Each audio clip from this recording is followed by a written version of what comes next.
Chapter 44, Change. Although Shafong could handle failure, there was nobody who was willing to squander their money for no good reason. So, Shafong was, more or less, slightly nervous. After Shafong selected the option to check the armor's information, 3 words appeared on the panel: identification in progress. The red loading bar slowly increased. The system was currently determining the statistics of the equipment. After 3 seconds had passed, the system finished identifying the armor and revealed the armor's information: Garrison armor, bronze rank plate armor. Level 3. Equipment requirement, strength 10. Defense plus 22. Strength plus 2, endurance plus 2. HP plus 150. Durability 35/35.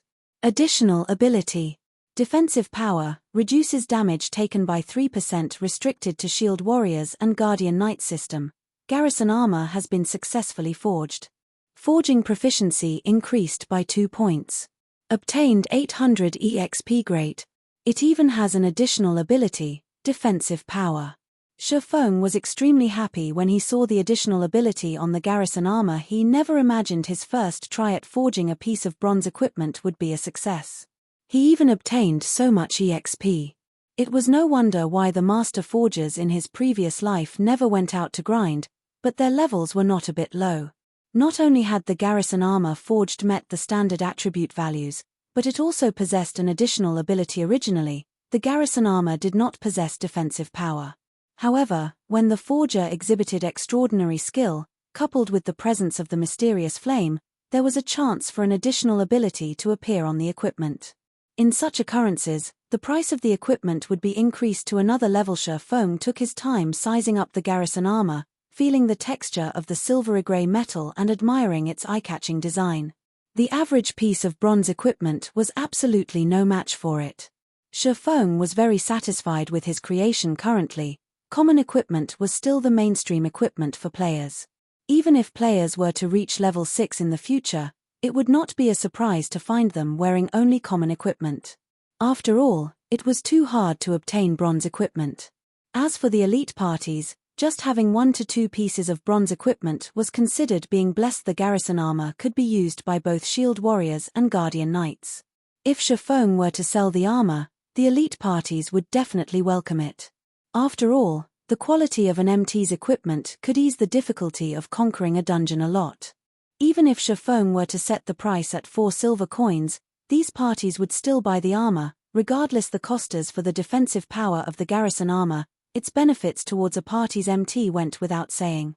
Shafong would not accept anything lower than 5 silver coins for this armor. With his first experience at successful forging, Shafong continued forging Garrison armors. However, Shafong took out the 100 refinement steel this time. He wanted to know what effects the steel would have when it was used to forge equipment. Within 10 minutes, the second Garrison armor took form. However, the color on this Garrison armor was different than the previous one. Instead of having a silvery gray color, it was pitch black now. After going through 3 seconds of identification, the system displayed the statistics to Shafong: Garrison heavy armor, bronze rank plate armor.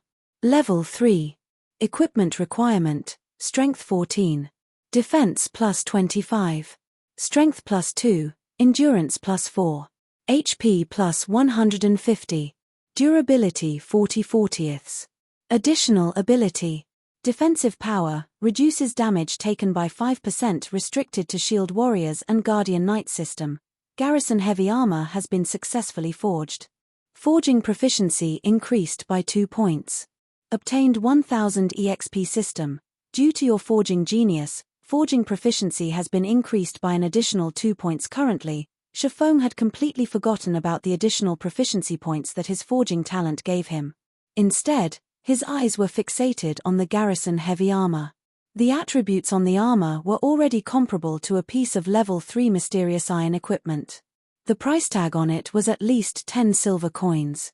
Shafong never imagined that the 100 refinement steel would create such large changes. Shafong had no choice but to admit that the item given by a master forger was not ordinary. Unfortunately, Shafong only had 9 pieces of 100 refinement steel remaining. Naturally, now that Shafong knew the effects of the 100 refinement steel, he would not simply squander them away. He would set them aside and use them when he had good equipment to forge. 2 hours quickly passed by. Shifeng forged Garrison armors without stopping during this time. He had obtained a total of 23 pieces of Garrison armor, but he also failed to forge 4 pieces. Shifeng was very satisfied with the result. A single, successfully forged Garrison armor could easily remedy the loss of the 4 failures. At the same time, Shifeng himself had also risen to level 3. His current level was not that far from the expert players. Moreover, his forging proficiency had increased to 44 points. Such an increase was at least 4 to 5 times faster than those forgers that belonged to guilds. Following which, Shifeng left the intermediate forging room and arrived in front of the auction house. He immediately auctioned off the 11 pieces of Garrison armor that did not possess defensive power, their base prices set at 4 silver coins. As for the Garrison armors and Garrison heavy armor that possessed defensive power, Shifeng placed them aside for now. He wanted to let these guilds and elite parties have a taste of the armor first. That way, the remaining Garrison armors could be sold at an even better price afterward. Shifeng set up a stall in the trade area, casually yelling out. Following which, many players ran over to Shifeng, selling their stones and magic essences to him. After purchasing the materials for half an hour, Shifeng took a look at the time. It was near nightfall in God's domain. The monsters at night became much more powerful and killing them became much more difficult. This period was not suited for leveling, and Shifeng should rest as well. Currently, he was still using the virtual gaming helmet, not the virtual gaming pod, to play God's domain. The virtual gaming pod could provide the energy and nutrients required by the player's body at any time. It could also stimulate the body's muscles, preventing the body from weakening due to playing God's domain for long periods. Shifeng's finger tapped and clicked, calling out the system interface and choosing to log off. Currently, within the cramped rented apartment, the sunlight had long since seeped through the windows and scattered throughout the room. The temperature within the room was also starting to rise. Shifeng took off the gaming helmet. He lifted up his body and stretched. After more than 10 hours of inactivity and lying on the bed, Shifeng's body was numbed throughout. He needed to move around before he could return to normal. Shifeng started doing push-ups, sit-ups, and other forms of basic training. In this extremely materialistic age, body training had already become indispensable in one's life. After tens of years of constant research, scientists have managed to obtain a huge breakthrough in strengthening the human body and prolonging its lifespan. Mankind could now retain their youth for a longer period. The breakthrough also increased the average lifespan of a person to 100 years old. At the same time, scientists had pointed out the necessity of working out the body. Henceforth, the age of exercise had arrived in current times. Sports tournaments and fighting competitions were the attention of the public eye. Just in the university alone, there were already plenty of sports societies and martial arts societies, and they were very welcomed by the students in the current society. Those who did not possess a trick up their sleeves would be looked down upon. On the other hand, those celebrity athletes and martial arts experts were absolutely revered. In the university, there was never a lack of beautiful women surrounding the distinguished athletes and students who often participated in mixed martial arts competitions. As for pretty boys, their time has long since faded from popularity. In his previous life, Shifeng did not pay much attention to his body. As a result, he nearly caused its destruction. By the time he wanted to train his body, he was no longer young.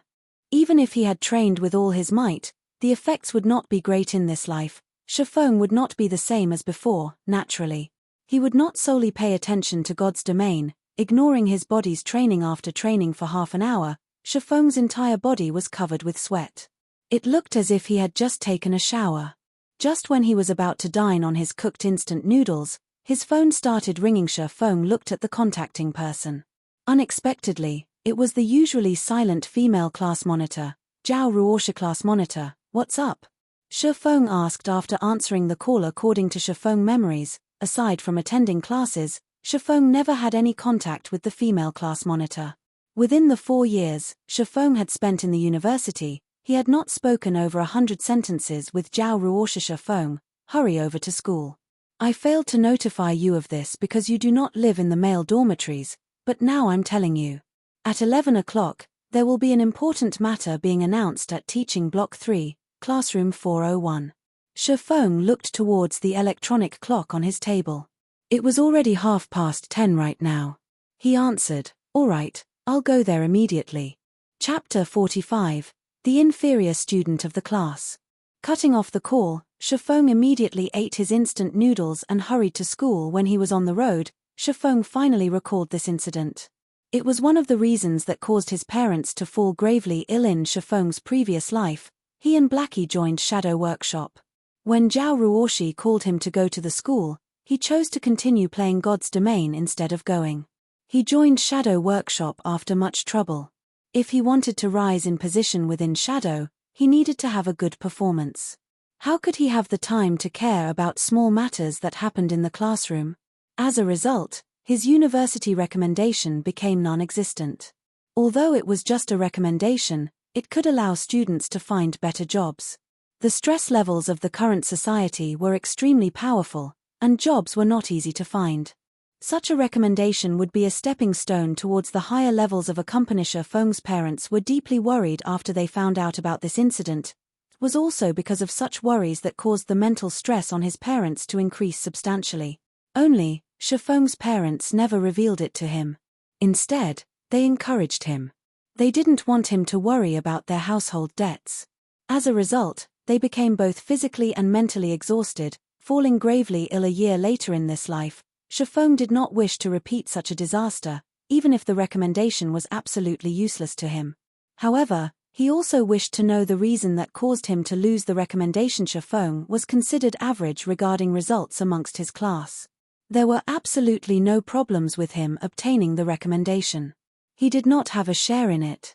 The only reason he could think of, for such a situation, was the incident that would happen today. After walking into the university, Shifeng discovered a very interesting situation. The school was crowded. There was an abnormal number of students in the university today. Usually, there would not be that many people within the university grounds. The students would usually study in the library or gather outside to have some fun. Worst case scenario, they would just stay in their dormitories and play games. Unlike the current situation, they wouldn't normally come out for a stroll. When Shifeng walked towards teaching block 3, he discovered that the normally empty classrooms were packed with people. All of them were fully occupied. What is happening today? Shifeng was puzzled. The moment Shifeng entered classroom 401, he could feel the air in the room was slightly odd. His classmates all shifted their gaze towards him, their expressions filled with astonishment. Shifeng was like something that should not be there, yet had actually appeared. The male students only glanced at Shifeng. They did not pay him any attention as they continued with their conversations. Meanwhile, some of the gorgeously dressed females in the class sent Shifeng expressions of disgust. However, Shifeng had long since gotten used to such reactions. When he was about to turn around and look at them, the females immediately turned their heads away. Fellow student Shifeng, you're here. Find a place to sit. When fellow student Ling Filong arrives, everyone in the class will be present.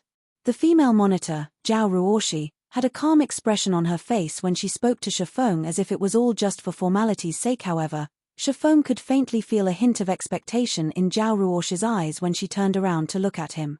However, that expectation was not targeted towards him, but most probably towards the Ling Filong she spoke of. All right. Shifeng nodded his head, simply choosing a corner to sit down in. As for sitting and starting a conversation with the other male classmates, Shifeng could tell it would be impossible just by looking at their expressions. In regards to such a situation, Shifeng could only let loose a bitter smile. In his previous life, he truly has failed at being a functioning human being. However, there was nothing he could do. To save money, he never participated in any of the student gatherings or class events. He had long since become an invisible existence within the class. In the eyes of his classmates, Shifeng might be a very reclusive person. Why is this person here? The class monitor should be the one who notified him. I never thought he would actually show up. He's just an inferior student in the class. Just looking at him makes me mad. Look at how cunning his eyes are. Don't tell me he took a fancy to this young lady. Disgusting. The students in the class started a quiet discussion about Shifeng. They were very shocked at Shifeng's arrival. Usually, Shifeng would never participate in any events, but now, this person, himself, actually showed up. Their disgust towards Shifeng was clear in their speech. Their tones when speaking also showed how much they looked down on him. The reason for such treatment was because Shifeng was weak. He was also often bullied by students from other classes. Moreover, he was the inferior student who was always too poor to join the class outings. It was just an embarrassment to be in the same class as him. Although their voices were soft, Shifeng could still hear them clearly. It was better to say they let Shifeng hear their conversation. Learning was only secondary in everyone's eyes. The truly important thing to have was a strong body. After all, the current age was one where body training was strongly emphasized upon. However, Shifeng's weak body clearly did not fit the current age. So, naturally, he had become an outcast within the class. However, Shifeng simply laughed away at his situation. He was no longer a child, so why would he be angry over the actions of these children? Currently, his heart was only concerned about the matters regarding the recommendation. Not long after, a robust youth entered the classroom. The youth's height was an entire 9 meters. This person was Ling Feilong. According to Shifeng's memories, Ling Feilong was a person with many tricks up his sleeve. After he graduated from university, he managed to woo the princess of a large corporation. 3 years later, he became the corporation's CEO. However, due to the virtual world's influence towards the real world growing ever larger, Ling Feilong invested in God's domain as well. At that time, he looked for Shifeng, his classmate, wanting to collaborate in God's domain. At that time, Shifeng was the captain of Shadow Workshop. He was also the guild leader of the guild, Shadow. Shadow was barely considered a second-rate guild during those times. However, it still had control over a large city with a population of 500,000 people. Considering they were once classmates, Shifeng agreed to Ling Feilong's proposal. Afterward, although Shadow earned quite a lot of money from the collaboration, Ling Feilong earned even more. At the same time, Ling Feilong groomed several powerful subordinates. Then, he somehow managed to gain the favor of a first-rate guild, abandoning Shadow. Everyone watched as Ling Feilong entered the classroom. The male students all stood up, displaying their respect towards him. On the other hand, the gorgeous female students from before sent meaningful gazes towards Ling Feilong. Even Zhao Ruoshi had some changes to her calm expression. Shifeng had plenty of experience with women in his previous life, so he could tell Zhao Ruoshi was somewhat interested in Ling Feilong. What kind of situation was this? Shifeng could not make heads of the current situation. It would be fine if it were just the other students, but Zhao Ruoshi was the class flower. She had a calm personality, an oval face, a graceful body, and even her family background were good. Normally, male students from other classes could be seen chasing after her. However, none of them ever entered her eyes. So, why did she take a fancy upon Ling Feilong? Was Ling Feilong fated to become a protagonist in life, a person who was loved and welcomed by all? Everyone, sit down. Like a leader, Ling Feilong naturally walked up to the lectern. He gratefully said, "Thank you for coming to congratulate me. I would not be here today were it not for all of your support. Brother Feilong, you are too humble. More than 5,000 people entered the school's fighting competition, yet you've managed to enter the top 10. You are the pride of our class. You now have the rights to enter Jinhai City's fighting competition without going through the pre-selections. This feat is not achievable by the average person. You mustn't forget about us once you've become a martial arts master in the future." "That's right, Brother Feilong. We're looking forward to you becoming the champion." The students in the class gave their congratulations one after the other. Some of the female students even thought of throwing themselves at Ling Feilong. However, Shifeng was an exception. He was truly dumbfounded. Originally, he thought a huge incident occurred, but it was just the school's fighting competition having just ended. They were only here to congratulate Ling Feilong for being able to enter the city's fighting competition. If it was before, Shifeng might have envied Ling Feilong. After all, there were just too many people who liked fighting competitions. Those who were able to participate in the city's fighting competition were much more appreciated than some big celebrity. This was due to the difficulty of entering the fighting competition. There was a strict selection system, and it was considered good to have 3 to 4 people selected out of 10,000. If these selected participants performed well, they might even get a contract to become the spokesperson for a large enterprise. With all the celebrity advertisements that would be offered, it wouldn't be difficult to amass wealth. Their futures would have boundless prospects. However, along with the rise in popularity of God's domain, people became even more addicted to fighting battles and wars in the game. After all, being able to personally experience the fight was still the best experience. The lack of danger of fighting in the game only made it even more exciting. As a result, many experts became idols of the players in God's domain. Chapter 46, Meeting an Acquaintance. As everyone was giving their congratulations to Ling Filong, the person, himself, had his eyes swept over to a corner of the room, the corner where Shifeng sat today. His eyes held a hint of dissatisfaction when he looked at Shifeng. He was the pride of the class and, even more so, a future celebrity. Yet, an inferior student like Shifeng actually did not intend to flatter him. After a round of flattery, Ling Filong allowed the students to return to their seats. I thank everyone for your support. Please quiet down for a moment. I am here today because I have a matter that I wish to discuss, Ling Filong said. Hearing Ling Filong's announcement, everyone listened attentively. Only Shifeng remained uninterested towards Ling Filong's matter. However, Shifeng could not help but pay attention after hearing Ling Filong speak. It's something related to the school's recommendation. Ling Filong calmly said, everyone knows how I am obsessed with fighting. However, my grades at school aren't that good, so it has caused some problems with my recommendation. So, I wish for someone here to give up a spot. The school has already agreed to this, so I am here to discuss this matter with everyone else. Brother Long, this is only a trivial matter. It is only a recommendation. As the pride of the class, as long as Brother Long requests it, there will definitely be someone in the class willing to give up their spot, a bootlicking male student said. Although everyone in the class agreed to this person's words, there was nobody who willingly stood up to give away their recommendation in the end. Finding a job was just too hard. The recommendation was much more valued than a person's educational background when working inside a big company. If they were to give up their recommendation, what would they do in the future? As for the ones who had no rights to the recommendation, to begin with, naturally, it was easier to be brave standing from a safe distance. They continuously incited the others like hot-blooded madmen. Ling Filong's expression slightly darkened when he saw nobody taking initiative. Since everyone is reacting so proactively, it won't be good if I'm the one who does the choosing. How about this? Let's raise our hands and vote, Ling Filong suggested with a smile. That's a good idea. Brother Filong is the smartest. Then let's start voting. The hot-blooded madmen all stood up one after another, their faces holding expressions of delight at the misfortune of others. Shifeng, who sat by the wall, was suddenly enlightened after looking at this scene. Crap. So it was these bastards who stole my recommendation. A wrathful flame ignited within Shifeng's heart. He was truly a fool in his previous life for actually working with Ling Filong. Not in this life, however.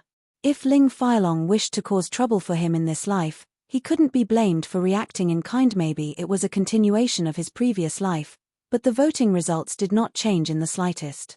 The students immediately sat Shifeng on the throne. Fellow student Shifeng, you are really lucky. I'm slightly envious of you. You'll get to have Brother Long cover for you from now on. You should be grateful to us. Everyone in the class started congratulating Shifeng as if Shifeng had just won a 5 million credit lottery. Fellow student, Shifeng, thank you, truly. After school is over today, I invite you to come with me for a drink at the Maple Leaf Bar. Ling Filong smiled a hypocritical smile. He did not place Shifeng within his sights at all. There was not a hint of gratitude in his tone, only disdain. Following which, he turned to look at the other students, saying, of course, everyone else is also invited. Let us enjoy ourselves today. Hold on a moment, Shifeng suddenly said. Suddenly, everyone in the class turned their sights towards Shifeng. If Shifeng did not actively speak up, they might have long since forgotten about his existence. May I know if fellow student Shifeng has something he wishes to say? Ling Filong looked towards Shifeng, asking with a smile. I will not agree with this. So why are you getting all joyous all on your own? Shifeng shot a glance at Ling Filong, saying, if any of you wish to give him your recommendation, then just give it to him. In any case, I won't be letting go of my recommendation. If there are no other matters, I'll be leaving. Suddenly, the entire classroom became dead silent. Nobody could imagine that Shifeng, a person constantly bullied by students of other classes, actually rebelled against Ling Filong. His current display was very abnormal. Was Shifeng not afraid of being taken out by Ling Feilong? Ling Feilong, as well, was shocked, not because of Shifeng's actions, however, but at Shifeng's foolishness. Did he actually think he could protect his recommendation just because he had refused to hand it over? This was a result voted by the entire class. It would be meaningless, even if Shifeng refused. When the time came, the university would still give him the recommendation. Even though the result was unchangeable, Shifeng still foolishly chose to stand against him. Should Shifeng be called foolish? Or did he have a few screws loose? Just when Ling Feilong wanted to take action, an impatient voice sounded from outside the door. Little Long, are you still not done? Brother Zhong doesn't like to be kept waiting. A tall blonde youth came in through the door. Following behind him was an alluring girl dressed in sexy and revealing clothing. The two together caused the male students to look on in envy. Feng shot a glance over, discovering that it was actually an acquaintance. The tall and blonde youth was coincidentally Flaming Tiger. His real name was Ju Yuhu, and he was a fourth-year university student, similar to Shifeng. This person had great talent, and he managed to obtain a good result of third place in the university's fighting tournament this time around. Meanwhile, the enchanting female by Ju Yuhu's side was also an acquaintance of Shifeng's. Her name was Qin Shuyu, and she was Shifeng's classmate during high school. She was also the flower of the class at the time. Shifeng was truly blind during those times. Young and dumb, he was actually enchanted by Qin Shuyu, even to the point of confessing his love to her. Naturally, the result was rejection. After entering university, Qin Shuyu had become Ju Yuhu's girlfriend. Qin Shuyu even mentioned to Ju Yuhu the matter of Shifeng's confession. As a result, Shifeng was often taken care of by students from other classes. After Shifeng joined Shadow, he was often sent to carry out senseless tasks, stunting his growth in God's domain. Brother Hu, why have you come here?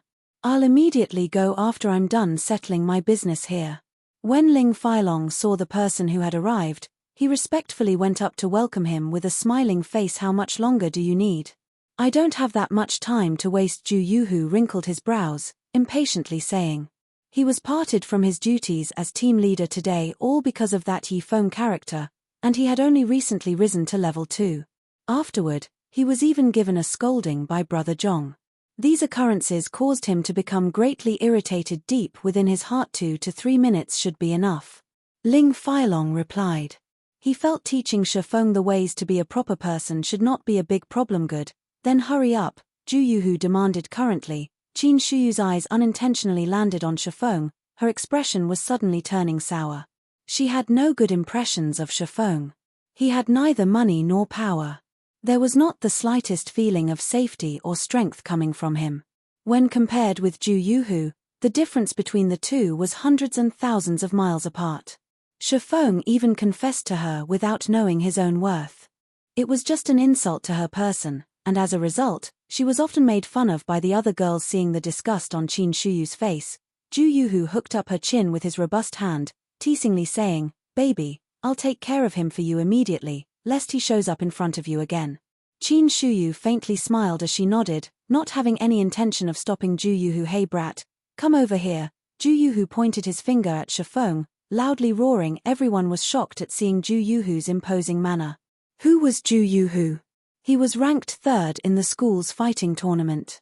He was much more powerful when compared to the 9th-ranked Ling Feilong. A single hit from him was enough to send a person to the hospital for half a month. Ling Feilong naturally understood what was happening before him. Ju Yuhu was irritated by Shifeng and wished to take care of him. Originally, he too wanted to teach Shifeng a lesson and let the entire class know of his prowess. If he were to take care of Shifeng right now, not only would he be helping himself, but he would also be able to sell a favor to Ju Yuhu. He would be killing 2 birds with 1 stone. Hence, Ling Feilong stepped forward and volunteered, "Brother Hu, no need for you to personally take action. Originally, I already wanted to teach this kid a lesson. Give me 30 seconds. Little Long, so the matter you had to deal with before was this." Ju Yuhu looked towards Shifeng in disdain. He licked his lips, saying with a cold smile, "Better to let me. I also wish to loosen my bones a little." Saying this, Ju Yuhu walked towards Shifeng with a cold smile.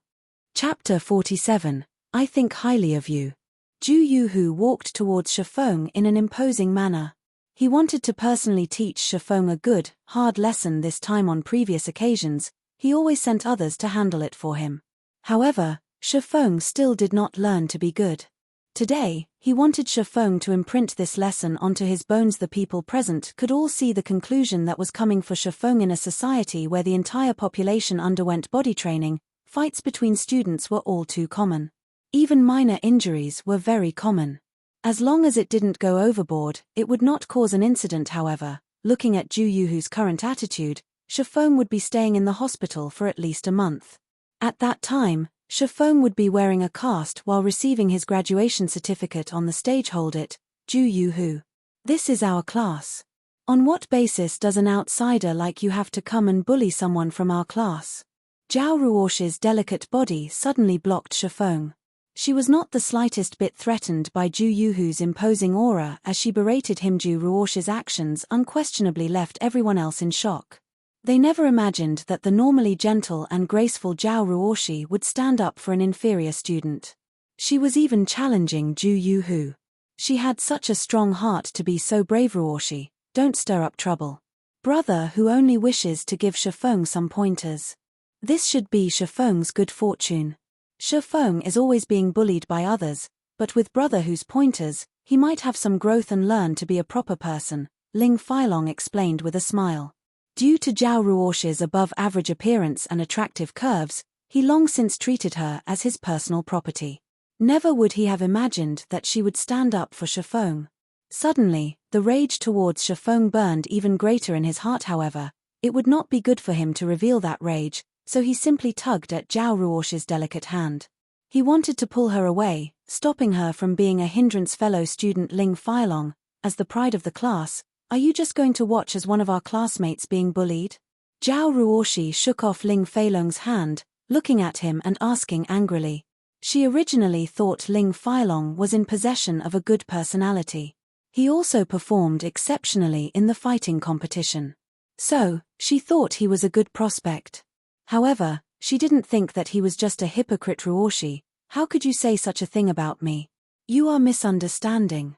It isn't my fault that Shifeng does not know how to be a proper person. Now that brother who is going to teach him how to become one, it would be beneficial to him in the future, Ling Feilong said with a righteous expression as if everything occurring was for Shifeng's own good. Zhao Ruoshi was greatly angered by Ling Feilong. She promptly turned towards Shifeng, saying, hurry up and leave. I'll hold him off. This little girl is interesting and very sexy. I like it. Ju Yuhu's eyes started sizing up Zhao Ruoshi, liking very much what he saw. His lips could not help but curl up into an evil grin as his hand stretched to caress Zhao Ruoshi's delicate face. He was no longer paying any attention to Shifeng. However, before his salty pig hand could touch Zhao Ruoshi, it was slapped away by another. Ju Yuhu, since you wish to trade notes with me, I can agree. However, just trading notes would not have much meaning to it. How about we spice it up a little? Shifeng proposed with a calm smile. He took a step forwards, tugging on Zhao Ruoshi's jade-like arm and pulling her to a side. Zhao Ruoshi did not react to Shifeng's actions at all. Until she was dragged behind him, she only then began to look at Shifeng's average stature in stunning shock. When did Shifeng become so manly? However, she also felt Shifeng was very foolish. How could he trade pointers with Ju Yuhu? Now, Ju Yuhu would have an excuse to teach Shifeng a lesson. Ju Yuhu rubbed the reddened back of his hand, enraged. He glared at Shifeng, suddenly discovering Shifeng's current appearance was very calm and stable. It was as if Ju Yuhu was looking at an entirely different person. Before, Shifeng would easily be incited and get into fights with others. Now, however, not only was he not aroused, but he was also smiling happily. Was his brain damaged? Ling Feilong was deeply enraged when he saw Shifeng's stretched arm actually touching Zhao Ruoshi. He could not help but wish he could take action immediately. However, he still held it in. He was prepared to put Shifeng in his place in the future. Kid, you actually dare to challenge me. Truly interesting. Then I'll wager 1,000 credits. If you win, the 1,000 credits will be yours to keep. If you lose, then kneel and apologize to me, and also, compensate me with 1,000 credits. How about it? Do you dare to agree? Zhu Yuhu furiously smiled. He never thought Shifeng's brain was truly damaged, daring to even provoke him such a petty wager. Aren't you embarrassed from saying it out loud? Shifeng shook his head and snorted in disdain. Your guts sure have grown after not meeting for a few days. Say it then, what kind of wager do you want? Zhu Yuhu was angered into a laugh. He knew Shifeng was poor, and he could not even afford the 1,000 credits. Now though, he had actually dared to increase the bargaining chip. Was he complaining that he didn't have a quick enough death? It seems his brain was truly wedged between a door. Didn't you win a membership card for the Big Dipper Training Center from the school's fighting competition? Use that as the wager. If I lose, I'll pay 10,000 credits to you a month later. If you don't have the courage to wager, then forget it. Shifeng provokingly said. In Shifeng's previous life, Zhu Yuhu showed off this membership card in front of others. Now, Shifeng could coincidentally use it to train his body. The Big Dipper Training Center was well known in Jinhai City. It had a great environment, and its training facilities were very thorough. The average person was not allowed to enter the training center at all, not to mention obtaining a VIP membership there. A normal membership was worth around 8 to 9,000 credits. Even if I wager this card, where would a poor wretch like you find that much money? I won't believe in empty words. Zhu Yuhu laughed coldly. Indeed, it was as Zhu Yuhu had said. Shifeng had not a penny on him at the moment, not to mention 10,000 credits. Hence, why he had said he would pay a month later. However, Zhu Yuhu would clearly not believe him. Instead, Zhu Yuhu turned around to mock him. It would seem Shifeng's plan was going to be dashed this time. Shifeng, did you think I don't know about your living conditions? You are so poor you can't even afford to have a good meal, yet you're still pretending to be wealthy. Qin Shuyu shot Shifeng a glance, commenting in disdain. I'll pay the 10,000 credits, Zhao Ruoshi abruptly said. Ling Feilong's eyes turned crimson when he saw Zhao Ruoshi standing up once again.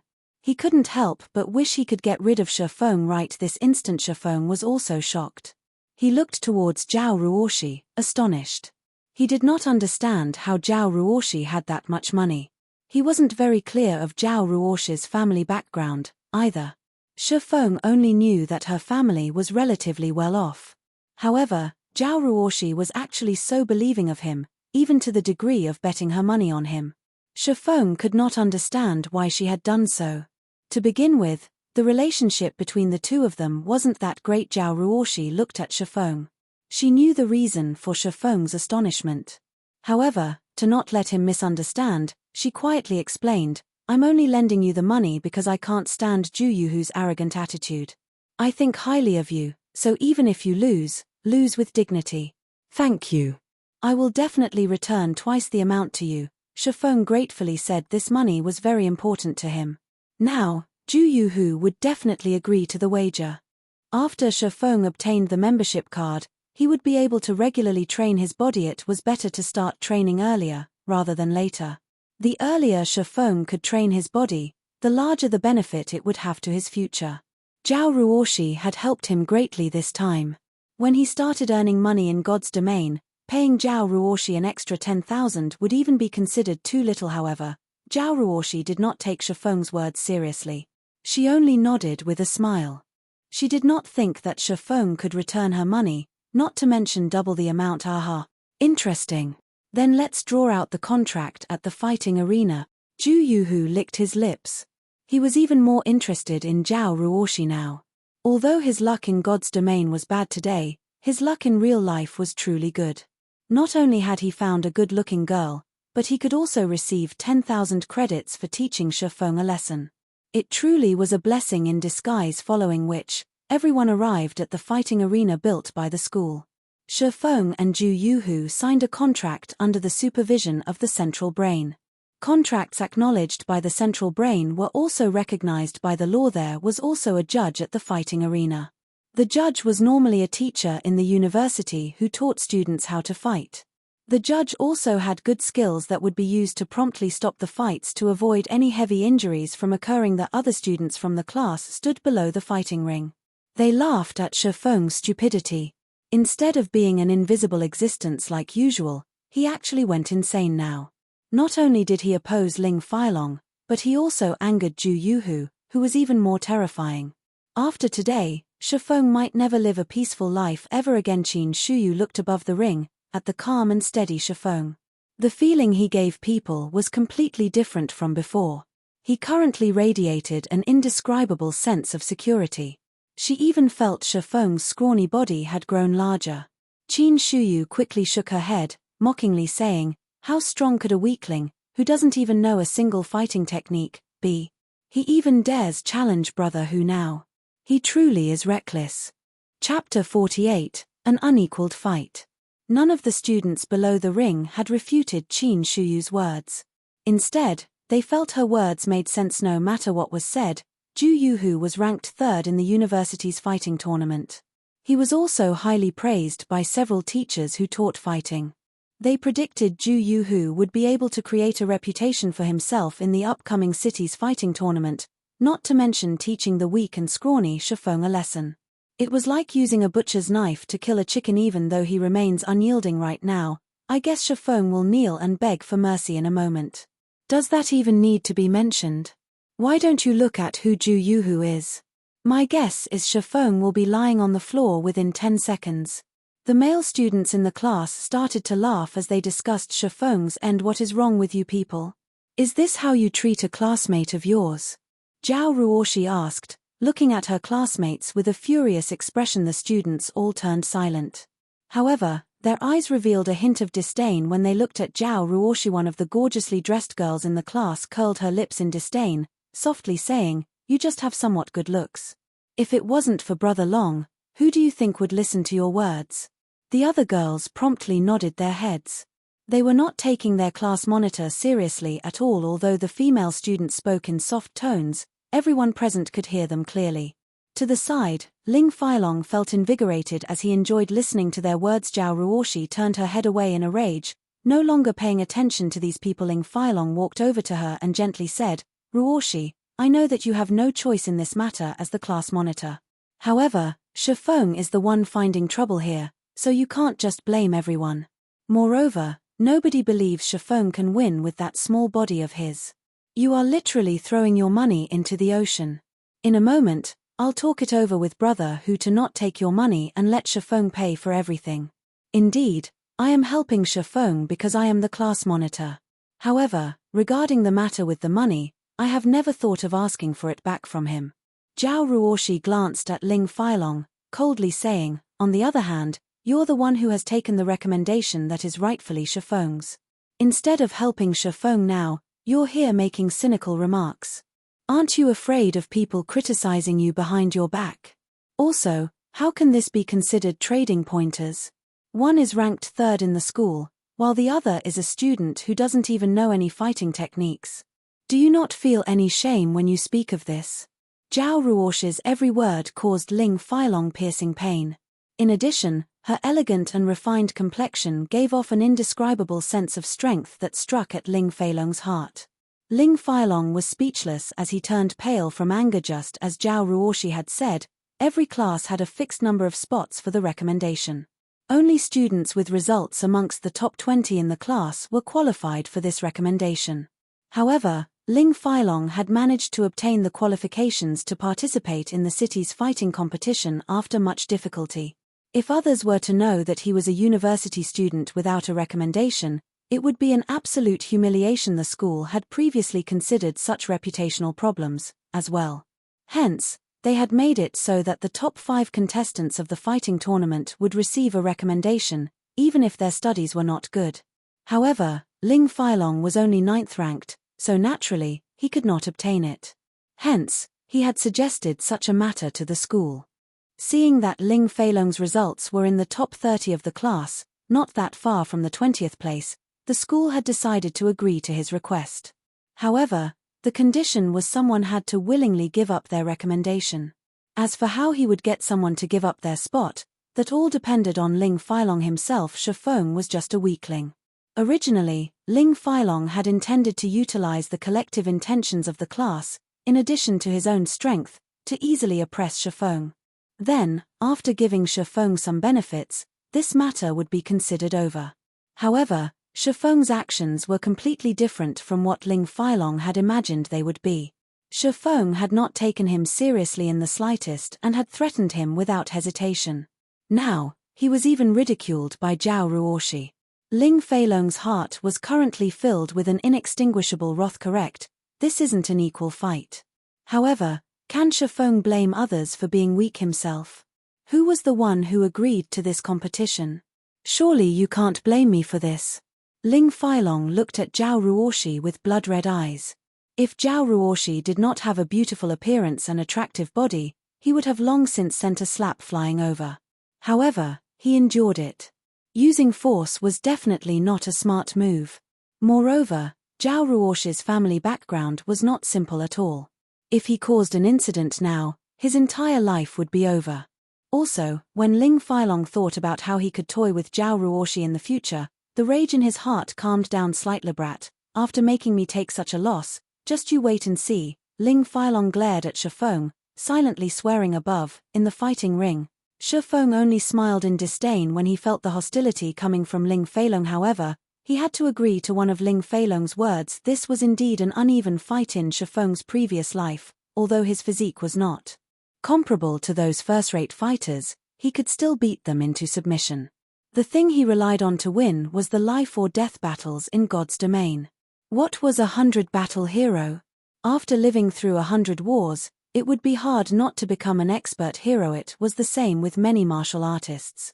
Their training usually involved pushing themselves to the edge, using the feeling of having their lives hanging by a thread to train and improve themselves. However, such a method was too dangerous. The average person would definitely not do such a thing. It was extremely easy to go overboard and lose their lives. After Shifeng went through extremely realistic life-or-death battles, the increase to his battle experience and techniques rapidly grew. His skills in battle even exceeded the national fighting competition standards by several levels. In 10 years' time, any reputable melee player in God's domain could easily defeat the current fighting champion of Jinhai City, not to mention Shifeng, who was once the captain of Shadow. In Shifeng's eyes, the university's fighting tournament was just like children playing house. Moreover, regarding physique, his current body exceeded his body 10 years later. Fighting would not be a problem, even if he had to face up to 5 or 6 Ling Feilong's brat. You sure are carefree to be looking around.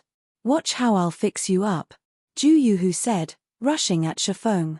He immediately sent a slap towards Shifeng's face, intending to humiliate him first. Naturally, Shifeng could easily see through such an action.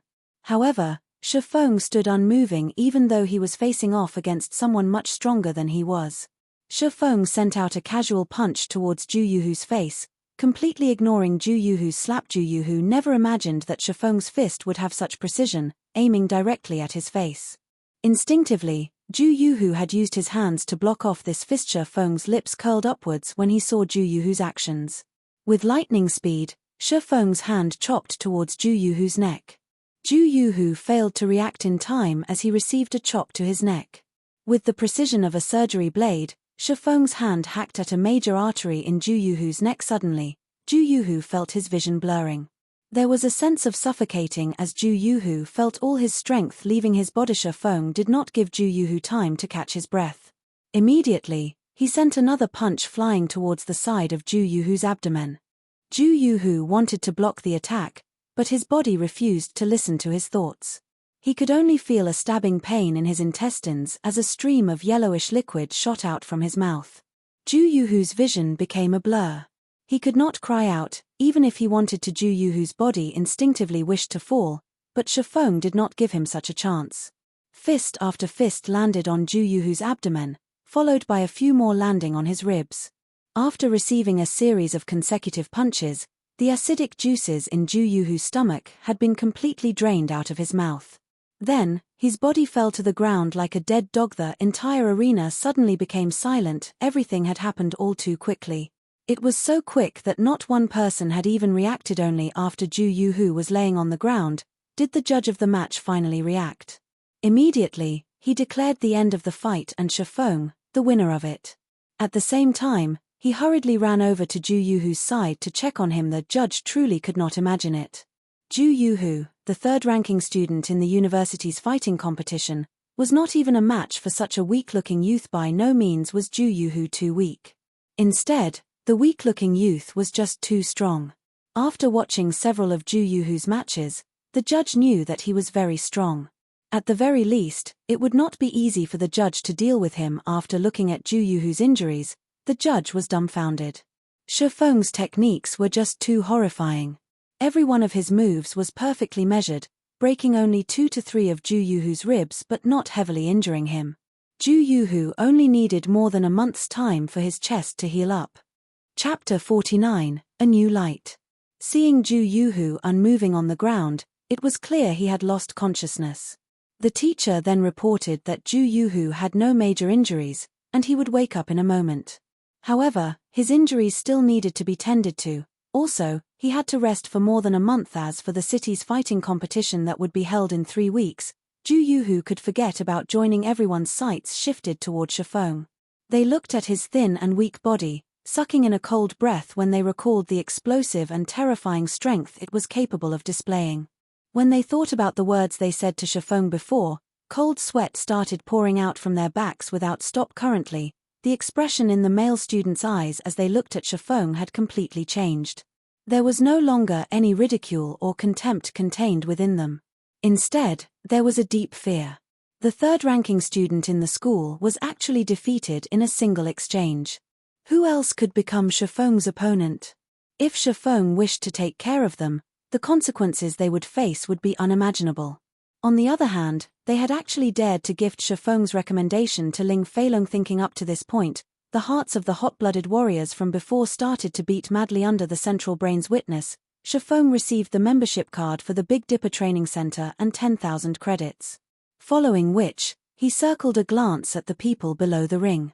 When a few of the less courageous male students were met with Shifeng's deep and profound eyes, their legs suddenly turned weak as they lost consciousness, foam appearing at their mouths. Teacher, not good. Little Liu has fainted. Before this sentence could finish being said, another male student lay flat on the ground.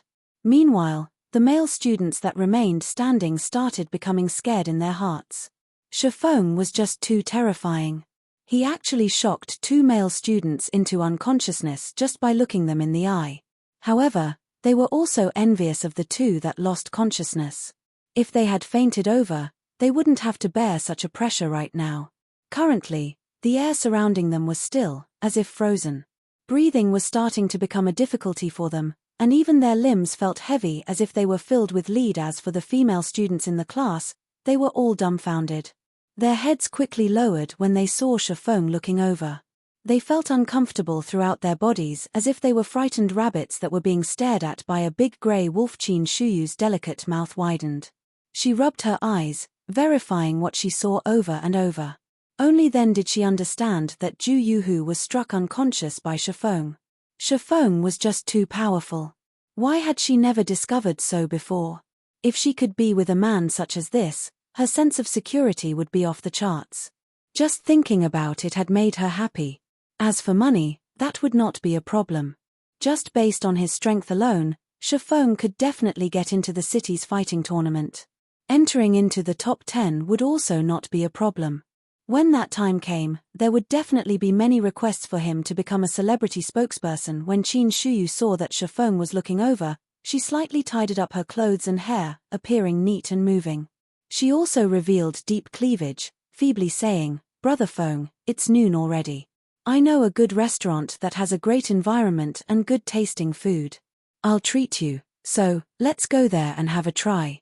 However, Shifeng did not pay Qin Shuyu any attention. Instead, he was looking for Zhao Ruoshi. When he found Zhao Ruoshi, he immediately walked over, completely ignoring Qin Shuyu. Seeing Shifeng's cold and indifferent eyes, Qin Shuyu suddenly felt she had lost something very important. It was as if a knife stabbing at her heart. She regretted being blind and foolish when she was in high school. Class monitor, here's your 10,000 credits. I'll repay the remaining 10,000 credits as fast as I can. Shifeng handed the money over, speaking with a calm smile. However, Zhao Ruoshi would not receive it. She blinked her attractive eyes as she looked at Shifeng as if she was looking at an exotic animal. There was both shock and joy contained within them. Are you really Shifeng? Zhao Ruoshi asked in a quiet and uncertain tone. Throughout Zhao Ruoshi's 4 years in university, her impression of Shifeng was one of an introvert. He was often bullied by others. He also appeared very prideful, never receiving help from others. He was like an injured little wolf, licking his own wounds. Alone she had never imagined Shifeng's actions today would have such a great difference from before. She now viewed Shifeng in a completely new light. Shifeng had turned from being a little wolf into a slumbering dragon. He was unassuming when slumbering, but amazing when he took action. Even Zhao Yuhu, the third-ranking student in the entire university, was no match for him. If he had entered the school's fighting tournament, he might have already become the champion by now. Of course I am Shifeng. Class monitor, why would you ask such a question? Could it be that I am just too handsome and different from my previous appearance? Shifeng joked. He naturally understood Zhao Ruoshi's thoughts. He had attracted too much attention today. However, even Shifeng himself did not wish for such a situation to occur. The developments up to this point were all unintentional. Don't get cocky. You are just barely able to enter my eyes. Zhao Ruoshi immediately snatched the money from Shifeng, her fair and delicate face revealing a calm smile. As if she had thought of something, she quietly said, "The fellowship party hosted by the university is in 10 days. There will also be the upper echelons of well-known corporations in Jinhai City attending the party. Aren't you trying to find a profitable career?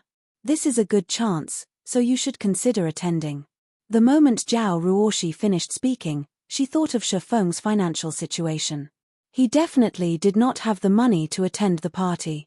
Hence, she quietly said, "As for the fee required to participate in the fellowship party, I can pay it for you." Shifeng gave Zhao Ruoshi's words some thought. The fellowship party hosted by Jinhai University annually was a big event, and that person might even participate in this party. Hence, Shifeng nodded his head in agreement, saying, "Thank you, class monitor. I'll go. As for the participation fee, I'll pay that myself." Zhao Ruoshi was slightly glad when she heard Shifeng agreeing to go. However, there was an indescribable sense of disappointment when she heard Shifeng saying that he would pay the participation fee on his own. The conversation between the two was also heard by everyone else. However, everyone doubted their hearing when they heard their class monitor, Zhao Ruoshi, actively invite Shifeng to the fellowship party. She was even willing to pay for his participation fee. Zhao Ruoshi was a truly beautiful woman, only, she normally made no efforts to enhance her looks with makeup. Her clothing was also very common. However, it was still unable to mask her elegant and refined face and exquisite body. As long as she dressed herself up somewhat, even the school's top beauty might not be her match. Hence, there were quite a few rich and influential men who tried pursuing Zhao Ruoshi. However, every one of them was rejected. Ling Feilong was the only one who had managed to shorten the distance between them after much difficulty. However, it was only to the degree of getting Zhao Ruoshi to treat him somewhat better. Zhao Ruoshi's pridefulness was clear to behold. Now, however, Zhao Ruoshi had actively invited Shifeng. It was an absolutely jaw-dropping scene with such a beauty inviting them. Who could refuse? However, Shifeng had tactfully rejected Zhao Ruoshi's kind intentions. By the side, the wrathful flame in Ling Feilong's heart burned madly as he listened in on the two's conversation. Shifeng, one must properly know one's own worth. There will be many great figures of Jinhai City attending the fellowship party. Just based on the clothes you are wearing, the security might even chase you away. At that time, you'll embarrass everyone in our class. Ling Feilong mockingly said. "You don't have to worry about this point, fellow student Ling Feilong." Shifeng turned to look at Ling Feilong. He pointed towards the ring, a cold glint flashing past his eyes as he coldly said, "On the contrary, didn't you say you wanted to teach me how to become a proper person before? This place is the fighting arena, so why don't we exchange some pointers? Teach me how to become a proper person." Shifeng. "You. Don't get ahead of yourself. I am only following the suggestion of the entire class." Ling Feilong stuttered as he looked at Shifeng with hesitant eyes. He suddenly felt chills throughout his body, inadvertently retreating a step back. Having him exchange pointers with Shifeng was just digging his own grave. For those who have never participated in a fighting competition, they would not be able to know the true meaning and horror of the exchange between Shifeng and Zhu Yuhu. Zhu Yuhu was very powerful, and even Ling Feilong himself knew he was definitely not a match to Zhu Yuhu. However, Zhu Yuhu was still dispatched by Shifeng within a moment. This fight could not even be considered a proper fight. It was just a one-sided play, the suggestion of the entire class. Shifeng swept a glance towards his classmates standing to the side, coldly saying, "What were your suggestions?" Naturally, everyone would not stand on Ling Feilong's side. Even an idiot could tell how afraid Ling Feilong was of Shifeng. "Fine, I admit defeat. It was I who was blind. You tell me what's to be done." Ling Feilong looked above the ring at the unconscious Zhu Yuhu, gritting his teeth while saying, if he were to come into conflict with Shifeng right now, he would not have any chance of resisting. He also did not believe that Shifeng would show mercy. If he had continued offending Shifeng, he would definitely be laying on a hospital bed for at least a month. When that time came, he would not be able to even participate in the city's fighting tournament, and such a loss was not something he was willing to bear. The 5,000 credits voucher for the Big Dipper training center awarded by the school, Shifeng demanded. The Big Dipper had the best nutritionist in Jinhai City.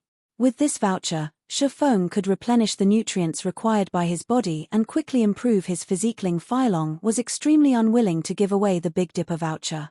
This was an item that could not be bought outside, even with 10,000 credits. After receiving the voucher, Shifeng left the fighting arena. Shifeng started training his body immediately after returning to his rented apartment. After tiring himself out, he looked for information related to God's domain and Jinhai City on the internet. He was making ample preparations for his future development. Planet was especially true for the fellowship party this time around. He had to prepare sufficient information before the fellowship started. Otherwise, it would be too hard to carry out his plan. When noon came, Shifeng ate his lunch and lay on the bed. He wore his virtual gaming helmet, starting his second day in God's domain. Chapter 50. The popular Garrison armor. Dark clouds hovered over the skies of Red Leaf Town, surrounding the full moon that hung in midair. On the streets, magic lamps brightly lit up the town. Shifeng had just logged in. It was still nighttime in God's domain. A majority of the players were currently in the trade area, making the place very crowded. There were only a scant few experts who would hunt for monsters to level up at this time of day. During the daytime, the street of the trade area was desolate. However, that street had currently turned into a bazaar, bustling with noise and excitement. Players could be seen setting up stalls throughout the wide cobblestone street, and above their white sheets of cloth were some items required by auxiliary jobs and also a few pieces of common equipment. Buyers and sellers were bargaining with each other, and some faces Eve turned crimson over 1 or 2 coppers. System. The Garrison armor you have placed on auction has been sold. After deducting the processing fees, a total of 5 silvers 31 coppers has been added to your inventory. System. The Garrison armor you have placed on auction has been sold. After deducting the processing fees, a total of 5 silvers 67 coppers has been added to your inventory. System. The Garrison armor you have placed on auction has been sold. After deducting the processing fees, a total of 5 silvers 98 coppers has been added to your inventory. Before Shifeng had taken a step forward, a series of auction house notifications from the system entered his ears. Shifeng casually selected the system notifications to appear, immediately becoming shocked. The Garrison armor's value had totally exceeded Shifeng's estimates. Originally, Shifeng intended to have it sold for, more or less, 5 silvers. In reality, however, due to the competition in price growing fiercer, the Garrison armor reached a maximum price of 6 silvers 42 coppers. The 11 Garrison armors sold for a total of over 67 silver coins. The amount immediately turned Shifeng into the owner of a gold coin. He had become a golden heir at the current phase of the game. The purchasing power of a single silver coin was astonishing. For a second-rate guild, their circulating funds would only amount to 60 or 70 silver coins. To properly develop their normal members during the initial periods of the game, the guilds were unable to stock up on too many copper coins. Such an action would only hamper the guild's future development. As for first-rate guilds, their circulating funds might only be around 1 gold coin. However, these funds would seem insignificant when it was used on tens or hundreds of people. Now, Shifeng was a true tycoon. After a day of battle, a majority of the players were currently returning to town with their spoils of war. These players carried a lot of materials on their persons, and naturally, Shifeng would not let this chance get away. Shifeng casually chose a location with few people, setting his white cloth on the ground and starting up his stall to purchase materials. The highest leveled player right now should be at level 4, whereas the average player was still at level 2 and expert players at level 3. Hence, the materials they sold varied greatly. There were high-ranking goods, and there were also common goods. The current prices for high-ranking materials were very expensive, so Shifeng would naturally not buy them. Shifeng relied solely on himself to make the Garrison armor, so the money he could earn was limited. However, Shifeng was just selling these pieces of equipment to accumulate some funds. Only when he had the funds could he earn more money buying magic essence, 6 coppers a stack, stones, 10 coppers a stack. Also buying hard stones, 23 coppers a stack. Shifeng shouted after hearing Shifeng's words. The players on the street crowded around him, one after another. Boss, I have 10 stacks of stones. How many stacks do you want? I have 6 stacks of magic essence. Do you want all of them? I have a stack of hard stones. After grinding in the wild for an entire day, magic essences and stones had become materials that polluted the street. Normally, players would sell these materials to NPCs or save them up for practicing their own auxiliary jobs. However, materials such as hard stones were very rare. They were usually found in level 3 areas, only being dropped by kobolds or little rock monsters. There were 20 pieces of hard stones in a stack, and they were worth 20 coppers when sold to NPCs. Hard stones were used in forging, however, it was quite luxurious to use them at this stage of the game. Guilds very rarely purchased hard stones, so their prices were not very high. However, they would have a great purpose once players reached level 7. There were many special monsters in the level 7 monster areas, and it was extremely taxing on the durability of a weapon to fight against these monsters. A weapon would break when its durability reached 0. Once a weapon was broken, the chance of successfully repairing it was only around 20%. If failed, it would turn into scrap. Meanwhile, hard stones could be used to make whetstones. When used on a weapon, it could temporarily increase its damage. More importantly, it could recover a weapon's durability by 5 to 10 points. With the whetstone, players did not have to return to town just to repair their weapons, saving them a lot of time and also increasing their monster grinding efficiency. In Shifeng's previous life, hard stones were sold with extreme popularity. The price of whetstones increased with even greater speed, allowing many forgers to make a hefty profit. To quickly increase their levels and gain an advantage, Shadow Guild had also been butchered by those sharks. They could only grit their teeth as they bought the whetstones. In this life, it was Shifeng's turn to make a huge profit. He was going to stock up these hard stones in advance. After purchasing materials for over an hour, Shifeng had a total of 80 stacks of magic essence and 120 stacks of stones. As for hard stones, Shifeng had only collected 12 stacks of them, a very small amount. Shifeng's bag was quickly filled. He had no choice but to make a trip to the bank's warehouse to store all these items. The bank's warehouse had a fixed space of 500 slots. Expanding the warehouse's space for the first time would give an additional 500 slots at the cost of 20 coppers. The second time was 1,000 slots for 50 coppers. Afterward, every 1,000 slots would cost 1 silver coin, and every additional 1,000 slots would result in a management fee of 10 copper coins per week. Currently, such an amount of money was nothing to Shifeng. Immediately, Shifeng expanded 3,000 slots, and in the future, he would have to pay a processing fee of 30 coppers every week. After storing all the materials, Shifeng ran towards the auction house. The auction house linked together all the small towns under the influence of White River City. Although there were few people who sold common materials here, there would surely still be some people who sold hard stones.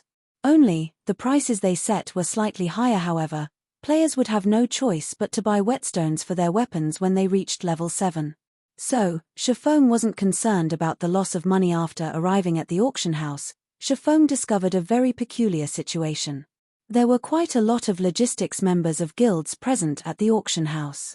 Each and every one of them were standing guard at the auction house, and it was a wonder what they were actually waiting for. Shifeng randomly chose a place to sit down, calling out the operating panel of the auction house. Just when Shifeng was searching for hard stones, he heard a few logistics members of guilds complaining to each other. How long more do we have to wait? Why is that Garrison armor still not showing up? Let me buy it so I can report back. You've only waited for 3 hours. I've already been waiting here for more than 10 hours. You haven't seen the intensity of the competition for the Garrison armor. I've heard, because of this Garrison armor, there were quite a few guilds who were able to kill many wild special elites, reaping astonishing gains. There was even a guild that managed to obtain quite a few pieces of equipment and skill books, thanks to the Garrison armor. So, everyone is here to fight over it. Unfortunately, the remaining few pieces of Garrison armor have all been bought. Exactly. Our guild is currently regretting it dearly. If we had known how greatly we would fall behind to those guilds, we would have bought the Garrison armor, even if we had to pay 7 silver coins for one. Now, the higher-ups have already given the order. As long as the Garrison armor appears, we definitely must buy it. During the discussion held by the logistic members, Chefong was also surprised by the speed of the Garrison armor achieving his desired effect. Hence, Chefong took out the remaining 7 Garrison armor that possessed defensive power. He stealthily placed them on auction, setting the base price for each piece at 8 silver coins, 2 silver coins higher than his original estimation. However, these guilds should be able to accept such a price. As for the best Garrison heavy armor, Chefong would only sell it after a period of time has passed. He would first let these guilds slowly digest the current Garrison armor. After placing the equipment on auction, Chefong started searching for hard stones. Chefong wondered if there were many players who had auctioned them off. Chapter 51, Competition at the Auction House. Chefong called out the search panel, immediately entering the words hard stone. Suddenly, rows of information appeared on the semi-transparent screen. In a single glance, Chefong could see over 100 stacks of hard stones being sold. There were many players selling them. When Chefong saw a stack of hard stones selling for 1 gold coin, he felt such a player must have been driven insane by poverty. Immediately, Chefong filtered the display to show prices from lowest to highest. After adjusting the display, the cheapest stack of hard stones still cost 26 coppers. After deducting the processing fees of the auction house, players could still receive 25 coppers. As expected, the prices were a lot higher than normal. However, Chefong still had to buy them. He could afford them as long as the price was below 30 coppers. Suddenly, the number of hard stones available on the auction house had been reduced by a large half. The remaining ones were all selling for 30 coppers and above, and there was no spendthrift who would buy them. After looking at hard stones, Chefong casually took at the miscellaneous section. Chefong's eyes abruptly shone. There were actually card sets. Moreover, there was a large number of them. There was some chance for monsters to drop these card sets, however, the drop rate for it was extremely low. There was not even a 10,000 to 1 chance for one to drop. Monsters below level 10 were able to drop 12 card sets, and they were divided into 2 ranks. Bronze rank and Mysterious Iron rank warriors had Steel, Crusaders, and Insanity weapons specialists had Chaos, Vengeance, and Hurricane healers had Divine, Nature, and Noble mags had Element, Fool, and Demon. These 12 card sets each represented the 12 different jobs. Every set had 9 cards in them, and each card had a number behind them. As long as a player could gather a complete set, they could exchange it for a piece of set equipment for the respective job. Back in those days, a majority of the players did not know what these card sets were for. Moreover, there was no introduction for these card sets. Players, at that time, simply kept these card sets in their bags or sold them at the auction house. Only when the normal mode of the 50-man level 10 dungeon near the city was cleared, did these players discovered there was actually an NPC that would trade for these card sets. Depending on the rank of the card sets, they could be traded for either bronze or mysterious iron set equipment. These set equipment were absolutely marvelous. A bronze set of equipment could rival an entire regular set of mysterious iron equipment, whereas a mysterious iron set of equipment could rival an entire regular set of secret silver equipment. So, these card sets that nobody cared about before suddenly turned ragingly popular overnight. Every card was sold at an astronomical price. Even so, many guilds were still frantic over them, constantly purchasing them. Meanwhile, there were hundreds of card sets currently displayed in front of Chefong, yet there was actually nobody who wanted them. Each card was being sold at no more than 5 coppers, and even the maximum was 7 coppers. Chefong bought them clean without hesitation. Chefong did not think much of the cost. What's more, they would not increase in value even if he had left them in his bag. Using the money to grow money, now that was the way of the king. After Chiffon was finished with collecting hard stones and card sets, he was left with no more than 14 silver coins, following which, Chiffon searched for skill books through the search panel. To determine a player's strength in God's domain, other than looking at their equipment, the number of skills they had learned was another factor. If a player possessed many skills, they could have a large variety of attack patterns to use in battle. An expert swordsman could usually utilize more than 20 skills in battle, whereas first-rate experts could use more than 40 skills in battle. As for the top-tier experts, they did not need to be mentioned. Chiffon was a first-rate expert, yet, he possessed less than 10 skills. His condition was truly pathetic. However, there were very few skill books currently being sold. Under normal circumstances, players would usually use skill books on themselves or trade them for a skill they were able to use. Chiffon went through more than 10 pages in one go. As long as he saw a skill usable by swordsmen, he immediately bought them. When Chiffon arrived at the final page, his mind turned blank. Are you kidding me? Even defensive blade is being sold? Chiffon went wild with joy. The defensive blade was a swordsman's powerhouse skill. It was also a surekill skill when dealing with mags. However, the skill also had a damnable drop rate. Even in his previous life, Chiffon only managed to get his hands on the skill after he was well over level 40. Chiffon truly did not imagine he would be able to see it now. Although the selling price was slightly high, 6 silvers was still acceptable to Chiffon. Chiffon immediately placed a bid of 7 silver coins, not wanting to waste too much time. Very quickly, Chiffon bought the skill for 7 silver coins. With the current purchasing power of 7 silver coins, Chiffon could buy 5 to 6 basic skill books. However, Chiffon spent them all on defensive blade without batting an eyelid. In addition to buying the rare skill, defensive blade, Chiffon also purchased 3 common skills, Observing Eyes, Windwalk, and Earth Splitter. On another note, while Chiffon was joyous over his purchase, the situation at the auction house started turning frantic. The logistic members of the various guilds were all crimson to their ears, their rage soaring to the skies. Crap, 9 silver coins still isn't enough to get this equipment. Which rich guild is it that bad 10 silver coins? You animals, why don't you take a look at my side? Someone's already bid 10 silvers and 65 coppers. These people are absolutely insane. I've only brought 10 silver coins with me. What should I do now that I can't complete my task? Abominable. They're hiding their names and placing only these few pieces of equipment on auction. How can I even snatch one? These people were the logistics members of unrated guilds. They were on the brink of insanity when they saw the larger guilds bid, each higher than the other. The most abominable person, however, was the creator of the equipment. Every time, this person only auctioned a few pieces of equipment.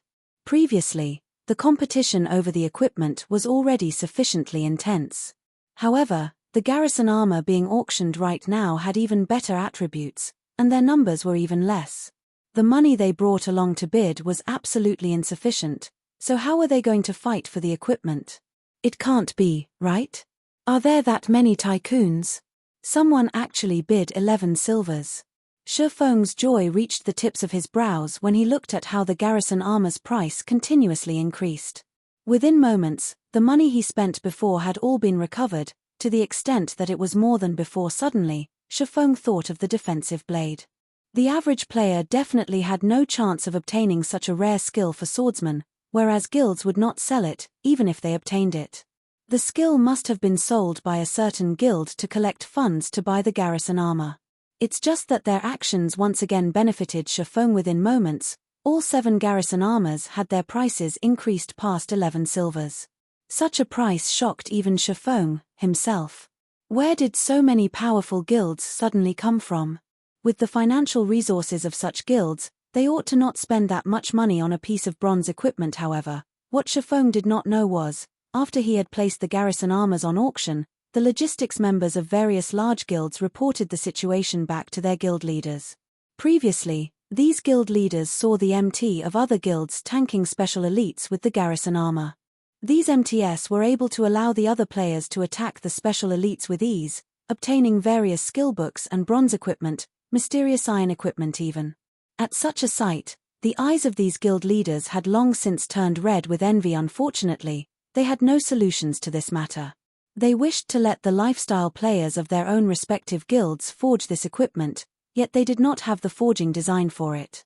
They also wished to contact the player who had forged these Garrison armors, yet this player had hidden his name, preventing any means of contact. Their only choice was to watch on, helplessly. Now, however, the Garrison armor, this time, even possessed defensive power. They definitely must buy it. Hence, these guilds started gathering funds immediately. Do you hear me? You definitely must get it. Immediately bid 13 silver coins. I want to see who else dares to bid. What? Is it already at 13 silvers? Bid 13 silvers 50 coppers. I don't believe there is a guild that is wealthier than us. There were over 100 towns under the influence of White River City, and there were hundreds of guilds continuously bidding for the Garrison armor. After half an hour, all 7 Garrison armors were auctioned off, with the lowest being sold at 14 silvers 60 coppers. Chiffon earned more than 1 gold coin in an instant. Seeing how fervent these people were, Chiffon took the chance to place the Garrison heavy armor on auction, setting its starting price at 16 silver coins. Following which, Chiffon left the auction house. It was still night, and there was about half an hour before sunrise. It was very unwise to go out and level right now, so Chiffon went to the library in Red Leaf Town first. He wanted to have a better understanding of the diary, which contained elvish words he obtained from the hell mode of the Deathly Forest. He might even obtain a new find. Chapter 52, Holy Sister. The journey to Red Leaf Town's library was very dangerous. If a normal player went there, there was a 30% chance for that person to die once. As for the remaining 70%, he would die many times. Hence, before heading to the library, Chiffon stored all the hard stones and the Philosopher's Stone into the bank. The Philosopher's Stone would drop after death. If Chiffon had unexpectedly died on the way to the library, then it would be a major loss, following which, Chiffon took out the 4 skill books he bought previously and chose to learn them. Observing eyes. Able to see clearly unknown and concealed targets. There is a fixed chance to detect target's weak point. Cooldown, 40 seconds. Wind walk. The user is wrapped in wind, movement speed increased by 30%. There is a 50% chance to avoid damage from ranged attacks. Duration of 10 seconds. Cooldown, 2 minutes. Earth Splitter. Requires sword. Causes 30 base damage to target after use, and based on the period of charging power between 0.2 seconds to 3 seconds, a maximum of 300% weapon damage can be increased. Attack range of 8 yards. Cooldown, 1 minute. Defensive blade. Requires sword. Normal attacks range increased by 10 yards after use. Able to block up to a maximum of 6 ranged attacks or 3 melee attacks. Duration of 25 seconds. Cooldown, 3 minutes. With these new skills, Chiffon's survivability and attack potential greatly increased. Thus, the danger of him going to the library was no longer great. Red Leaf Town's library was distanced far from the trade area. It was located in Red Leaf Town's slums. The slums were the second most popular location after the trade area. There were all sorts of people there, and it was a place where crooks mixed with the honest folk. It was also the favorite visiting location of some players, and this was due to the slum's alternative name, Paradise of the Fallen. The moment Chiffon entered the domain of this paradise, from the corners of the street, he discovered eyes filled with greed directed at him. These were the rats hidden in the darkness, the ones unaccepted by the light, and the wanderers of hell's boundaries. There was bound to be a portion of players in God's domain that was different from ordinary person. They were neither interested in conquering dungeons, nor were they interested in the excitement that came from adventuring and risking oneself. The only thing these players were interested in was banditry. They would kill other players and plunder their equipment, then, they would sell it to others for a high price, making a bountiful amount of money. During daytime, these players would hunt for and plunder the players with good equipment. At night, they would return to the slums to dispose of their stolen goods, then party with the money they just earned. They would brag about their harvest to display their own strength, using the chance to elevate their position in the slums. Ordinary players would never set foot in this place. If they did not possess sufficient strength, the only result would be a return via death. The reason being this location was not protected by the guards. Chiffon simply glanced at the players hidden at the corners of the street. He discovered the indicators for all of these players were colored red. It was clear to see that they had done many kill and plunder deeds. Within God's domain, red players were not allowed to enter guarded areas. The equipment drop rate upon death for these players were also increased, and the penalty for death may be increased up to a maximum of 300%. Moreover, they would be apprehended and jailed by the guards if they were to enter guarded areas, and the duration they were jailed depended on their crime value. However, even with all these disadvantages, there were still many players who had chosen to go down this path. After all, the rewards came very quickly this way. Red players also had a place they could stay in Red Leaf Town. For example, the slums. Moreover, if one wished to receive a good quest in the slums, one had to be a yellow player or even a red player. Regarding these players who lived on the edge of a knife, Chiffon paid no attention to them. He immediately headed towards the main road of the slums. On both sides of the street, there were quite a few flirty ladies dressed in revealing clothes. When they noticed the clothing Chiffon was dressed in, they started flinging coquettish glances at his direction. They wanted to spend a pleasant night with Chiffon, earning some coin along the way. Little brother, are you here for some fun? Come over here to Big Sister. Big Sister guarantees that you will have a pleasant night. An alluring lady dressed in vibrant red leather clothing blocked Chiffon's way. Chiffon immediately used Observing Eyes. Charlene, elite rank. Level 8. HP 1200. Ha ha ha, Charlene, you're trying to sneak a bite again. How can you not invite us to such a happy occasion? A group of robust and fiendish men walked over, each of them carrying a cold grin on their faces. Is this a robbery? Chiffon took a look at his surroundings, calmly asking. He discovered himself already surrounded by NPCs. There were also a few red players by the corner of a broken house, sneers on their faces. In God's domain, it was very common for players to be robbed by NPCs. Moreover, it was also not Chiffon's first time being robbed by NPCs. The incident that left the deepest impression on him was when he was at Creation Mountain Range. It was there that he was robbed by an NPC warlord.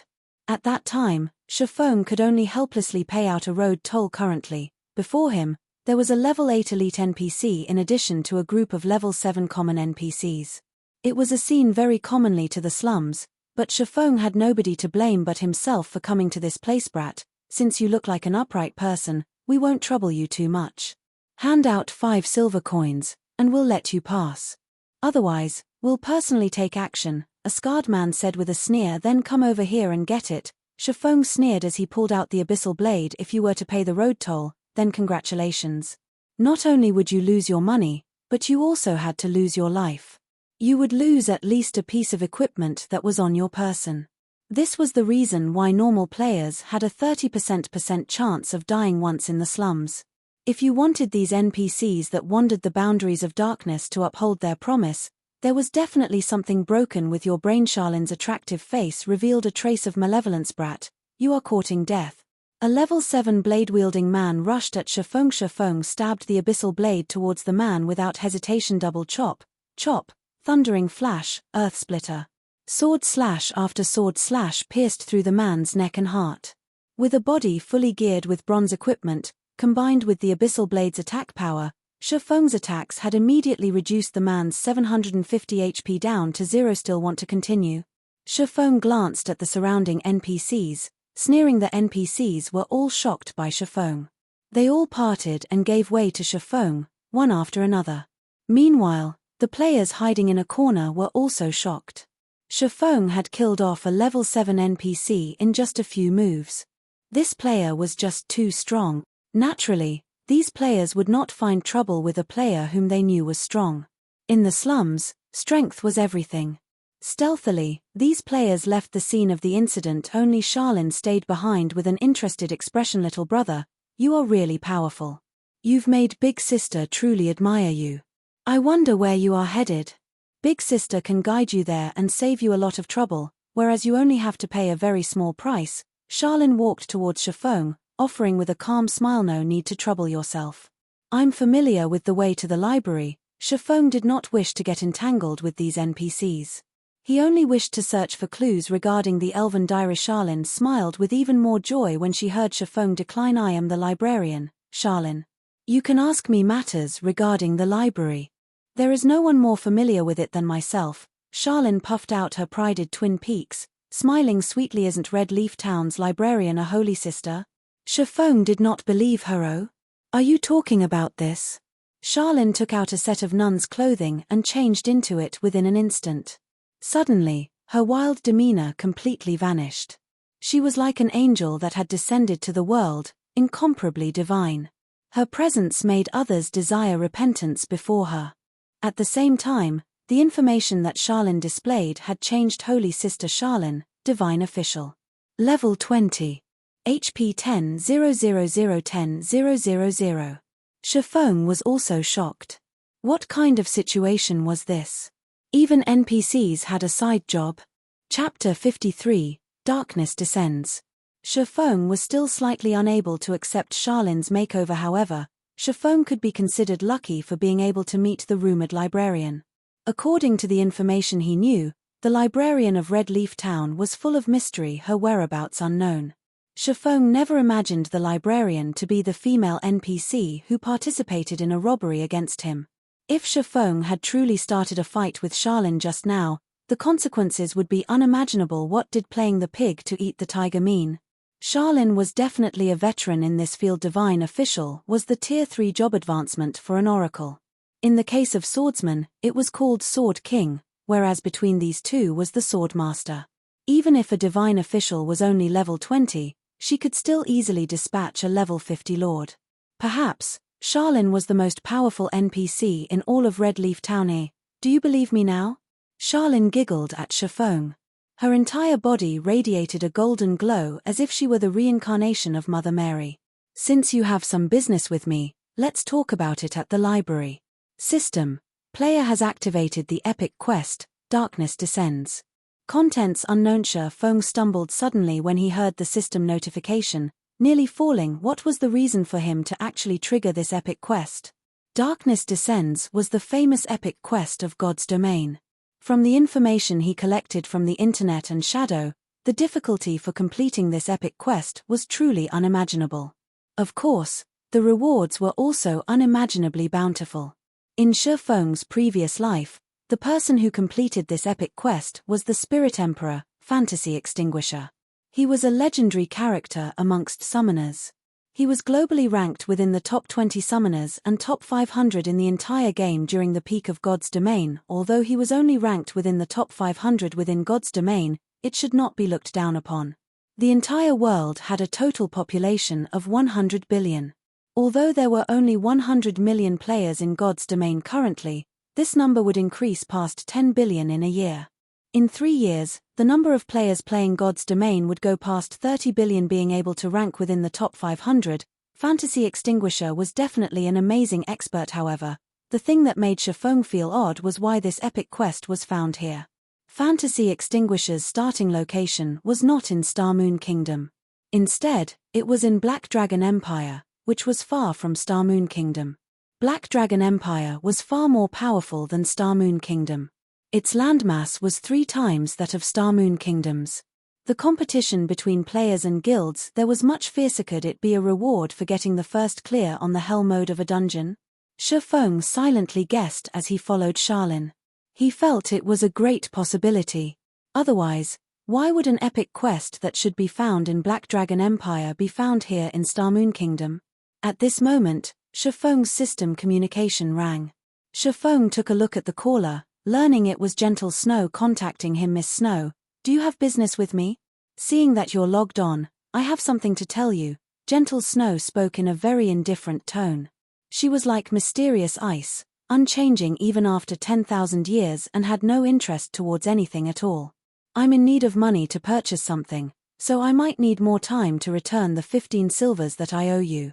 At the latest, I will return it to you by the end of today. All right.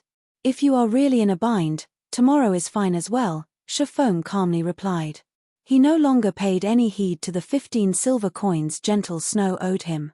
Currently, he had more than 1 gold coin on his person, and he was troubled over how to spend it. Gentle Snow was slightly surprised by Chiffon's indifference even toward that much money.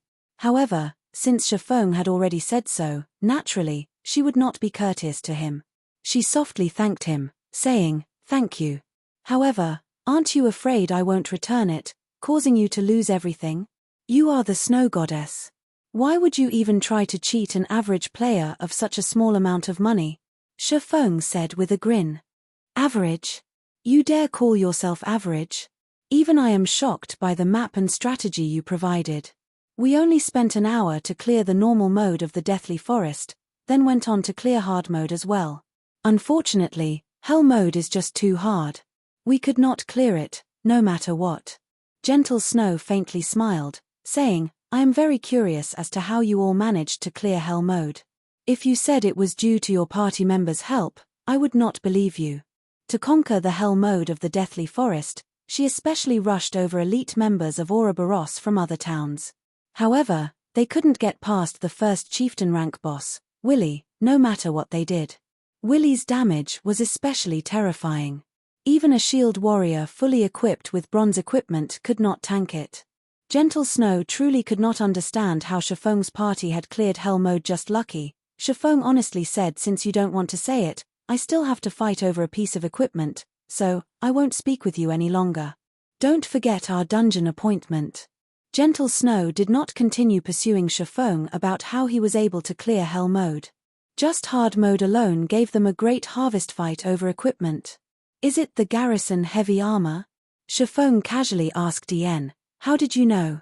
Are you also fighting for this equipment? Gentle Snow nodded her head while saying, the attributes for this Garrison heavy armor was too great. If they had this piece of equipment, there would not be much trouble when they entered the level 3 Wolfman dungeon. Shifeng knew he had said too much, but he remained calm as he replied, yes, but I didn't think there would be that many people competing for it. I've already given up on it by now.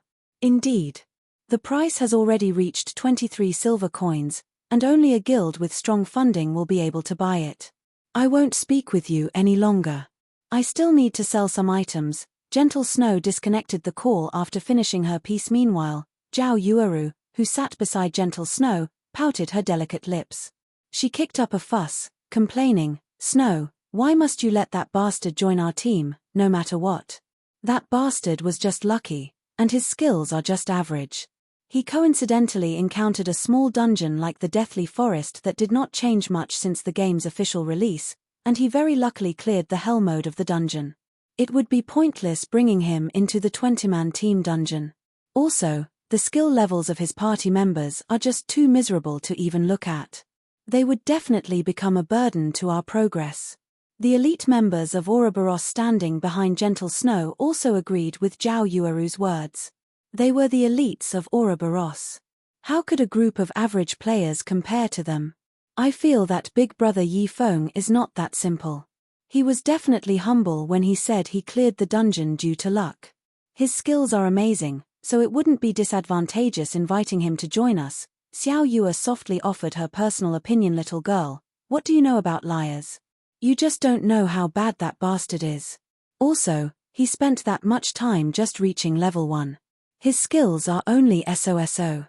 This lady can insta-kill him with a single flame explosion. Zhao Yueru gave Xiao Yue a stare, speaking confidently. Alright, stop arguing. I, too, feel Yifeng is not that simple. Otherwise, how could he clear the hell mode of the Deathly Forest with a group of novices? When we enter the team dungeon, we will see where his standards lay. If he is not bad, I might consider recruiting him into the God-slaying army. Now, however, let's first bid on this Garrison heavy armor. Gentle Snow let out a soft cough. Everyone abruptly became silent, astonished. They never imagined that Gentle Snow would have such considerations. She was actually planning to let Yifeng join the God-slaying army. The members of the God-slaying army were the elites amongst the elites of Ouroboros. Each member had great skill, and they were experts who were selected out of tens of thousands of players. All of the guild's resources were prioritized on the God-slaying army. Aside from the guild leader and sub-leader, members of the God-slaying army had the most authority within the guild. Many experts in the virtual world struggled tirelessly to join the God-slaying army. However, a large majority of these people were all rejected.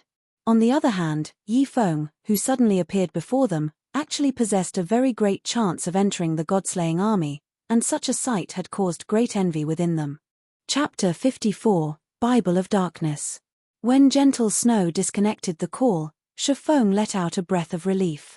Fortunately, he was not discovered. If gentle snow found out that Shifeng was the creator of the Garrison armor, terrifying consequences might have occurred. Also, Shifeng did not doubt the possibility of gentle snow utilizing a forceful approach. The snow goddess was not an empty title. Her iron fist methods have tongue-tied countless experts. Otherwise, she would not have been able to take care of so many experts. However, Shifeng discovered an interesting matter from Gentle Snow's words. The many guilds in White River City have already started attaching great importance towards the Garrison armor. This meant the reputation of the Garrison armor had already spread. Currently, the Garrison armor's popularity might have reached its peak. It was a great chance for Shifeng to sell the Garrison armor in large quantities, earning a ton of money. After another period had passed, the Garrison armor's worth would not be as great as it was now. Let's first take a look at the epic quest, then I'll return to making the Garrison armors. Shifeng impatiently wanted to return to making Garrison armors now that a chance for him to make a lot of money had arrived. However, the epic quest currently before him was much more important. If he gave it up part way, he would definitely regret it for the rest of his life. This epic quest played a big role in allowing Fantasy Extinguisher a legendary achievement. Naturally, Shifeng would not let go of this chance meeting.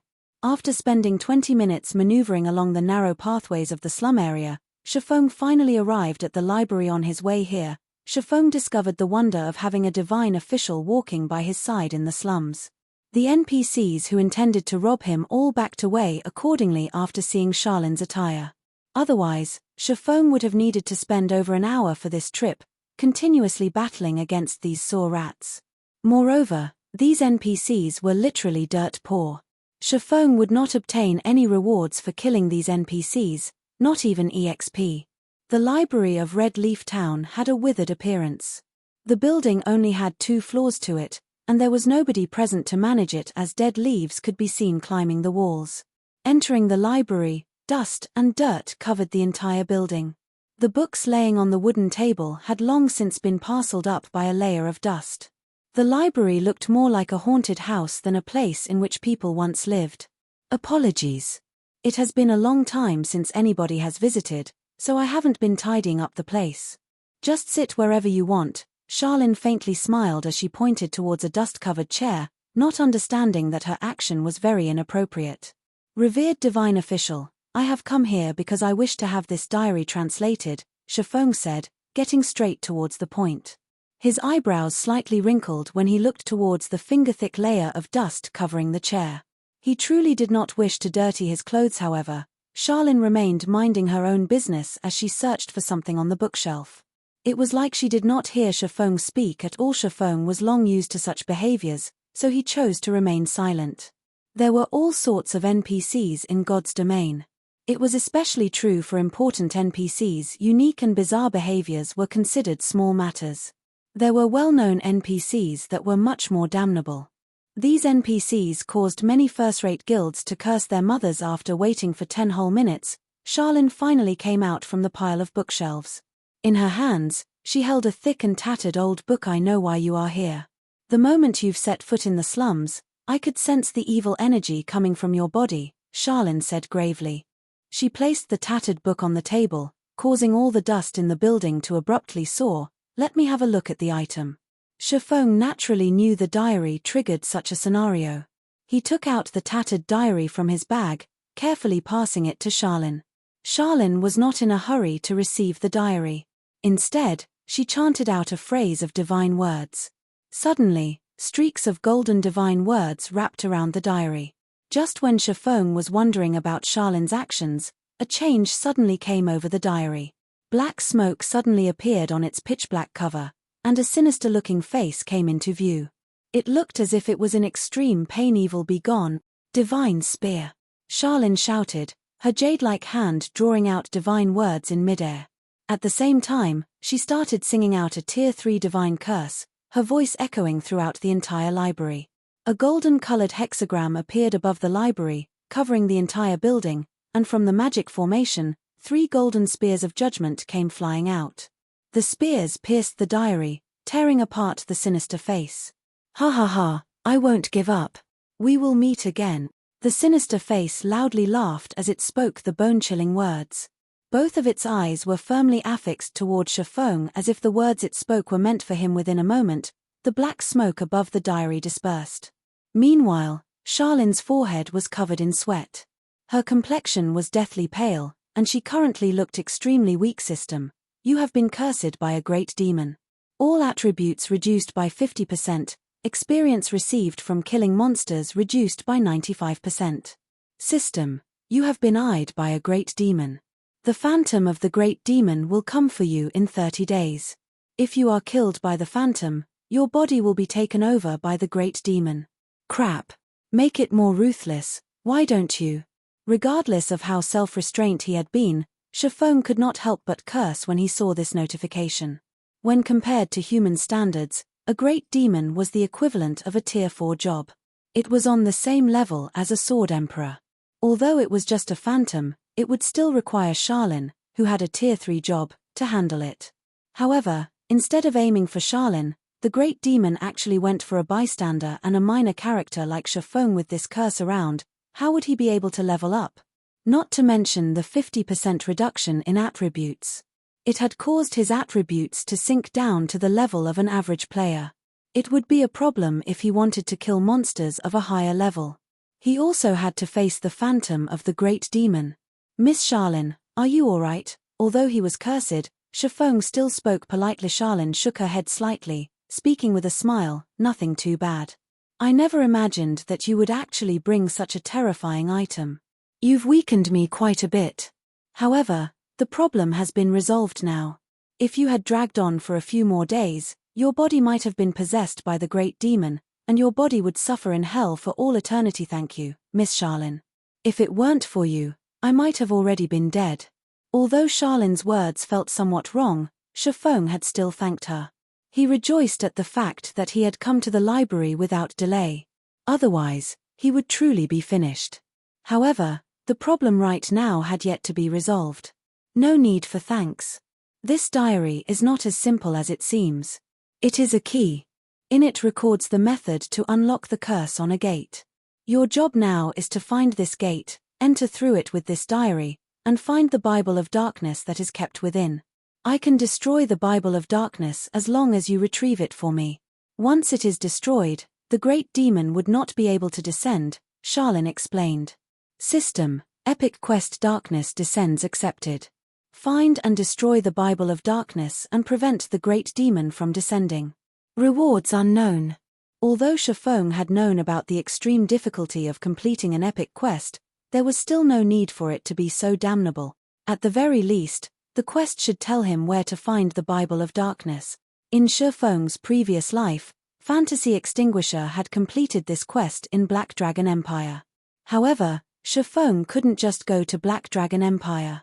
Even if he went there, the teleportation gates had not been activated at this stage of the game, so he would have to run there. However, even if he ran till his legs broke, he would still need to waste several months before he could reach the borders of Black Dragon Empire. Chapter 55, Moon Drip. Shifeng entered deep thought. He did not understand how Fantasy Extinguisher completed this epic quest in his previous life. Who the heck would know where the Bible of Darkness was stored? Moreover, in his previous life, the information Shifeng collected regarding this quest was very incomplete, so the parts he could use as reference were extremely limited. Currently, the evil curse Shifeng was shouldering even made leveling a problem. No matter what, he had to think of a solution to this problem. Otherwise, the problems he would face in the future would be even greater. Esteemed Miss Charlene, I am now cursed by the demon. Do you have any methods to resolve it? Shifeng calmed his heart. He turned to look at Charlene, who was currently in a delicate state, asking, also, where can I find the Bible of Darkness? Even just a clue is helpful. Hearing Shifeng's series of questions, a bright smile appeared on Charlene's pure countenance. You sure have a lot of questions, huh, you little bastard? It's not like I don't have a method to resolve your curse. However, you should know, to get something, you have to give something in return. There is only one way to dispel the curse, and that is to carry out a moon drip. The moon drip is a ceremony that can dispel all magic and curses in the world.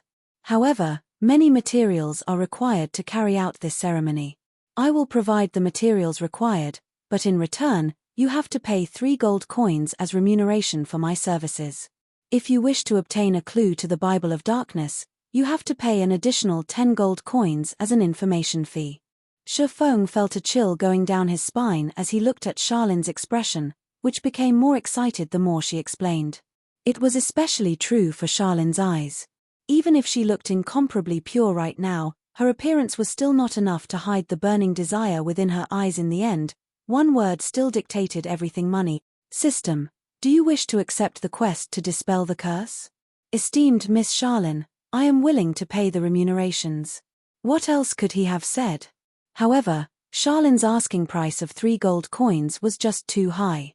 There was not a single player in White River City who could afford such an amount right now. Since you are willing, then pay a deposit of 1 gold coin. Charlene stretched out her delicate hand without restraint. Seeing Charlene's actions, Shifeng suspected that she had some sort of X-ray technique.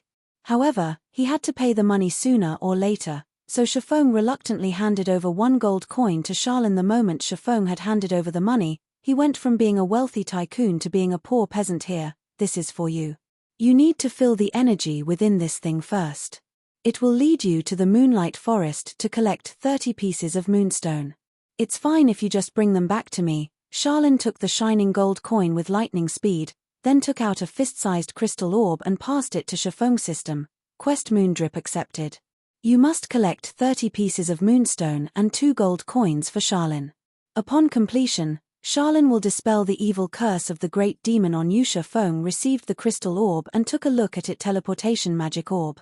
Able to teleport the user to and from the Moonlight Forest immediately after activation. Activation condition: 200,000 EXP needed to be stored. 200,000 experience points were enough to let the average player rise from level 0 to level 7 within an instant. To Shifeng right now, such an amount was asking for his life. Currently, the experience he obtained from killing monsters would be reduced by 95%. He would obtain absolutely no experience from killing monsters of the same level. As for elites, he would just be able to obtain around 10 EXP for killing one that was a level higher. That meant he would have to kill 20,000 elites that were 1 level higher than him to collect 200,000 EXP. How long would it take for him to kill that many? Moreover, there weren't even that many elite monsters in Red Leaf Town. It really is worthy of being called an epic quest. The difficulty is truly insane. Shifeng bitterly laughed. In Shifeng's previous life, Fantasy Extinguisher had the support of the first-rate guild, Fantasy Shrine. So, he was able to complete the quest after much difficulty. However, Shifeng did not have the support of a first-rate guild. It would be extremely difficult if he wanted to complete the quest. However, as long as Shifeng completed it, the rewards would easily outshine the troubles. The rewards for this epic quest resulted in Fantasy Extinguisher's fame. Although Shifeng did not have a first-rate guild supporting him, he was a reincarnated person. He still had quite an advantage over the other players. At the very least, he would not lose out to the first-rate guilds regarding earning money. It looks like I can only return and forge Garrison armors for now. Shifeng kept the crystal orb and left the library. He planned to first earn enough gold coins before thinking of a way to store up 200,000 EXP. The sky outside was already bright by the time Shifeng returned to the trade area.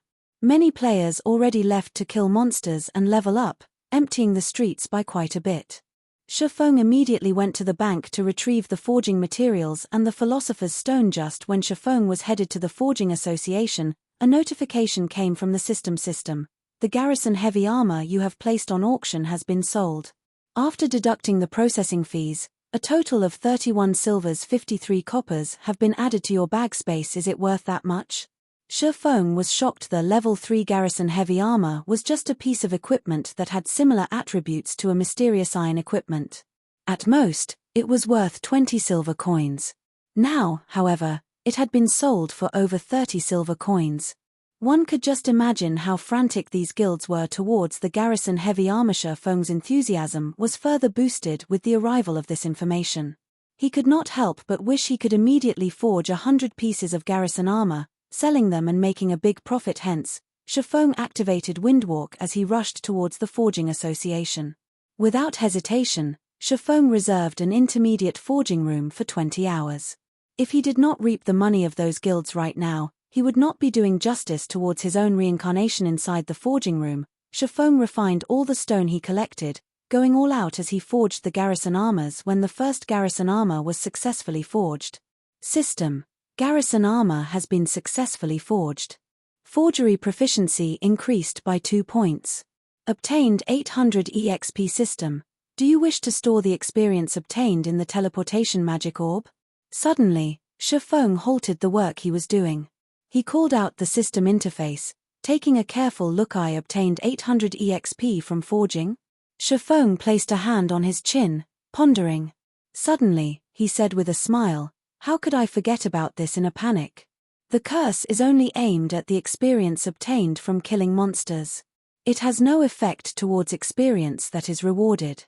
Although a lot of time was needed to forge a piece of equipment, it was a different story if the success rate was very high. Shifeng's leveling speed at that time would be a lot faster than the average player. Even with the 95% experience reduction state he was currently under with such an opportune method in hand, the difficulty of the epic quest had been greatly reduced in an instant. Moreover, Shifeng had the Book of Forging. It could increase the success rate of forging the Garrison armor up to 60%. With it, Shifeng's leveling speed would greatly surpass even the expert players. It would not be long before he would finish collecting the 200,000 EXP. In such a way, Shifeng could earn not just money, but experience as well. It was killing 2 birds with 1 stone.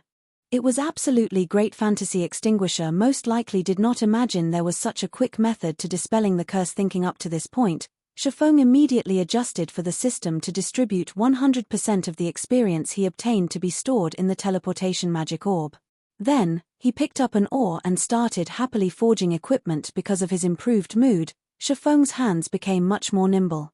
The 100 refinement hammer in his hands was like a musical instrument, rhythmically beating out a moving melody. By the time Shifeng regained his sense of self, he was suddenly dumbfounded by the Garrison armor before him. Chapter 56, Glimmer Chestplate. The current Garrison armor before Shifeng was largely different than the previous ones. Its design had largely changed, and even the color had become a pale gold. This was absolutely not the Garrison armor crap. Shifeng understood he had failed before. He was too absorbed into his own excitement while he was forging the equipment. He smashed the hammer in whichever way he wanted, giving the Garrison armor a completely different appearance.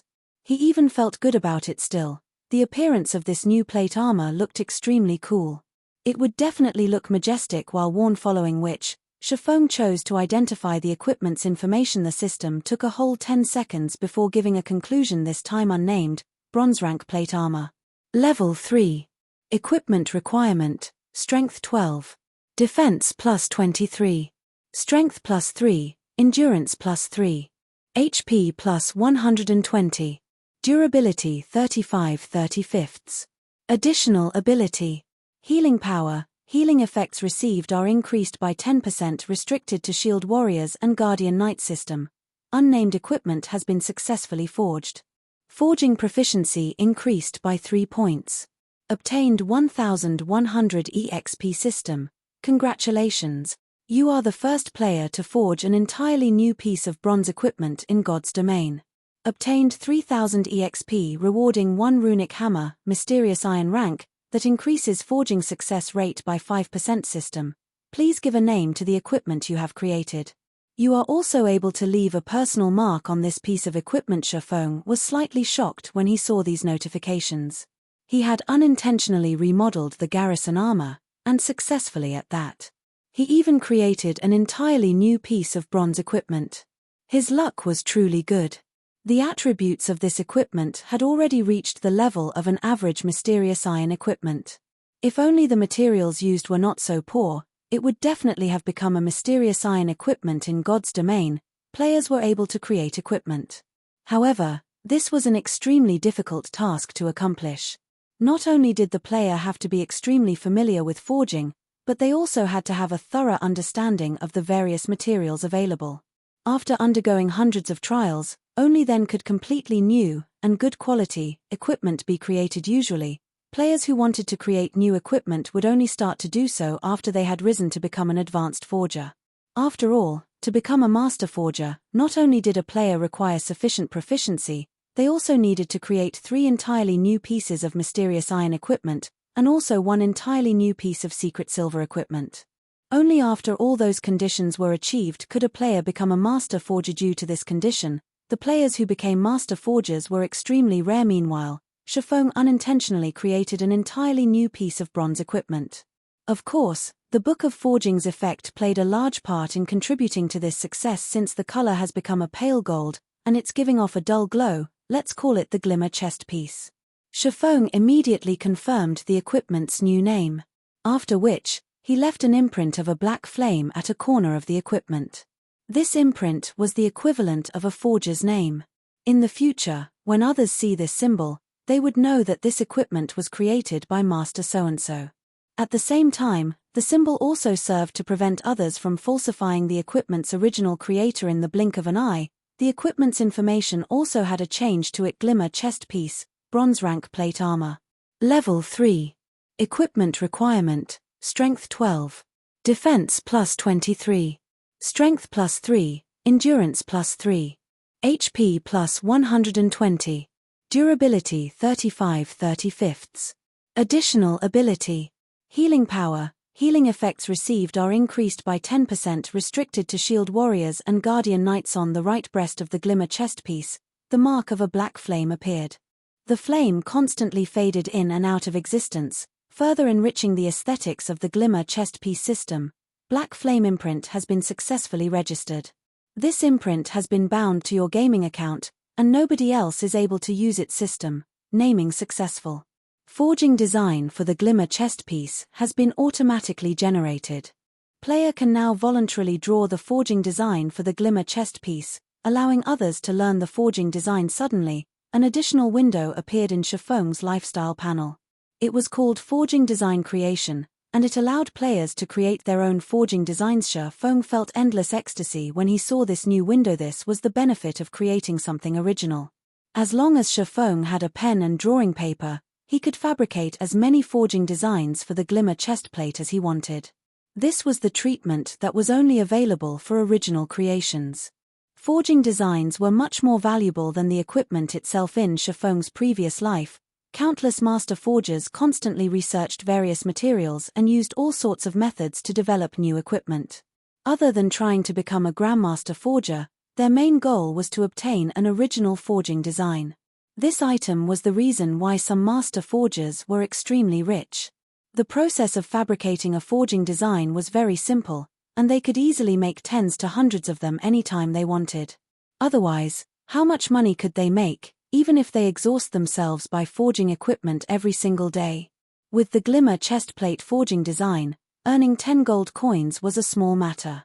At that time, it was even possible for Shifeng to earn up to 30 or 40 gold coins. After all, there were a lot of players in White River City and no shortage of guilds. Afterward, Shifeng continued forging Glimmer chestplates, no longer forging Garrison armors. Both of them required the same materials to make. However, the Glimmer chestplate had a cooler-looking appearance and even came with an additional ability. There was another benefit for an original creation. When forging your own creation, the success rate for it was increased by 10%, and the equipment would also have a higher chance to come with an additional ability. As long as the Glimmer chestplate's fame spread, Shifeng would have no trouble selling its forging design. Time passed. Bit by bit, Shifeng was completely unaware of his surroundings as he forged equipment. His heart was filled with the thoughts of money. 1 gold coin. 2 gold coins. 3 gold coins. Piece after piece of shining golden equipment piled up in the entire forging room. When 10 hours had passed since Shifeng rented the forging room, a loud notification had come from the system. Only then had Shifeng suddenly realized 10 hours had already gone by. His gains were even more shocking, however. He successfully made a total of 142 pieces of equipment, and the materials he had bought were nearly depleted. Amongst the attributes of the equipment, there were some that were good, and some that were bad. The difference between them was the healing effects. The bad ones had 5%, while the good ones had 12%. There were a total of 76 pieces that had their healing effects below 7%, 48 pieces that had their healing effects between 7% and 9%, and 18 pieces that were between 10% and 12%. These pieces of equipment filled up over half of Shifeng's bag space. At the same time, Shifeng's proficiency also had a big increase, reaching up to 514 points. Shifeng was now halfway to becoming an intermediate forging apprentice. Shifeng took out the teleportation orb to have a look. The experience it had currently stored up was close to 150,000. As long as Shifeng continued putting in an effort for several more hours, he would be able to store up the 200,000 and immediately go to the Moonlight Forest. The speed at which Shifeng gained EXP was at least 2 to 3 times faster than the guild leaders of first-rate guilds. After leaving the Forging Association, Shifeng ran to the auction house. Currently, a majority of the average players should have already risen to level 3, whereas many veteran players should have risen to level 4. Only expert players would be closing into level 5. After all, a lot of experience was required to rise from level 4 to level 5. The amount needed was at least 3 to 4 times the amount needed to rise from level 3 to level 4. Right now was the perfect time for Shifeng to sell the level 3 bronze equipment. The various guilds should also have amassed quite an amount of wealth after more than 10 hours had passed, so it was a good chance for Shifeng to make a big catch.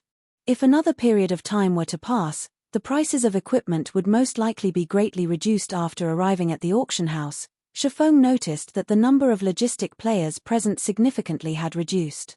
It seemed as if they were no longer as enthusiastic towards the Garrison armor as before. Fellow brother, why are there suddenly so few people at the auction house?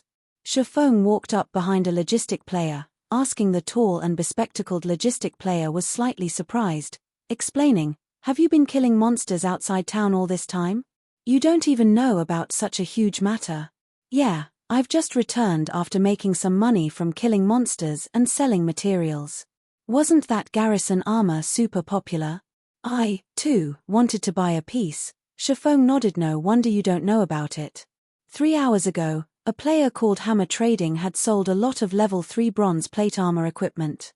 Although the attributes on it were slightly weaker than the Garrison armor, its price was extremely low, costing only 4 silver coins. Moreover, that player even announced that there would be discounts if you contacted him and ordered in bulk. Naturally, the various guilds all contacted him and ordered. That equipment is now extremely popular, so who would remain here and pay attention to the Garrison armor? Chapter 57, Hammer Trading. Hammer Trading? Shifeng wanted to confirm once more. Correct. He even posted a thread on the forums criticizing the Blackheart forger that made the Garrison armor. Currently, the thread has already received more than 7 million clicks. With it, that guy has quickly become a famous person in White River City. I heard many large guilds have already sent out an olive branch to him, trying to recruit him with a high price. The logistics player had a face filled with envy while he spoke. He couldn't help but wish he could turn into Hammer Trading. That way, he would be able to live a life filled with beauties and riches. Shifeng only smiled at the player as he turned to walk towards an empty seat. He sat down and called out the game's official forum. He wanted to have a good look at this Hammer Trading who nearly robbed him of his business. In Shifeng's previous life, Hammer Trading did not reveal himself as quickly as this. Before Shadow scouted him, he had been playing God's Domain with tens of fellow schoolmates. With the support of these schoolmates, in addition to some chance meetings that had allowed him to become an intermediate forging apprentice, he managed to become acquainted with the upper echelons of Shadow. At that time, there were very few intermediate forging apprentices. The bronze equipment that was forged at the time was also very popular. Seeing such a situation, Shadow also wanted a share of the profits. So, they paid a large price to hire Hammer Trading. Along with the continuous support of Shadow Workshop, Hammer Trading grew to become a shocking figure, becoming a relatively famous forger and earning Shadow a lot of money afterward. Hammer Trading also obtained the forging talent in addition to the great support from Shadow, allowing him to become a master forger. During those times, he did not have the slightest hint of respect for Shifeng, who was the guild leader of Shadow at that time. In the end, with the strong support of Hammer Trading, along with several master forgers and master potion makers, Lanhua financial groups gladly agreed to World Dominator's acquisition of Shadow. Otherwise, Lanhua financial groups would not have agreed to the decision without hesitation and dismissing Shifeng at the same time. Shifeng opened the forums for Starmoon Kingdom, his heart lamenting over how fate was toying with him in this life. Just when the Garrison armor was beginning to sell like hotcakes, Hammer Trading appeared to break off his road to wealth. Shifeng couldn't help but admit that he and Hammer Trading were rivals in life. Shifeng stole the forging talent from Hammer Trading, whereas Hammer Trading turned around to break off his road to wealth. Browsing the forums of Starmoon Kingdom, Shifeng quickly discovered a thread marked in red, positioned at the top of the forum. Upholding justice starts from us. We absolutely cannot let this Blackheart forger do as he pleases. I am a forger with a kind heart. These large, bright red words caused Shifeng's brows to furrow. What kind of trouble is he trying to cause here? The number of clicks exceeded 10 million. Out of curiosity, Shifeng had opened the thread. Shifeng looked at the eloquently written condemnation that had over 10,000 words. The article had justifiably mentioned that the cost of making a piece of bronze equipment did not even exceed 1 silver coin. However, the Blackheart Shifeng sold his equipment for up to 30 silver coins. He was ripping off other players. Hence, Hammer Trading wanted to oppose Shifeng. He was even willing to sell level 3 bronze equipment without limit. Only, due to the failure rates, he had no choice but to sell them at 4 silvers apiece to reclaim his cost of making. This article received the support of a lot of players. They had all declared that they would no longer purchase the Garrison armor and that they would support Hammer Trading's actions of kindness. Shifeng was speechless after reading the entire article. The entire article was just trying to put a smear on his reputation while heightening Hammer Trading's own self.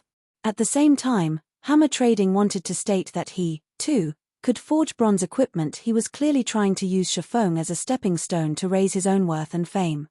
He wanted to let the many large guilds extend an olive branch to him, and in turn, raising his own worth. However, Shifeng had to admit that Hammer Trading had succeeded. Not only had his fame risen in a burst, but many second-rate guilds had also sent him an invitation. There were even a few first-rate guilds who were willing to discuss matters of cooperation with Hammer Trading. Crap. Not only has he broken off my path to wealth, he still wants to use me as a stepping stone. Shifeng could no longer hold back his 2 lifetimes worth of rage. He wanted to properly teach Hammer Trading a lesson. Did he think he was awesome for selling level 3 bronze equipment without limit? Shifeng did not wish to have any relation with Hammer Trading if he did not try to use Shifeng as a stepping stone. However, now that he had provoked Shifeng, he must be ready to pay the appropriate price. Shifeng felt it was just hilarious when he looked at the statements and numbers provided by Hammer Trading. Basic forging apprentices only had a 5% success rate when forging a piece of level 3 bronze equipment. However, looking at the numbers provided by Hammer Trading, it could be seen that he did not possess just a forging design for a piece of bronze equipment.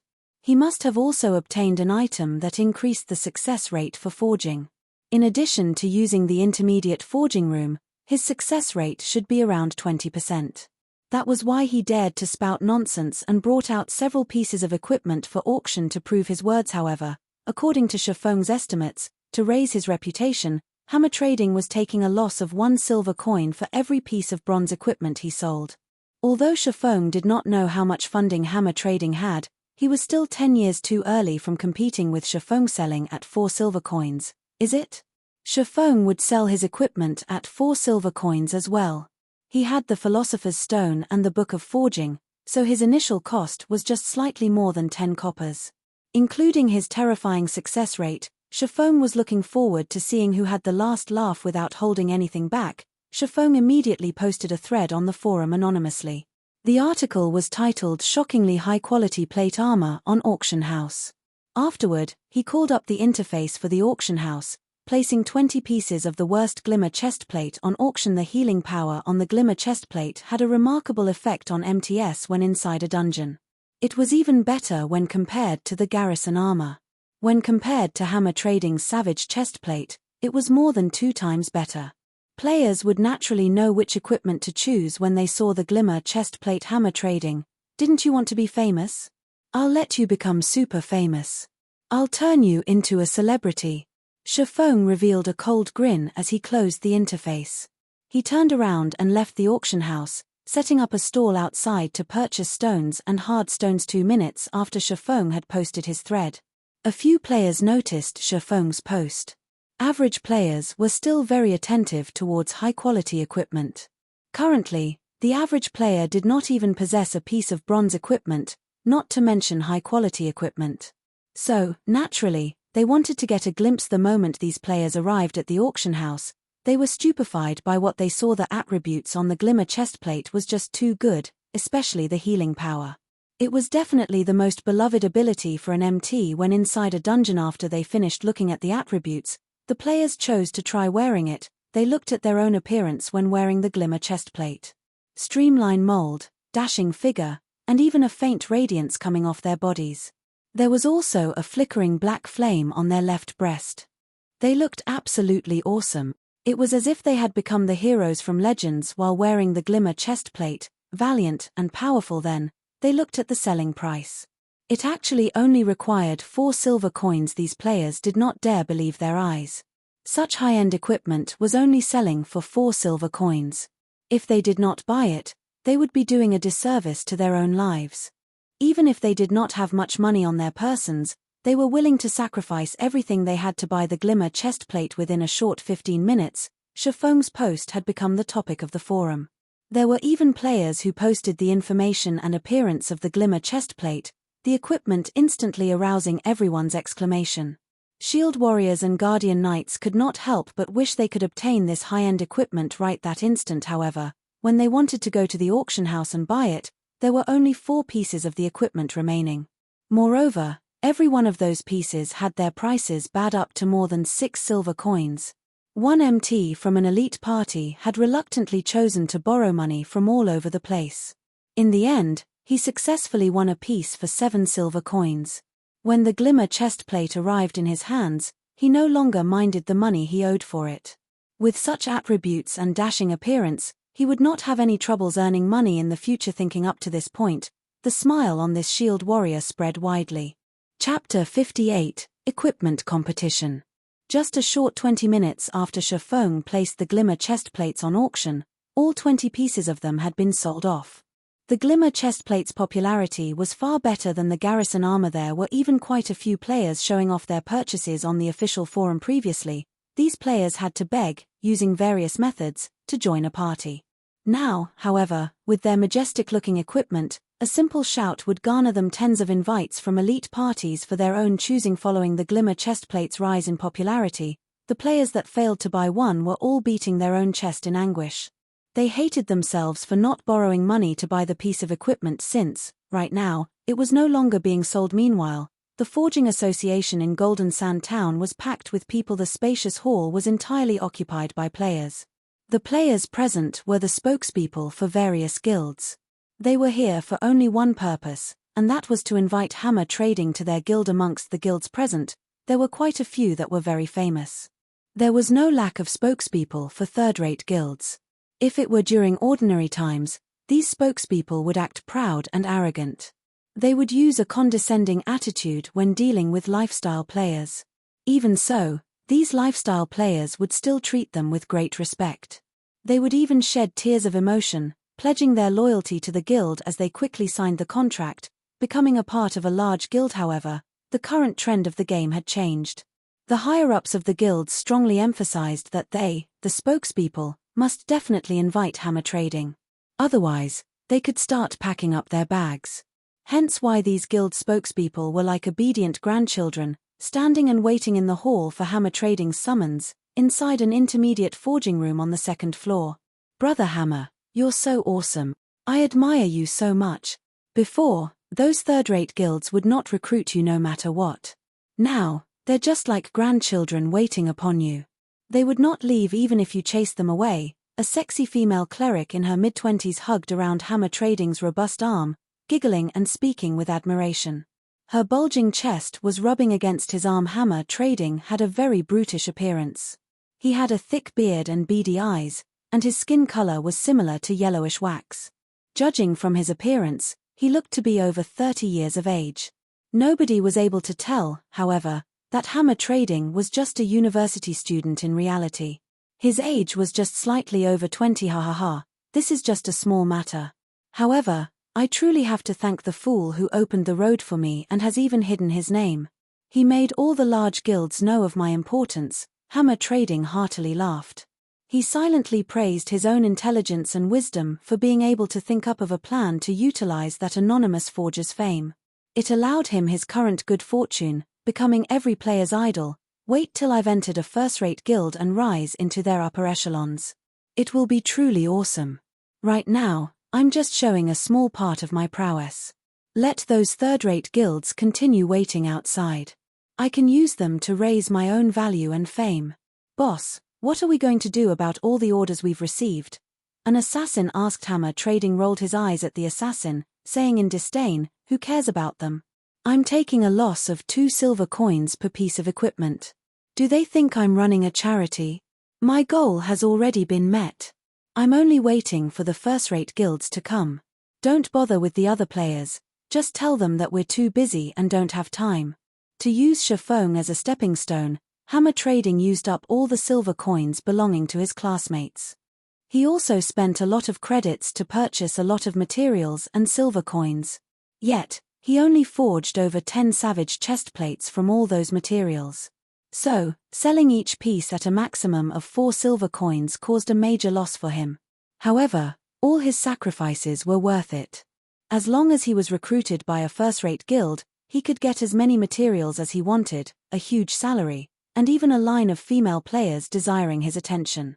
Hammer Trading felt invigorated just from thinking of all these benefits. Suddenly, a berserker entered the forging room with a panicked expression. What happened, Hadron? Seeing as you're in such a hurry, has the upper echelon of a first-rate guild arrived? Hammer Trading teasingly asked. Big trouble. A lot of top-tier equipment has suddenly appeared at the auction house. All the players on the game's official forum are discussing it now, and the number of clicks on the post is madly increasing. The post has over 5 million clicks right now, and many guilds have started to notice it. Moreover, the equipment is being sold by the same anonymous forger. The equipment's price is set at a minimum of 4 silver coins. Everyone is starting to wonder about the identity of the forger responsible, and they are no longer paying any attention to you, boss. Moreover, there are already a few first-rate guilds who made a declaration on the forum. They are willing to hire that forger with a high salary and make him the chief forger of their guild. A few representatives of large guilds downstairs have also started leaving for the auction house. Hammer Trading's expression froze when hearing Hadron's words. He only managed to attract the attention of first-rate guilds after much difficulty. However, now, that anonymous forger stole his wind. If he did not steal it back, those first-rate guilds would most likely forget about him. He has such nerve to steal my wind and position. Don't blame me for not being polite. Making that kind of top-tier equipment has a high cost and low success rate. If you sell it at 4 silver coins, then I'll sell at 3 silver coins. I wonder just how much you can afford to lose. Hammer Trading abruptly stood up. He wanted to let Shifeng know he would definitely not let the position of chief forger, and his future happiness, go. He was already taking a loss of 2 silver coins for making the savage chestplate that had inferior attributes. Then, Shifeng would at least lose 4 to 5 silver coins for selling each piece of top-tier equipment at 4 silver coins. Maybe even more. Hammer Trading believed he could outlast Shifeng, but, boss, we don't have many silver coins remaining. At most, we can afford to forge 10 more savage chestplates, Hedron worryingly said. What is there to be afraid of? I still have some funds. Worst comes to worst, I'll spend some more credits to buy materials and silver coins. I believe I can get rid of that little bastard. For every piece of equipment that little bastard sells, he's taking a loss of at least double or triple of ours. Why should we be afraid? Hammer Trading confidently asked. He assured himself that Shifeng, too, was trying to attract the attention of first-rate guilds by doing such lossful business. However, he would definitely be the final champion. An hour later, a few additional savage chestplates appeared on White River City's auction house. Their minimum selling price was 3 silver coins each. At the same time, a new post appeared on the game's official forum. For the benefit of the masses, I, Hammer Trading, have decided to sell the savage chestplate at 3 silver coins each. I will make a stand against this Blackheart forger to the end. Requesting support. Requesting encouragement. Suddenly, a wave of players followed the post, sending it to the top of the forum. Every one of them supported Hammer Trading's kind actions. As a result of this incident, all of White River City became lively. Everyone understood this was a competition between 2 forgers that were capable of forging bronze equipment. Every player in White River City watched on with anticipation. The ones who would profit from this exchange, in the end, would definitely be them, the players. It would not be long before they would be able to purchase bronze equipment at a low price. The various guilds also started watching by the sidelines, no longer expressing any of their intentions. They were all waiting for the final victor, while at the same time buying all of the equipment and developing their guild's strength. However, Shifeng himself did not know of this matter. He just finished purchasing stones and hard stones. Just after entering the auction house, he discovered that the number of players there had once more increased. Only then did he find out about this incident. You wish for a fight? Shifeng faintly smiled. Then, come. He called out the auction house's control interface, placing all of his Glimmer chestplates on auction. He assigned 20 pieces to be sold every hour, selling a total of 120 pieces of Glimmer chestplates. Such a number was definitely enough to torment hammer trading. Afterward, Shifeng used the money earned from selling Glimmer chestplates to buy hard stones and card sets. After purchasing all these items, Shifeng suddenly discovered that he still possessed a little more than 1 gold coin. From time to time, Shifeng would receive a notification from the system. It would state that another Glimmer chestplate had been sold, and some amount of silver coins have been deposited into his bag. Shifeng felt, the more silver coins he spent, the more silver coins he had. The amount he did not seem to be decreasing in the slightest. Shifeng considered selling some of his silver coins at the trade center, exchanging it for some spending money in real life. It was much better than just holding on to these silver coins. Chapter 59, Violet Cloud. Although Shifeng was having a relaxing time selling equipment, hammer trading was not to compete with Shifeng. Hammer trading was constantly forging new savage chestplates. The silver coins in his hands were no different than copper, as they disappeared in a flash. Hammer trading also had to spend credits to purchase more silver coins, giving him an immense heartache. However, when he thought of Shifeng spending much more than him, his heart soothed by a lot. He wanted Shifeng to go bankrupt. Meanwhile, Shifeng left the lively auction house. He arrived at the bank, storing all the card sets and hard stones he had collected into his warehouse.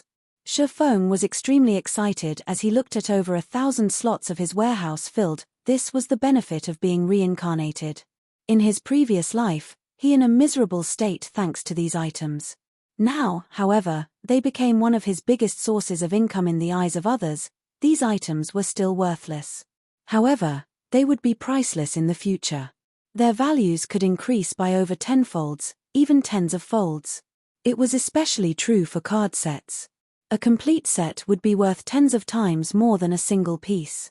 Even so, the large guilds would still have a hard time obtaining them. After he was finished storing the items, Shifeng made a trip to the grocery store. He bought 5 stacks of white paper and 1 stack of pen and ink. These 2 items could be bought at extremely low prices at the grocery store. A stack of 200 white papers only sold for 10 copper coins, whereas a stack of 20 bottles of black ink sold for 15 copper coins.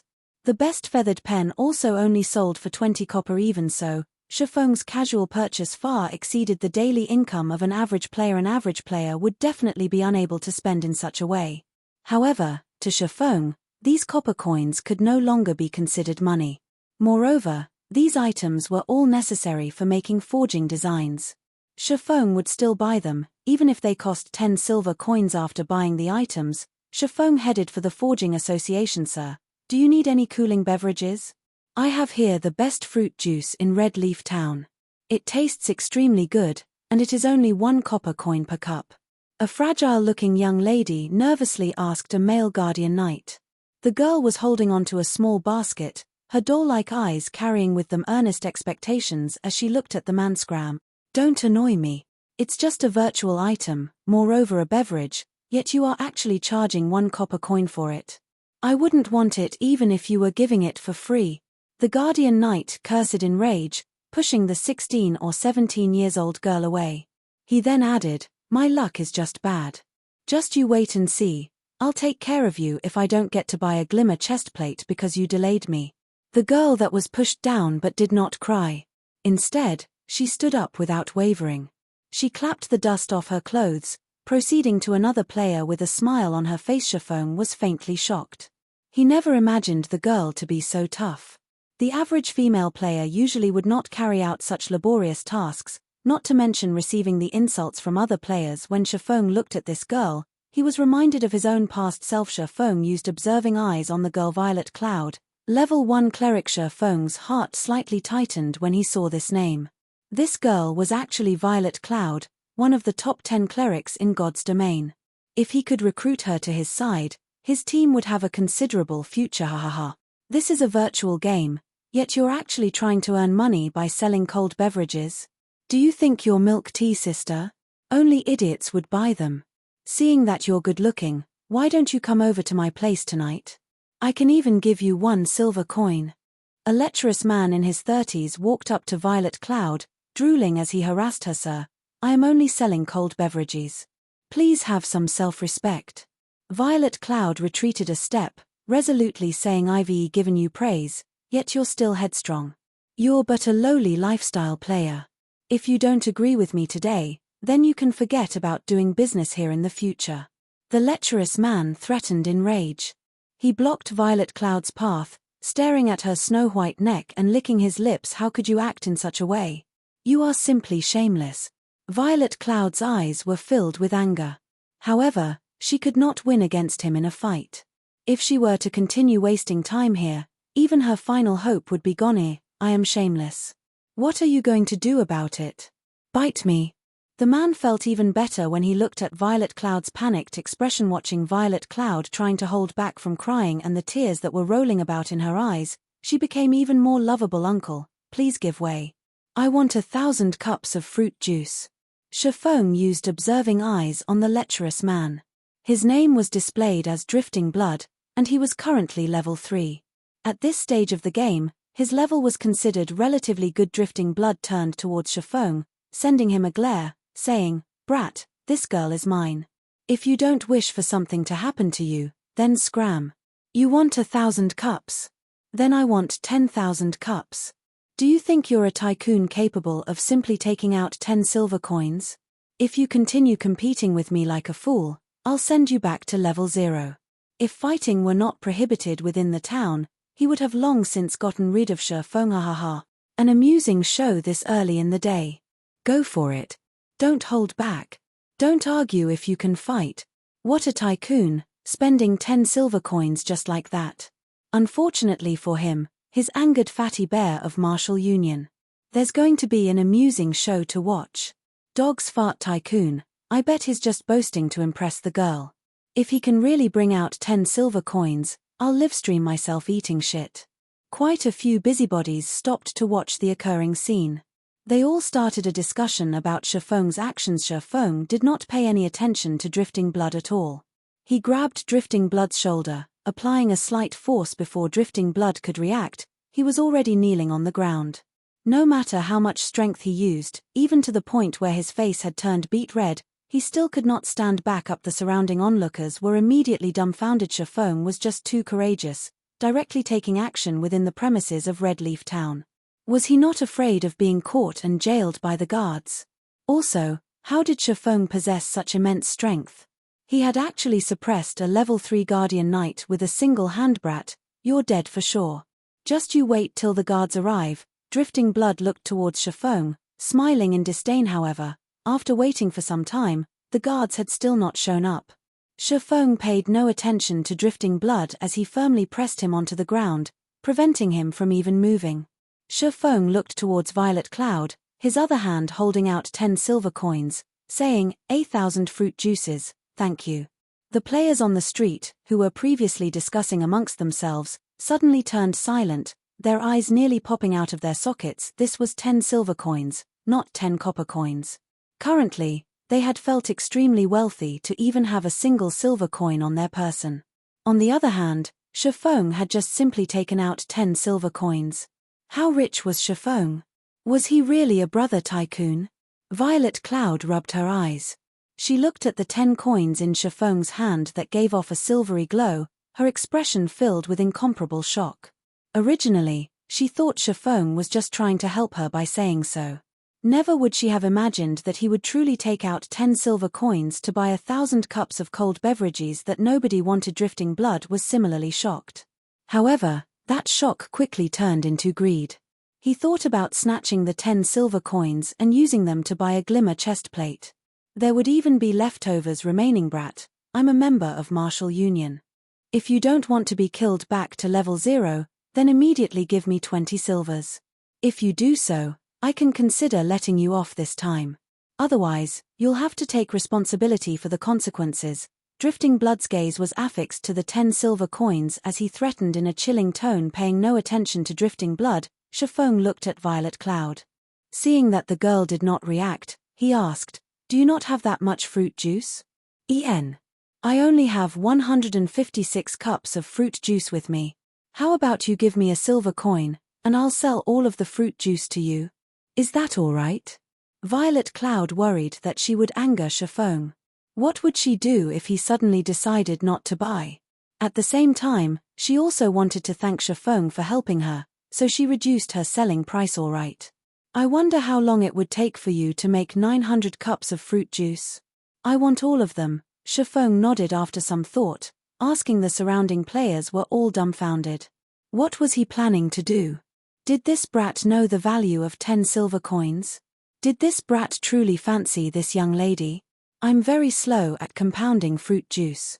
If Sir is willing, I can be done in 30 hours. Violet Cloud became extremely glad at Shifeng's words. However, when she thought of her extremely slow speed, she worried that Shifeng would no longer wish to buy them. So, she stretched out 5 fingers, hurriedly saying, "How about this? I'll just charge you 5 silver coins for 900 cups." Chapter 60, NPC.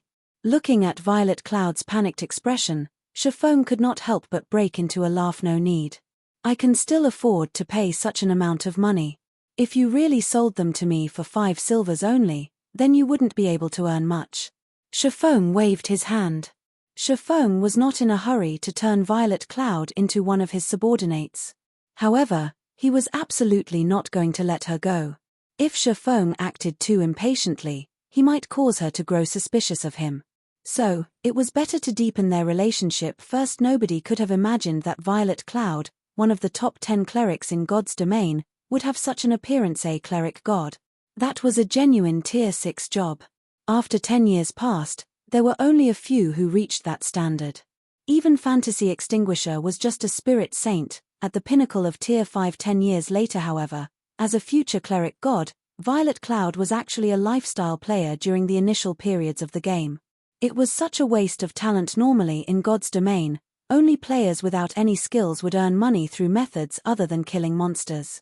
However, the popular auxiliary jobs usually had very high requirements, such as a lot of funds, coupled with extremely low success rates. It was extremely hard for a player to survive in such a way without the support of a guild. Meanwhile, auxiliary jobs such as chef was much easier.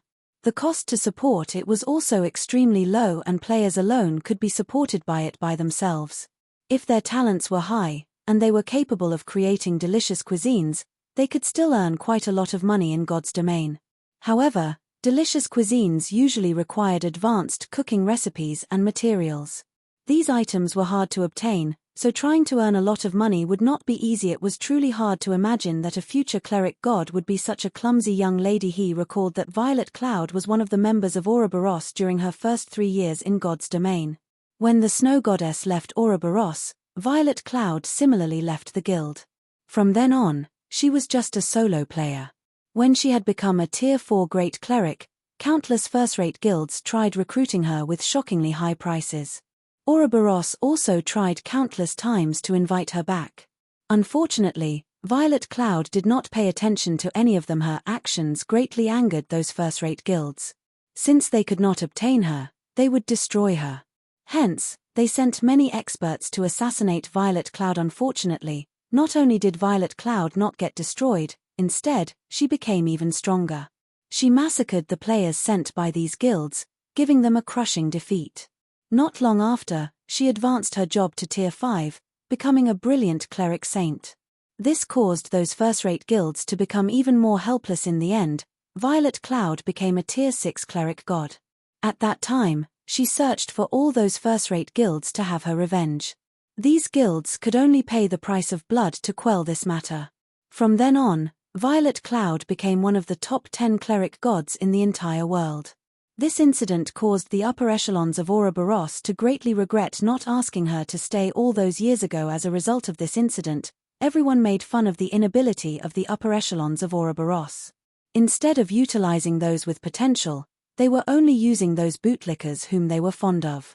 In the end, they had missed the chance to become a super guild. However, Chiffon could not find a guild insignia on Violet Cloud's person right now. In addition to Violet Cloud's current appearance, Chiffon could guess Violet Cloud must have been discovered by the Snow Goddess later on, which in turn resulted in Violet Cloud feeling indebted to the Snow Goddess. Hence, Violet Cloud left Ouroboros when the Snow Goddess stopped playing God's Domain. Meanwhile, Violet Cloud currently had yet to meet the Snow Goddess. It was the perfect chance for Chiffon to recruit her. Even if Violet Cloud was unskilled now, she had the potential to become a cleric god. As long as she was properly nurtured, she would definitely be able to become a cleric god in the future. Violet Cloud was no idiot. When she heard Chiffon saying so, she stared at Chiffon in a panic, both her hands covering her poorly developed chest as she retreated a step. Sir, aside from selling fruit juice, I won't be selling anything else. If you are regretting it now, you can take back your money. Violet Cloud handed over the silver coins she had just received. However, her eyes still carried with them a hint of unwillingness. As she did at her time of despair, a person suddenly emerged, saying that he wanted to purchase 1,000 cups of fruit juice.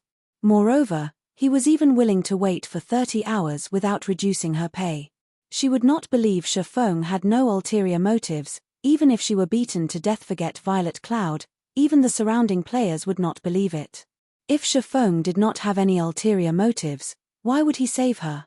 He even spent 10 silver coins to buy those unwanted beverages. Chiffon looked at Violet Cloud's vigilant expression and actions. He then looked towards her smooth flat chest, suddenly laughing. You're overthinking things. I really have no interest towards your flatlands. I'm only buying this many because I just happen to have a use for fruit juice. If you don't wish to sell them to me, then so be it. I'll just find someone else to buy them from. Saying so, Chiffon released Drifting Blood as he turned away and left. However, Drifting Blood was not willing to let Chiffon go. Chiffon publicly humiliated him by forcing him to kneel with just a single hand.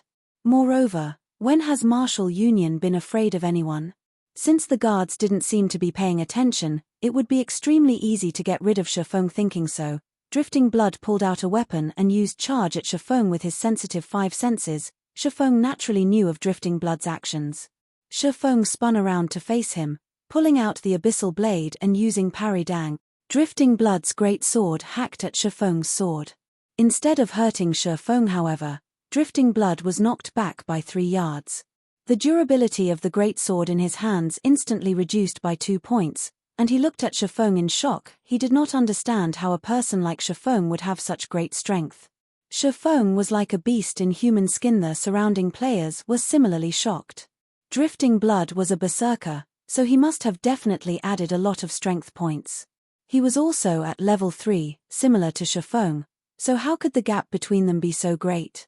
These players did not know, however, that this was still only half of Chiffon's real strength. After all, Chiffon could obtain 6 free attribute points for every increase to his level. It was 1.5 times that of an average player. Not to mention Chiffon's body was protected by bronze and mysterious iron equipment. There was even the powerful magic weapon. Even with just half of these aspects, Chiffon's strength far exceeded the average player. If Chiffon's strength had not been reduced by half, just by activating the strength hidden basic skill and the strength provided by the magic weapon, Chiffon could destroy that basic greatsword without a problem. Brat, you're courting death. See how I'll take care of you. Drifting Blood naturally would not believe that Chiffon was his match. He immediately stood back up, lifting his great sword as he looked at Chiffon. Idiot. Chiffon sheathed the abyssal blade, having completely lost interest in Drifting Blood. Watching Chiffon store his weapon, Drifting Blood thought Chiffon had become afraid and wanted to beg for mercy. However, he would not forgive Chiffon. Drifting Blood further increased the power in his hands. Just as Drifting Blood was about to slash at Chiffon, he was immediately sent into a fainted state. Before Drifting Blood could turn around and curse the bastard that attacked him, he suddenly discovered 6 silvery white armored guards standing before him. Without saying anything further, the guards placed Drifting Blood in shackles. UVE violated a town law, take a trip with us.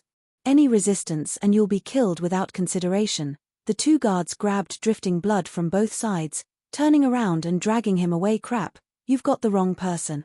I'm just an ordinary citizen. It's that bastard who attacked me first. You guys should be arresting him. Drifting Blood continuously pointed at Chiffon, yelling injustice in rage. However, the guards paid no attention to his bellowing, taking him away immediately. Everyone was also in shock. Why did the guards only appear now? Moreover, they even apprehended the wrong person. What sort of situation was this, exactly? Could Chiffon actually be an NPC, a part of the nobility? Only nobles would have such authority. To the side, Violet Cloud had a blank expression on her face, unable to make sense of the situation. Why didn't the guards arrest Chiffon? Instead, they arrested Drifting Blood. Was Chiffon really a noble NPC? Violet Cloud's eyes were filled with reluctance as she watched Chiffon leaving. She bit her rosy lips, her delicate hands tightly gripping the hem of her shirt. Of course, she was not reacting so because of how handsome Chiffon was, but instead, she was truly in need of money. Those 10 silver counts were too important to her. Chapter 61, Poaching. Just as everyone was guessing whether or not Chiffon was a noble NPC. As Drifting Blood was being dragged away, he glared at Chiffon with eyes of a poisonous snake, bellowing, "Brat, just you wait. I'll remember you now. Our martial union will not let you off. I'll still be a good guy when I come out 12 hours later. When that time comes, there would be no place in Red Leaf Town for you." Everyone felt chills down their backs as they heard Drifting Blood's malicious threat. Was he planning to fight to the death? However, no one dared to belittle Chiffon any longer. Just by judging from his single action just now, they knew Chiffon was not as simple as he looked. Martial Union was a relatively famous guild in Red Leaf Town. They were very well known in other wuxia virtual reality games.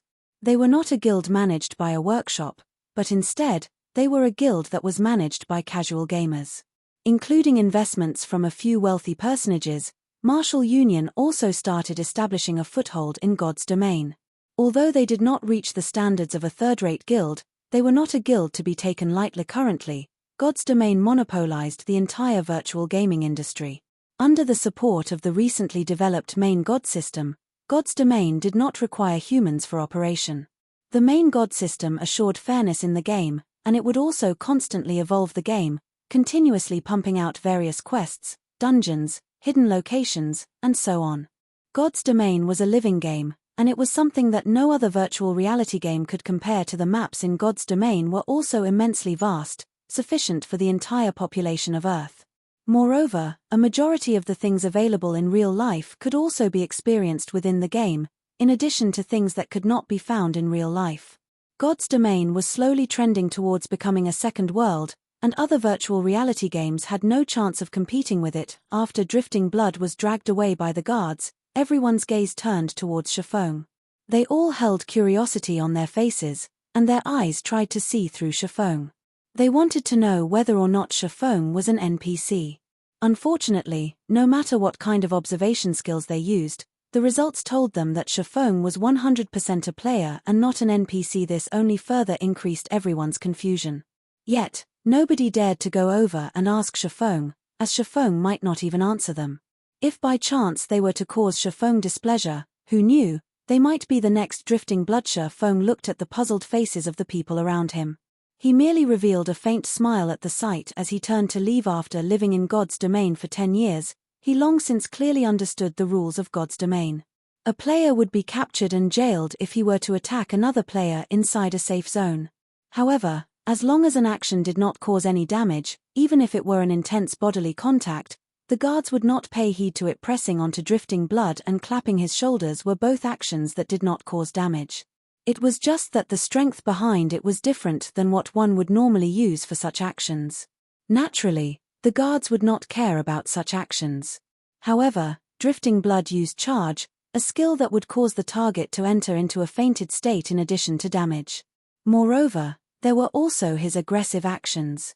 The guards naturally would not let him off freely. Meanwhile, female players only had to activate the anti-harassment system to prevent harassing players from doing anything to them. However, Violet Cloud just recently entered God's domain, so it was natural for her not to know about it. Regarding Drifting Blood's threat, Shifeng paid no heed to it. Martial Union was a guild that did not even reach the standard of third rate. Shifeng previously used to lead the weak shadow to stand off against many first-rate guilds, and these first-rate guilds were helpless dealing with them. Martial Union, a leisure guild that only had several thousand players, was not worth even mentioning. If they wished to find trouble with him, he would just deal with them. As a reincarnated person with a magic weapon in hand, what was he afraid of? As for deepening his relationship with Violet Cloud, Shifeng could only leave it aside for now as he searched for another way. The girl's vigilance was just too heavy for him to get through. However, Shifeng understood her reasons. If it were the snow goddess standing in his place, Violet Cloud might have a different reaction. Shifeng bitterly laughed, shaking his head as he left. "Sir, please hold on a moment," Violet Cloud finally said, no longer able to endure it. The enticement of 10 silver coins was just too great. This was her biggest chance. If she were to miss it, what would happen to her sick mother? "Oh, did you change your mind?" Shifeng turned around to look at Violet Cloud's troubled expression, smiling as he spoke. Violet Cloud stayed on guard as she looked at Shifeng's eyes, trying to discern any bad intentions within them. However, no matter how she looked at them, she could not discover any special emotions within them. Instead, she could feel a vast ocean hidden within the depths of Shifeng's eyes. However, she still asked in caution, "You truly want only the fruit juice and absolutely won't have other requests?" Shifeng was sweating profusely in his heart. For her to seek confirmation over and over, just how unreliable was he? He would have left long ago, were it not for her potential to become a cleric god, as even he was unable to endure being thought of as a lecherous bastard by others. "In any case, I'm in need of a chef to make some things for me. How about this? We'll set up a contract, and I'll hire you to be my chef. I'll give you the same treatment as a lifestyle player in a third-rate guild. You should be able to relax with the main god system's guarantee. If you don't have any problems, then follow me. If you still can't feel reassured, then just stay here." Shifeng let out a sigh, speaking unhurriedly. Violet Cloud was dumbfounded. The man before her was actually hiring her, and he was even giving her an ordinary job. It should be known that chef was a lifestyle job that nobody thought highly of. No one ever hired chef players. She had heard before, from her best friend, the treatment of a lifestyle player in a third-rate guild. At that time, her friend even showed off that her boyfriend was a lifestyle player in a third-rate guild and how great the monthly treatment he received was. If he performed well, there would even be various kinds of benefits. The treatment was much better than many jobs that were available in real life, and this caused Violet Cloud to be extremely envious. "I'll follow you. However, I work very slowly. Is there really no problem?" Violet Cloud ground her teeth, deciding to agree with Shifeng. If she were to let go of this chance, what sort of future awaited her? Judging from his various performances, Shifeng did not seem like a bad person.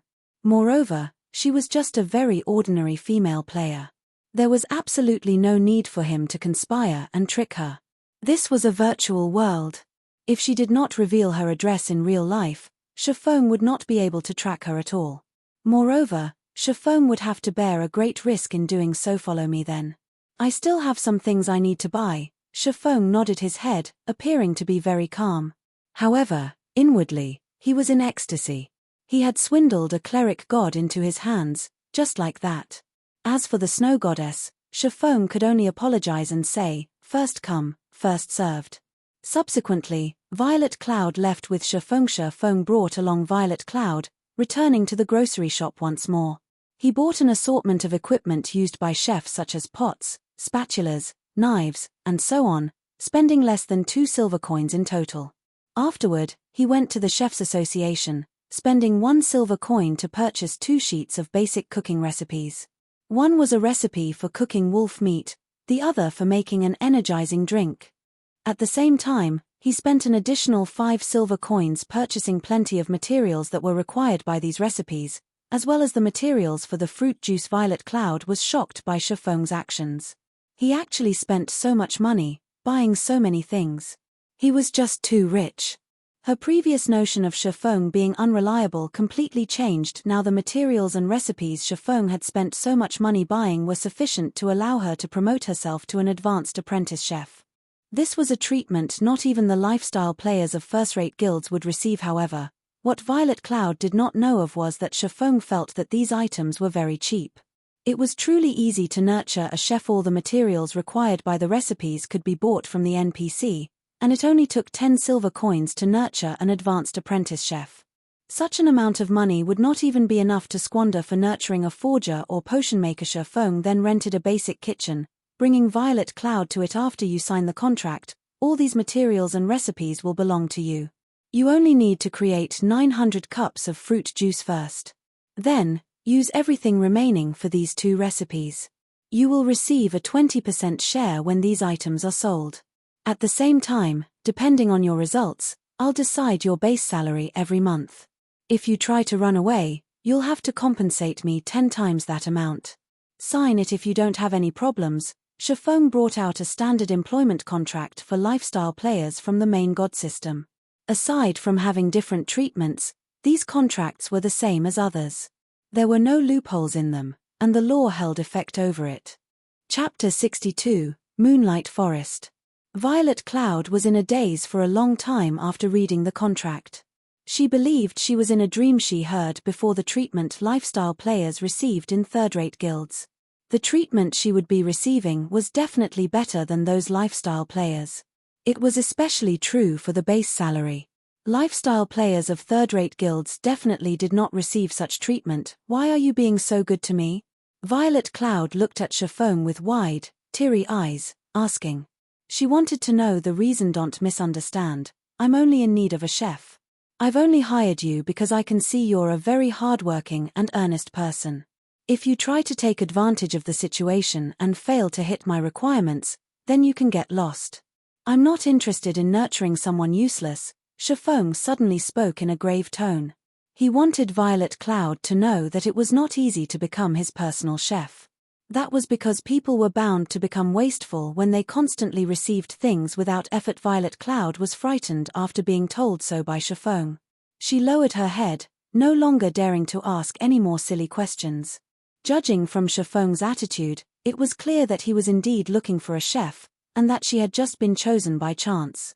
Hence, Violet Cloud lifted the pen and signed the contract. This was her final chance at escaping her desperate situation. She definitely must grab a hold of it. Boss, will I be making them here? Violet Cloud immediately entered her role, appearing very respectful. She took a look at her surroundings. The environment here was very good, and it was also very peaceful. However, the rental for the basic kitchen was by no means cheap. Yeah, you'll be manufacturing the items here from now on. I've already applied for the membership here so that you can come here anytime. There is enough money stored for you to use a long period. There won't be anyone here to disturb you. The facilities here are also thorough, so your success rate can be increased by quite a bit. If you don't have any problems, then you can start working now. In 30 hours, if I don't see the 900 cups of fruit juice, then you may leave. Shifeng was very satisfied with Violet Cloud's attitude. He turned and left after finished saying his piece. As for luring Violet Cloud onto the path of battles and leveling, more time would be needed to slowly lead her towards that path. Moreover, Shifeng had a great purpose for fruit juice. It would not be a bad choice to allow Violet Cloud to make them for him. Violet Cloud's eyes followed Shifeng's back as he left. Her heart was filled with gratitude towards Shifeng. She made a firm resolution to work properly and to not disappoint her new boss. After leaving the Chefs Association, Shifeng returned to the Forging Association. Currently, the number of forgers in the Forging Association was constantly increasing. These players formed small conversation groups, either discussing how to increase their success rates or discussing the struggle between hammer trading and the mysterious forger. The two had become the target of envy, as well as idols of worship for these players. Did you see the article posted by Hammer Trading just now? Of course I've seen it. I never imagined Hammer Trading would be so hot-tempered as to actually insistent on challenging the mysterious forger. He even declared that the first one to withdraw from this price war would be a son of a bitch. Ah, I truly envy them. They had actually obtained a bronze forging design. How great would it be if I could have one as well? At the very least, I could join a third-rate guild if I had one. What do you even know? I've heard the forgers that are in guilds saying that the drop rate for bronze forging designs is frighteningly low. Moreover, its success rate is also shockingly low. Currently, selling them for 3 to 4 silver coins per piece is just a complete loss. The Glimmer chestplate with better attributes would create an even bigger loss. On the other hand, the various guilds are all in cheerful moods, even thanking Hammer Trading for his actions. Otherwise, how would they be able to buy bronze equipment at such low prices? Truthfully speaking, I dislike that Hammer Trading very much. Was it bad to let all forgers profit together?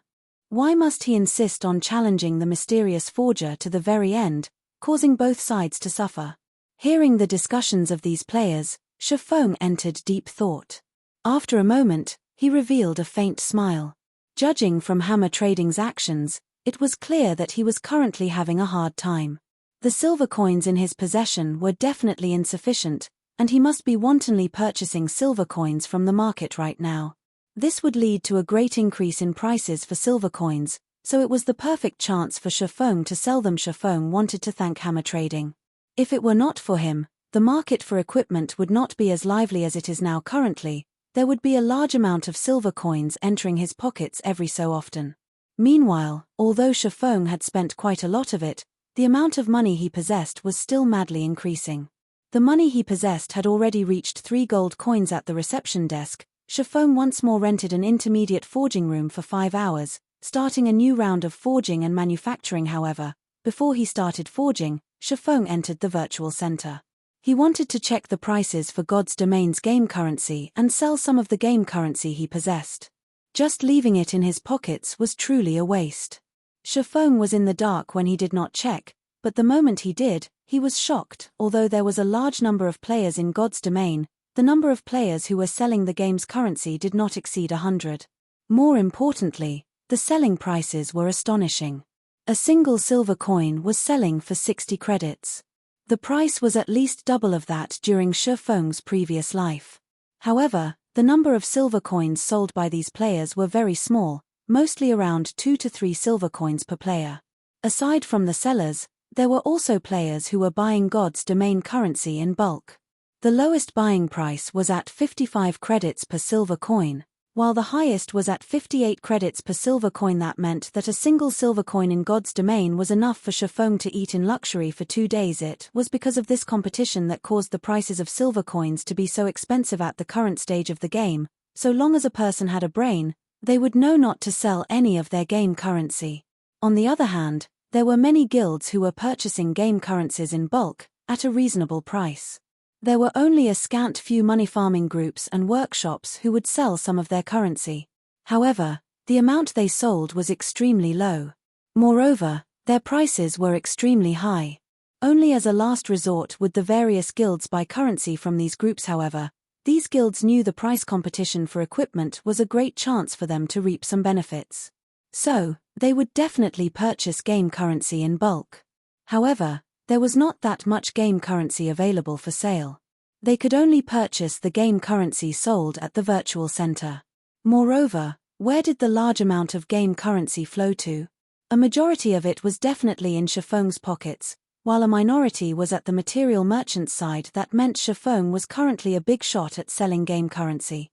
Even a 100-man money farming group was far from being able to compare with Shifeng. Without hesitation, Shifeng immediately placed 3 gold coins up for sale, selling each silver coin at 60 credits. Shifeng still needed to collect the money to buy 2 virtual gaming helmets, so how could he be polite with these tycoons? Although the price was slightly high, to obtain equipment, the many guilds in White River City will definitely buy them. When that time came, all these game currencies would eventually return to his hands. After settling this matter, Shifeng started focusing on forging equipment and manufacturing forging designs. 5 hours went by quickly.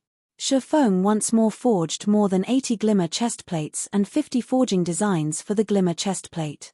The 200,000 EXP required by the teleportation orb had been filled, and his own experience had also increased by quite a lot. He was just 22% away from level 4 now, and he was just short of slightly more than 200 proficiency points before becoming an intermediate forging apprentice. In this forging session, the forging designs made were the most valuable when compared to the equipment made. Looking at the current popularity of the Glimmer chestplate, the various guilds were definitely in a rush to obtain their own bronze equipment forging design. They wanted to nurture their own forgers and create their own bronze equipment. After all, the drop rate of bronze equipment was extremely low. There were also not that many elite monsters available to hunt. In regards to the millions of players in White River City, the amount of equipment sold by Shifeng and hammer trading was insignificant. There were still swarms of players requiring the equipment after leaving the forging room. The amount of money in Shifeng's pockets once more increased by a lot. Hence, Shifeng made a trip to the trade area, once more purchasing stones and hard stones. He then cleared out the card sets and hard stones that were sold at the auction house, and in turn, placing the over 80 Glimmer chestplates on auction. However, the selling price for the equipment this time was slightly different. The minimum price was no longer at 4 silver coins but 3 silver coins. Hammer trading was quickly nearing insanity from the competition. When hammer trading saw Shifeng had once again lowered his selling price, hammer trading even spat out blood. Now that Shifeng reduced his selling price, naturally, hammer trading had to reduce his as well. Did Shifeng want him to sell a kidney? Must he be so merciless? The person himself, however, did not put much consideration into such matters. Shifeng only wanted to advertise the Glimmer chestplate. After leaving the auction house, Shifeng stored the Philosopher's Stone and materials in the bank. Afterward, Shifeng went to the pharmacy to purchase 2 stacks of basic regeneration potions. He then went to the magic shop, purchasing over 10 types of magic scrolls. He bought 5 pieces of each kind, and each piece cost around 20 to 40 coppers. Now that the experience required by the teleportation magic orb has been fully collected, Shifeng could go to the Moonlight Forest. However, the Moonlight Forest was not an easy and relaxing place to stay. On the contrary, crises came one after another there, making the place extremely dangerous. Players dubbed the map as the Land of Eternal Rest. Without proper preparations, players would definitely die 10 out of 10 times there. The scrolls Shifeng bought were all necessary tools for him to survive in the wilderness. Before, he did not have that much money, so he did not bother with purchasing the magic scrolls. Now that he did, he naturally would not be courteous. At the very least, these scrolls could improve his survival chances there, rather dying 9 out of 10 times, following which, Shifeng searched for a deserted location and activated the teleportation magic orb. Shifeng then transformed into a streak of white light, vanishing from Red Leaf Town. Chapter 63, Mountain Beast Fighter. The sky was a dull grey. A full moon shone, scattering faint silvery rays throughout the tranquil forest. From the crystal clear lake, one could hear the croaking of frogs. Fireflies were dancing throughout the forest. The scene was like a fantasy from a children's fairy tale. This place was the Moonlight Forest, also known as the Land of Eternal Rest by players. The moment Shifeng arrived at this place, the first thing he did was take out an isolation scroll. Immediately, he activated the magic contained within the scroll. The dazzling magical runes written on the scroll came rushing out, and Shifeng's body suddenly became blurry. If looking from a far distance, it was very hard to notice Shifeng's existence. Each isolation scroll cost 40 copper coins. It was practically the entire fortune of an average player. Although the price was high, its effects were remarkable. The isolation scroll could greatly decrease a player's sense of presence, making it hard for surrounding enemies to discover them. The scroll had a duration of half an hour, and it was a must-have tool when exploring dangerous areas. Although it was not as effective as an assassin's stealth, it was better than nothing for jobs that did not possess stealth. When the isolation scroll was used, within a 30-yard radius, players would not be easily discovered by common monsters below level 15. Unless, of course, said player was courting death and attacked the monster, following which, Shifeng infiltrated the forest. He headed towards the central region of the Moonlight Forest in search of moonstones, wanting to remove the hateful curse even a little faster. The Moonlight Forest was a level 9 monster area. Its location was not in Star Moon Kingdom, but an isolated space. Every city had a teleportation gate directed towards the Moonlight Forest. In Shifeng's previous life, over 90% of the level 9 players in God's domain would grind for treasure here. However, Even if a player were already level 10, the place would still massacre them. That was because the monsters here usually stayed in groups of 3 to 5, and they possessed powerful skills. A single misstep could cause a party wipe. Even so, players would still persevere, rushing to their deaths over and over as if they were possessed.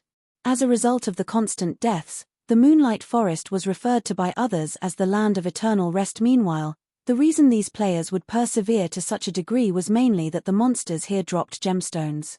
Moreover, the drop rate was relatively high. The number of treasure chests here was also high.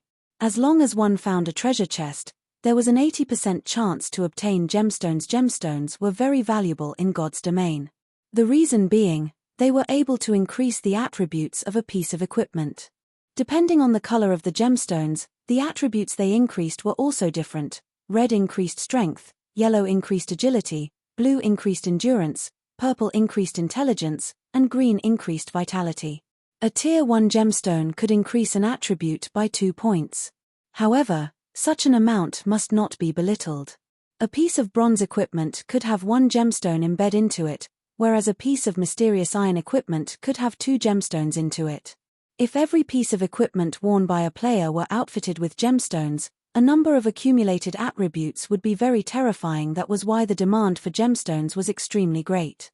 The prices of gemstones would always remain high, causing many players to take the great risk of farming gemstones at the Moonlight Forest. Moreover, there were various resources such as ore, herbs, rare food materials, and so on in the Moonlight Forest. However, the most well-known part about the Moonlight Forest was still the Fifth-Man dungeon, the sleeping fortress, that resided there. The dungeon was also the location to exchange card sets. However, only after the dungeon had been cleared by a team, would players of the same area be allowed to enter the dungeon to exchange their card sets. However, Shifeng's current goal was not the card sets, but the moonstones. The moonstones could only be found in the core area of the Moonlight Forest. Only, Shifeng could not help but be careful when taking action.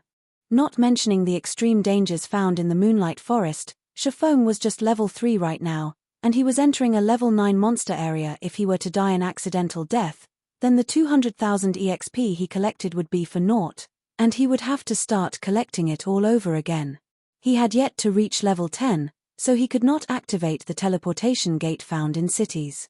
If he were to die, his only choice was to return to Red Leaf Town. If he wished to return to this place, his only choice was to collect the required experience. Currently, Shifeng was far behind the leading experts regarding level. It would be an absolute nightmare if Shifeng were to die once and have to collect another 200,000 EXP just after entering the forest. Shifeng could see level 9 shadow leopards hiding either up in the trees or in the bushes, each of them prepared to ambush their foe. If it were not for the isolation scroll, Shifeng would have long since been discovered. Shifeng naturally wasn't an opponent for a level 9 monster, so he could only avoid them. Besides, his goal here was not to kill monsters, and even more so, there was no need for him to pick a fight with the shadow leopards. Shifeng carefully circled the shadow leopards, one after another.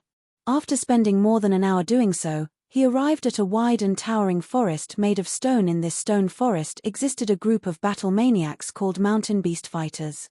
They were a group of tenacious warriors that did not fear suffering. The thing they loved most was battling, and the fiercer, the better.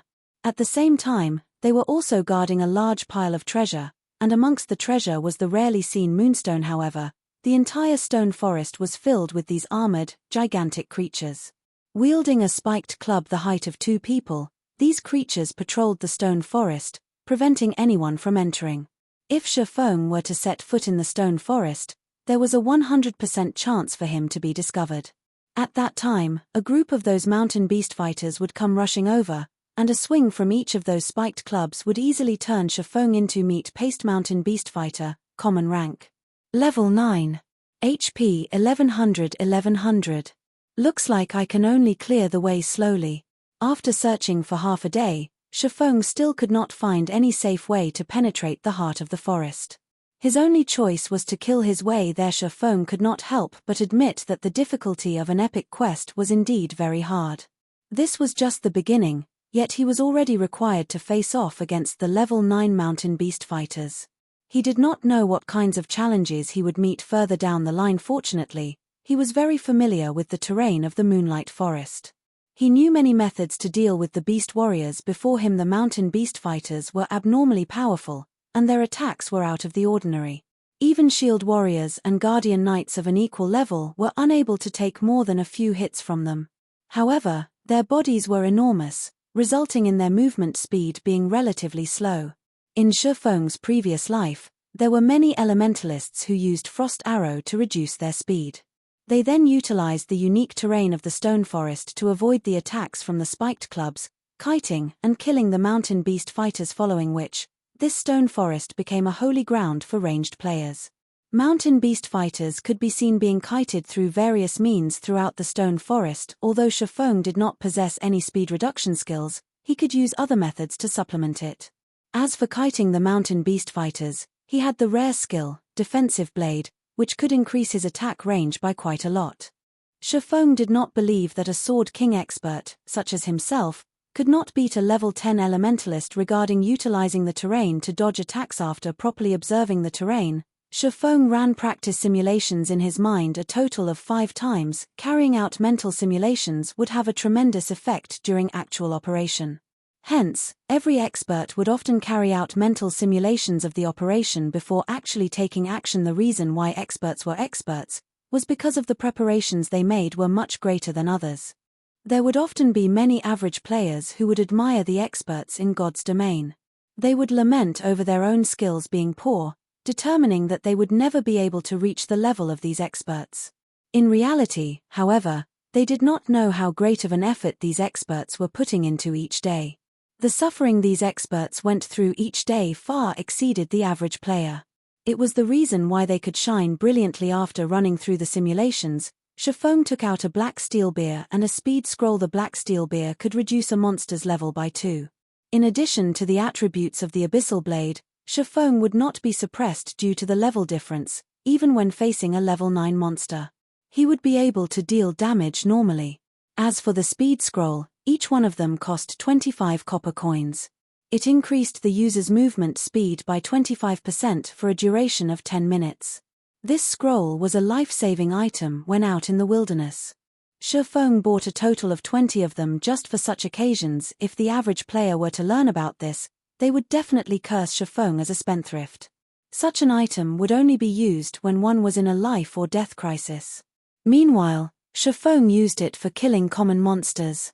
It was just too extravagant. If Shifeng were not cursed, he could easily kite these monsters, just based on his attributes.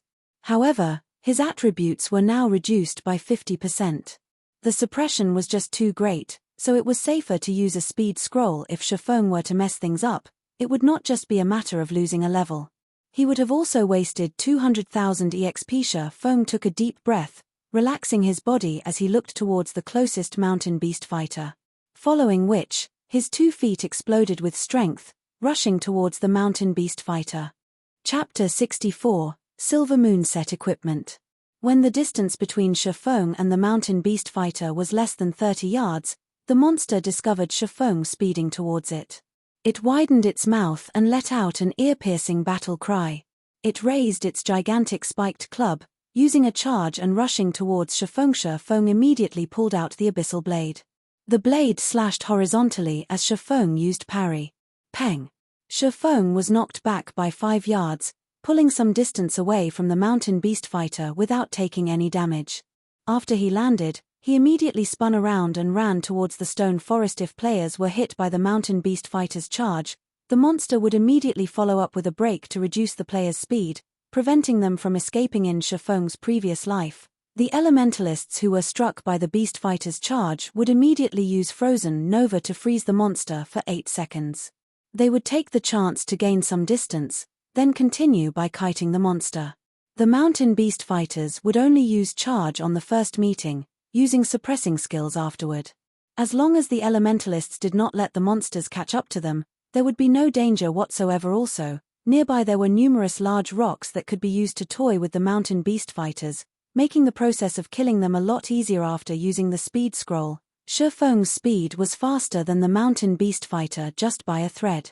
It was not very obvious, but it was this small difference that prevented the mountain beast fighter from catching up to him. After entering the densely packed stone forest, Shifeng turned around and used Thundering Flash. From a distance of 15 yards, 3 sword rays immediately pierced through the beast fighter's armor, causing 3 damages of -15, -19, -13. Without the level suppression, even if Shifeng's attributes were reduced by 50%, his attack power and skill damage were still very powerful. After using the skill, Shifeng's speed slightly reduced, and the mountain beast fighter caught up to him within an instant. The beast fighter was clearly furious after being struck. It roared as it brandished its spiked club, smashing it at Shifeng. Shifeng hurriedly turned his body, hiding by a nearby rock. The spiked club did not land on Shifeng, it only hit the stone and created a splash of broken rocks. During this attack, Shifeng, once again, pulled a distance of over 8 yards away from the monster. After using Thundering Flash, Shifeng activated Defensive Blade. His attack range suddenly increased to 15 yards.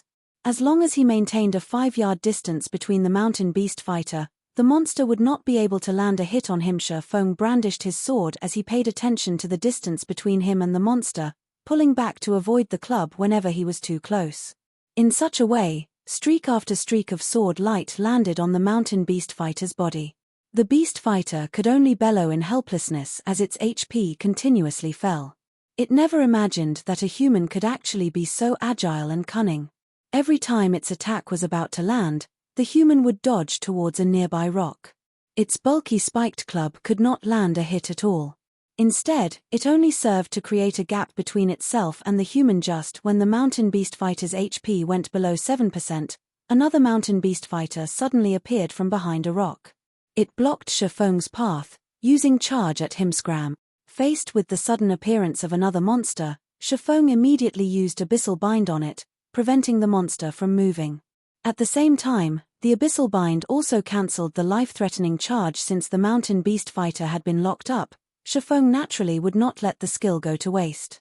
He immediately used Wind Blade, instantly shaking off the low HP mountain beast fighter, and his blade landed on the bound mountain beast fighter's neck. Shifeng continued by using Double Chop, causing a bleeding effect on the monster. He then used another chop on the monster. Just within 3 seconds, Shifeng had taken away 16% of this mountain beast fighter's HP. Seeing as the low HP mountain beast fighter was about to catch up, Shifeng dodged and arrived at behind the restricted beast fighter. He raised the pitch-black abyssal blade high, abruptly slashing down. Thundering Flash. Above the heads of both mountain beast fighters, 3 consecutive damages of -16, -19, -23 appeared. The low HP beast warrior fell to the ground with a bang. System. Mountain beast fighter killed. Level difference of 6. EXP obtained increased by 600%. Obtained 36 EXP. Such an amount of experience could be considered negligible to Shifeng, who was currently level 3. On the other hand, the proficiency points for using skills were gained much faster. Every use would definitely increase the skill's proficiency by 3 points. This allowed Chop to quickly rise to level 3. In addition to the Abyssal Blade's attributes, Shifeng's Chop was now level 5, its might greatly increasing. Double Chop had also risen to level 2, and if the skill were used through the Abyssal Blade, it would be a level 4 Double Chop. The damage caused by the bleeding effect also increased significantly. The restricted mountain beast fighter bellowed. It finally broke free from the chains, and it wanted to annihilate Shifeng. However, Shifeng gave it no chance. He immediately distanced himself 5 yards away from the monster and continued kiting it. Although the defensive blade had a long cooldown and a short duration, by using Thundering Flash, Double Chop, and Parry in concert, Shifeng could still slowly grind the mountain beast fighter down. Not a minute later, another mountain beast fighter fell. However, the mountain beast fighters did not reward Shifeng with anything special. There were only 3 pieces of hard stone and 2 copper coins. On the other hand, killing these mountain beast fighters was a good way to grind skill proficiency points. Subsequently, Shifeng advanced forward while killing mountain beast fighters. These monsters had a short respawn time, so from time to time, Shifeng would attract 2 to 3 of these mountain beast fighters. Fortunately, the stone forest had narrow spaces. This resulted in the beast fighters blocking each other's path, their numbers causing their speed to reduce. Instead, seeing this, Shifeng had sudden inspiration. He started luring more and more mountain beast fighters, and within a short moment, he had lured over 20 of these monsters. The monsters chased after Shifeng as a group, but the narrow pathways of the stone forest prevented them from even stretching their bodies. Just a slight movement and they would run into the other mountain beast fighters. Such a situation allowed Shifeng to become much more relaxed. Shifeng constantly used Thundering Flash and various other skills to burn off the HP of the mountain beast fighters behind him. Shifeng kept luring new mountain beast fighters as he attacked the ones behind him. In such a way, Shifeng's skill proficiency points increased without stop. After 3 hours, Thundering Flash had risen to level 3, Chop had risen to level 5, Double Chop to level 4, Wind Blade to level 3, Defensive Blade to level 2, and Windwalk to level 2. This increase allowed Shifeng to kill monsters with greater ease. With the increase from the Abyssal Blade, the damage from a single Thundering Flash could take away over 90 HP from each mountain beast fighter. A chop could also cause more than 60 points of damage. The bleeding damage caused by Double Chop was also very powerful. However, Shifeng's level remained at 3. He was still quite a distance away from level 4. If it were not for the curse, he would have long since risen in level. Looking at the ground littered with mountain beast fighter corpses, Shifeng decided to take a rest and pick up the loot. Otherwise, all these corpses would become too much of a hindrance in God's domain. If a player did not pick up the loot, the monster's corpse would require 24 hours before it was removed by the system. The loot from hundreds of mountain beast fighters was extremely shocking. Just from the money dropped, there was already more than 4 silver coins. There was also a lot of materials. As for the moonstones, 7 pieces were dropped. It was still quite a distance away from 30 pieces. Moreover, a few pieces of level 7 to level 10 common equipment also dropped. Isn't this a piece of the Silvermoon set equipment?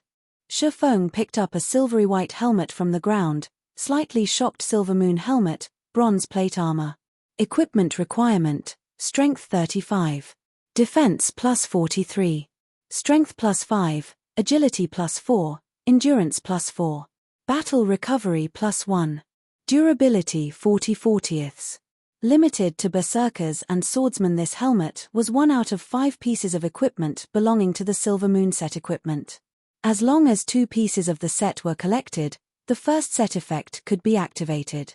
4 pieces of equipment were required for the second set effect, while all 5 pieces were needed for the third set effect. Each set effect was better than the previous. The Silvermoon set equipment was regarded as one of the best set equipment for berserkers and swordsmen below level 10. However, its drop rate was extremely low, and it was extremely hard to gather a complete set. Unlike other equipment, the Silvermoon set equipment did not possess a level limit. It was only limited by attributes. So long as a player fulfilled the required attributes, they would be able to wear it. Suddenly, Shifeng grew a great interest towards the Silvermoon set equipment. Maybe it was because the map had yet to be populated, so the drop rate right now was so high. If Shifeng were to miss out on this chance, he would definitely regret it in the future. 35 points in strength. To the average player, they would most likely need to reach level 8 or level 9 before they would be able to wear this equipment. However, with Shifeng's attributes, he would be able to wear it as long as he removed the curse and reached level 5. If he were to collect the complete set, his attributes would literally soar to the sky. At that time, killing a level 5 shield warrior with a full body of bronze equipment would just be child's play. Just the thought of it excited Shifeng. Chapter 65, Mysterious Iron Treasure Chest. Shifeng stored the Silvermoon helmet and continued moving deeper into the stone forest, searching for even more mountain beast fighters. Before, Shifeng's attention was solely focused on moonstones and the horror of the Moonlight Forest. He had completely forgotten that the Moonlight Forest was an unexplored map. The treasures here were bountiful beyond comparison. It was just that, in Shifeng's previous life, when he arrived at the Moonlight Forest, the place had long since been ransacked by those experts of first-rate and second-rate guilds, leaving only scraps behind. Even then, Shifeng still had to compete with the other guilds for them. As for the average players, they didn't even have the chance to obtain those second-hand goods by the time the average players arrived, who knew how many times the Moonlight Forest had been ransacked. However, these players still treated this place as a treasured land. One could imagine just how attractive the untouched Moonlight Forest was now that he was here. A step ahead, those first-rate and second-rate guilds would not have their turn. He would personally explore every corner of the Moonlight Forest and plunder everything, letting those guilds have a taste of getting second-hand goods. 2 hours later, Shifeng finally arrived at the core of the stone forest.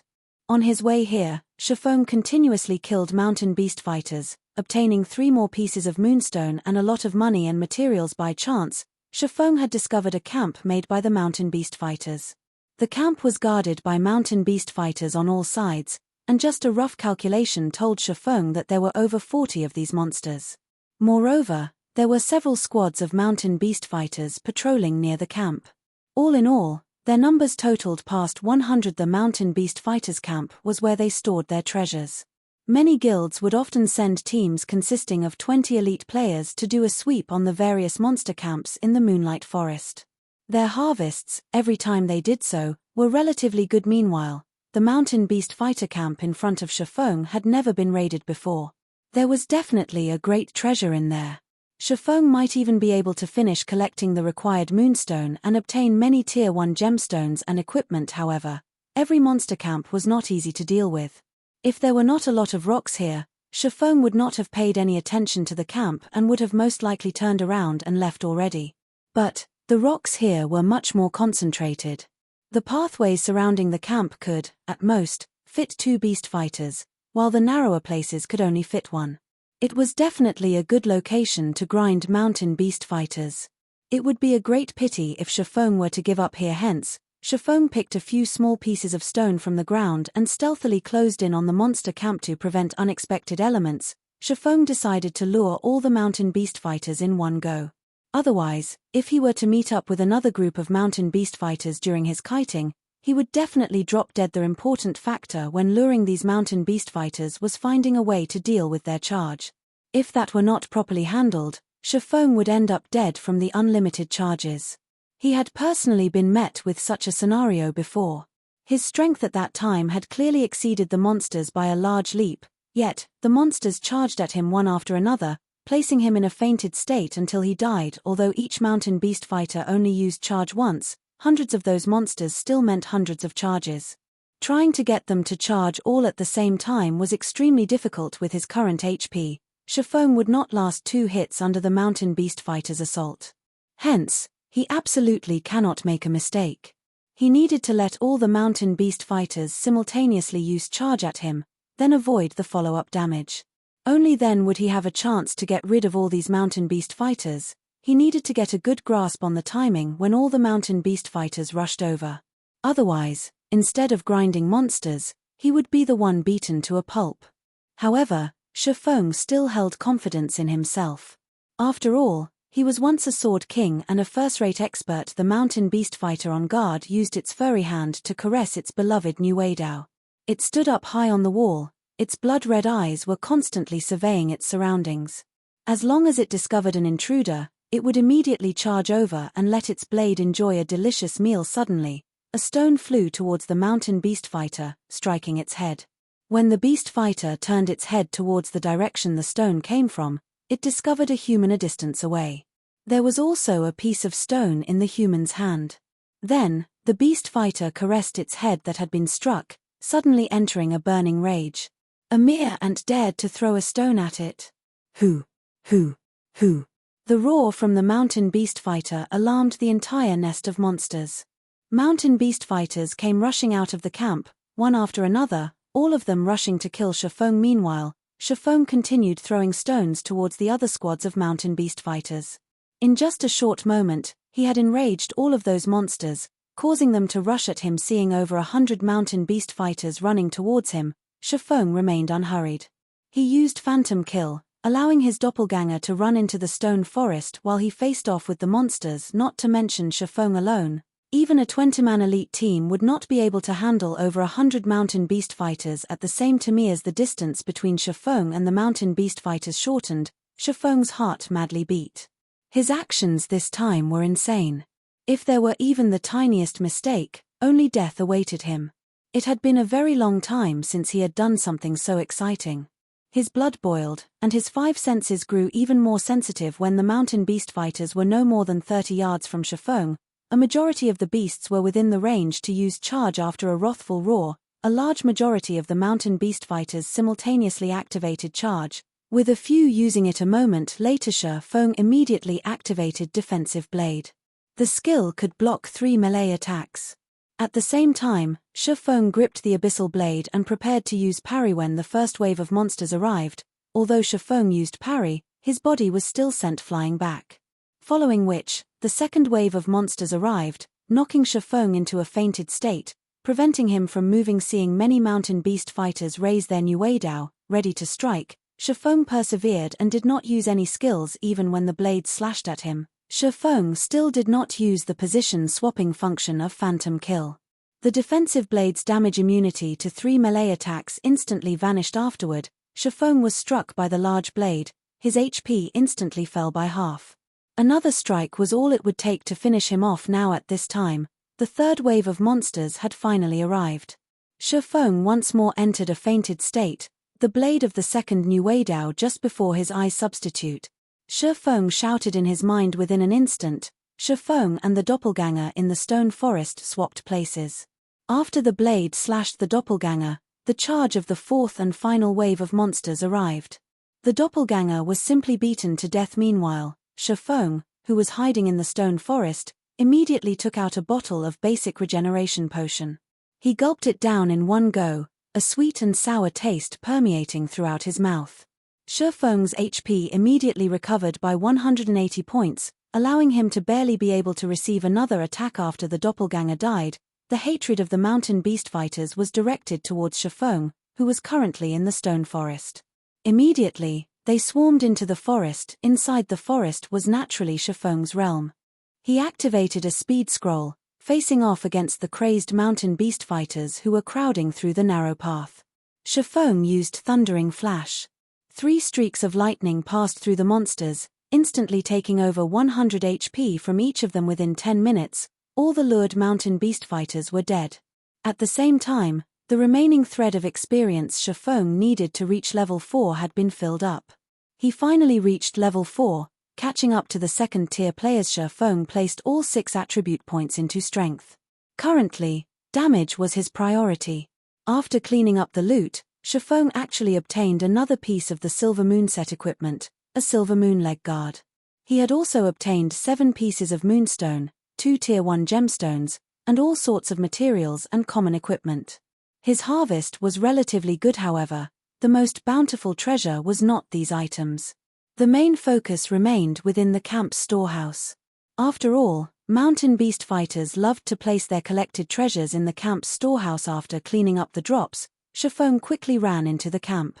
He wanted to see just what sort of treasure was awaiting him inside the storehouse. As expected for the first time, there really is a lot of treasure. From afar, Shifeng could already see a few large treasure chests placed inside the storehouse.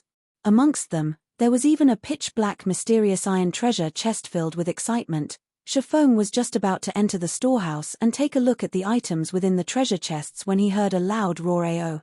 Ayo! Ayo! A mountain beast fighter, who was 3 sizes larger than its peers, rushed out from within the storehouse. The monster was covered in silver armor, and both its hands wielded a gigantic axe. Both its blood-red eyes stared tenaciously at Shifeng. Chapter 66, Phantom Kill. After this silver-armored mountain beast fighter rushed out, before Shifeng could observe it, it had already thrown its incomparably heavy mountain-splitting axe. The axe flew like a rocket, reaching Shifeng in an instant. Everything happened too quickly, too suddenly. If it were an average player in this situation, their head would have parted with their body before they could even react. However, Shifeng was not an average player. He pulled out the abyssal blade with great speed, and the moment before the axe could hack at his neck, he parried this flying death axe. The collision between the giant axe and the longsword did not produce any sparks, only the sound of an explosion. Shifeng's entire person was sent flying back over 10 yards, following which, the giant axe landed on the ground, deeply penetrating the earth. Its landing caused the earth to start shaking.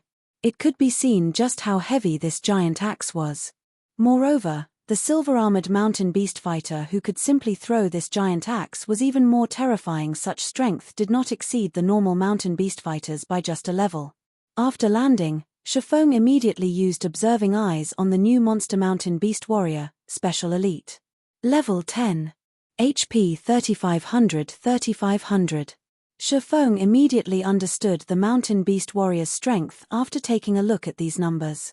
Without saying anything further, he turned tail and ran. What a joke. Directly battling against a level 10 special elite was literally suicide. When meeting a special elite in the Moonlight Forest, players didn't have to consider whether or not they could kill it, rather whether or not they could run away. The Mountain Beast Warrior was stronger than the Mountain Beast Fighter by more than a notch. Not only regarding strength, but its speed and flexibility were also greatly increased. It would not be easily toyed with like the Mountain Beast Fighters. If Shifeng did not use parry to defend against the axe, then, even if he had blocked the attack with the Abyssal Blade, he would still end up dead. The gap between their strength was just too huge. Although Shifeng wished to escape, the Mountain Beast Warrior had no plans let this intruder go. It used charge to rush at Shifeng, picking up its giant axe along the way. The way it picked up the weapon was as if it were picking up a leaf, effortless. Seeing that the Mountain Beast Warrior had used charge, Shifeng knew he could not shake it off. He turned his body around in mid-air, pointing his sword at the Mountain Beast Warrior Abyssal Bind. Within an instant, the Mountain Beast Warrior who was swiftly rushing at Shifeng was restricted by pitch-black chains. It could not move even a muscle, only helplessly stare at Shifeng. Shifeng did not dare stay any longer. He activated Windwalk, leaving the campsite at high speed and fleeing into the stone forest. With the added speed from Windwalk, the Mountain Beast Warrior had no chance of catching up to him. About 20 seconds later, finally broke away from it. Shifeng turned his head around to take a look, discovering the Mountain Beast Warrior already turning around and heading back to its camp. Thereupon, Shifeng let out a breath of relief. If it had continued chasing, Shifeng's Windwalk would have timed out. His luck was truly rotten. There was actually a special elite inside the campsite. In his previous life, there were no monster camps that were guarded by a special elite. There would only be the occasional normal elite monster.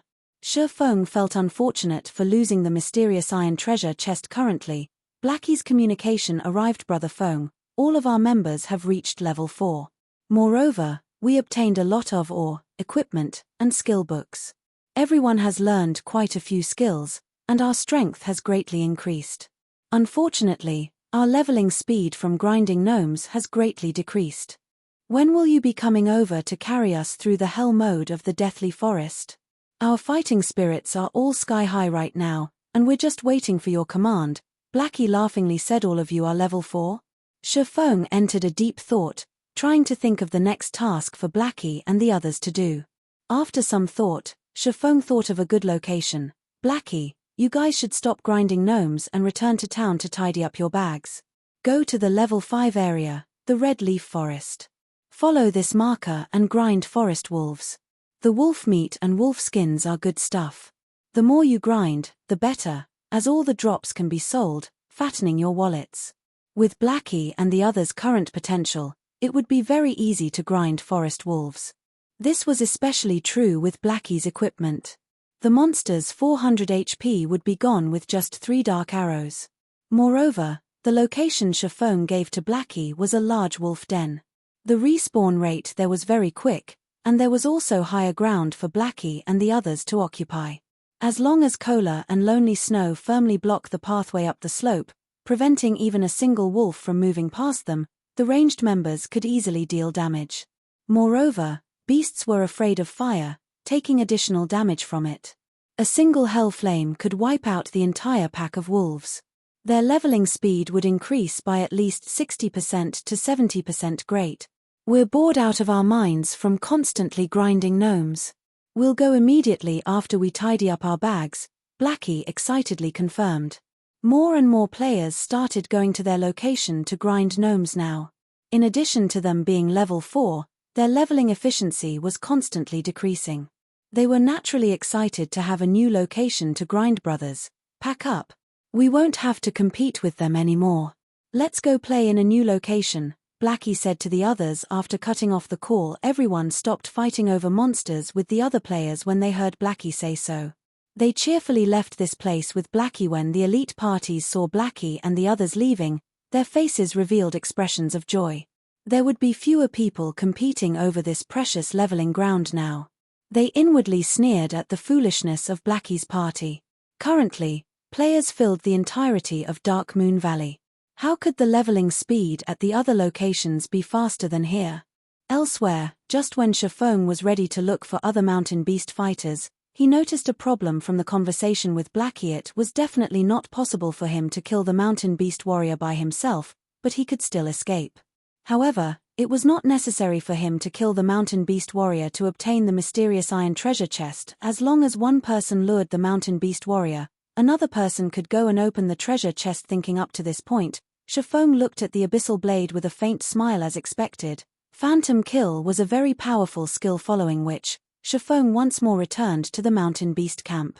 He activated Phantom Kill, his doppelganger appearing before him. The doppelganger possessed all of Chifeng's skills.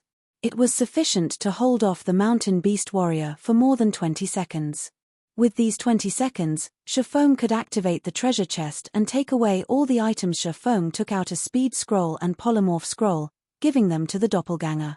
The polymorph scroll could polymorph monsters below level 15 into a sheep for 4 seconds. However, the effective duration on a special elite would be greatly decreased. Although, it was enough as long as it could disrupt the mountain beast warrior's charge. After activating the speed scroll, the doppelganger immediately went to the storehouse to lure the mountain beast warrior. As expected, the scene from before replayed itself, and the doppelganger used parry to block the flying death axe. It subsequently used charge at the doppelganger. The doppelganger immediately used the polymorph scroll, instantly turning the mountain beast warrior into a little white sheep. The mountain beast warrior reverted to its original form in less than a second. It then chased after the doppelganger, entering deep into the stone forest. The mountain beast warrior's speed was slightly faster than the doppelganger, but the doppelganger activated Windwalk, its speed and the distance between them increasing once more. A short distance away, Chifeng watched as the mountain beast warrior departed from the campsite. He let out a small chuckle, similarly activating Windwalk as he rushed into the storehouse.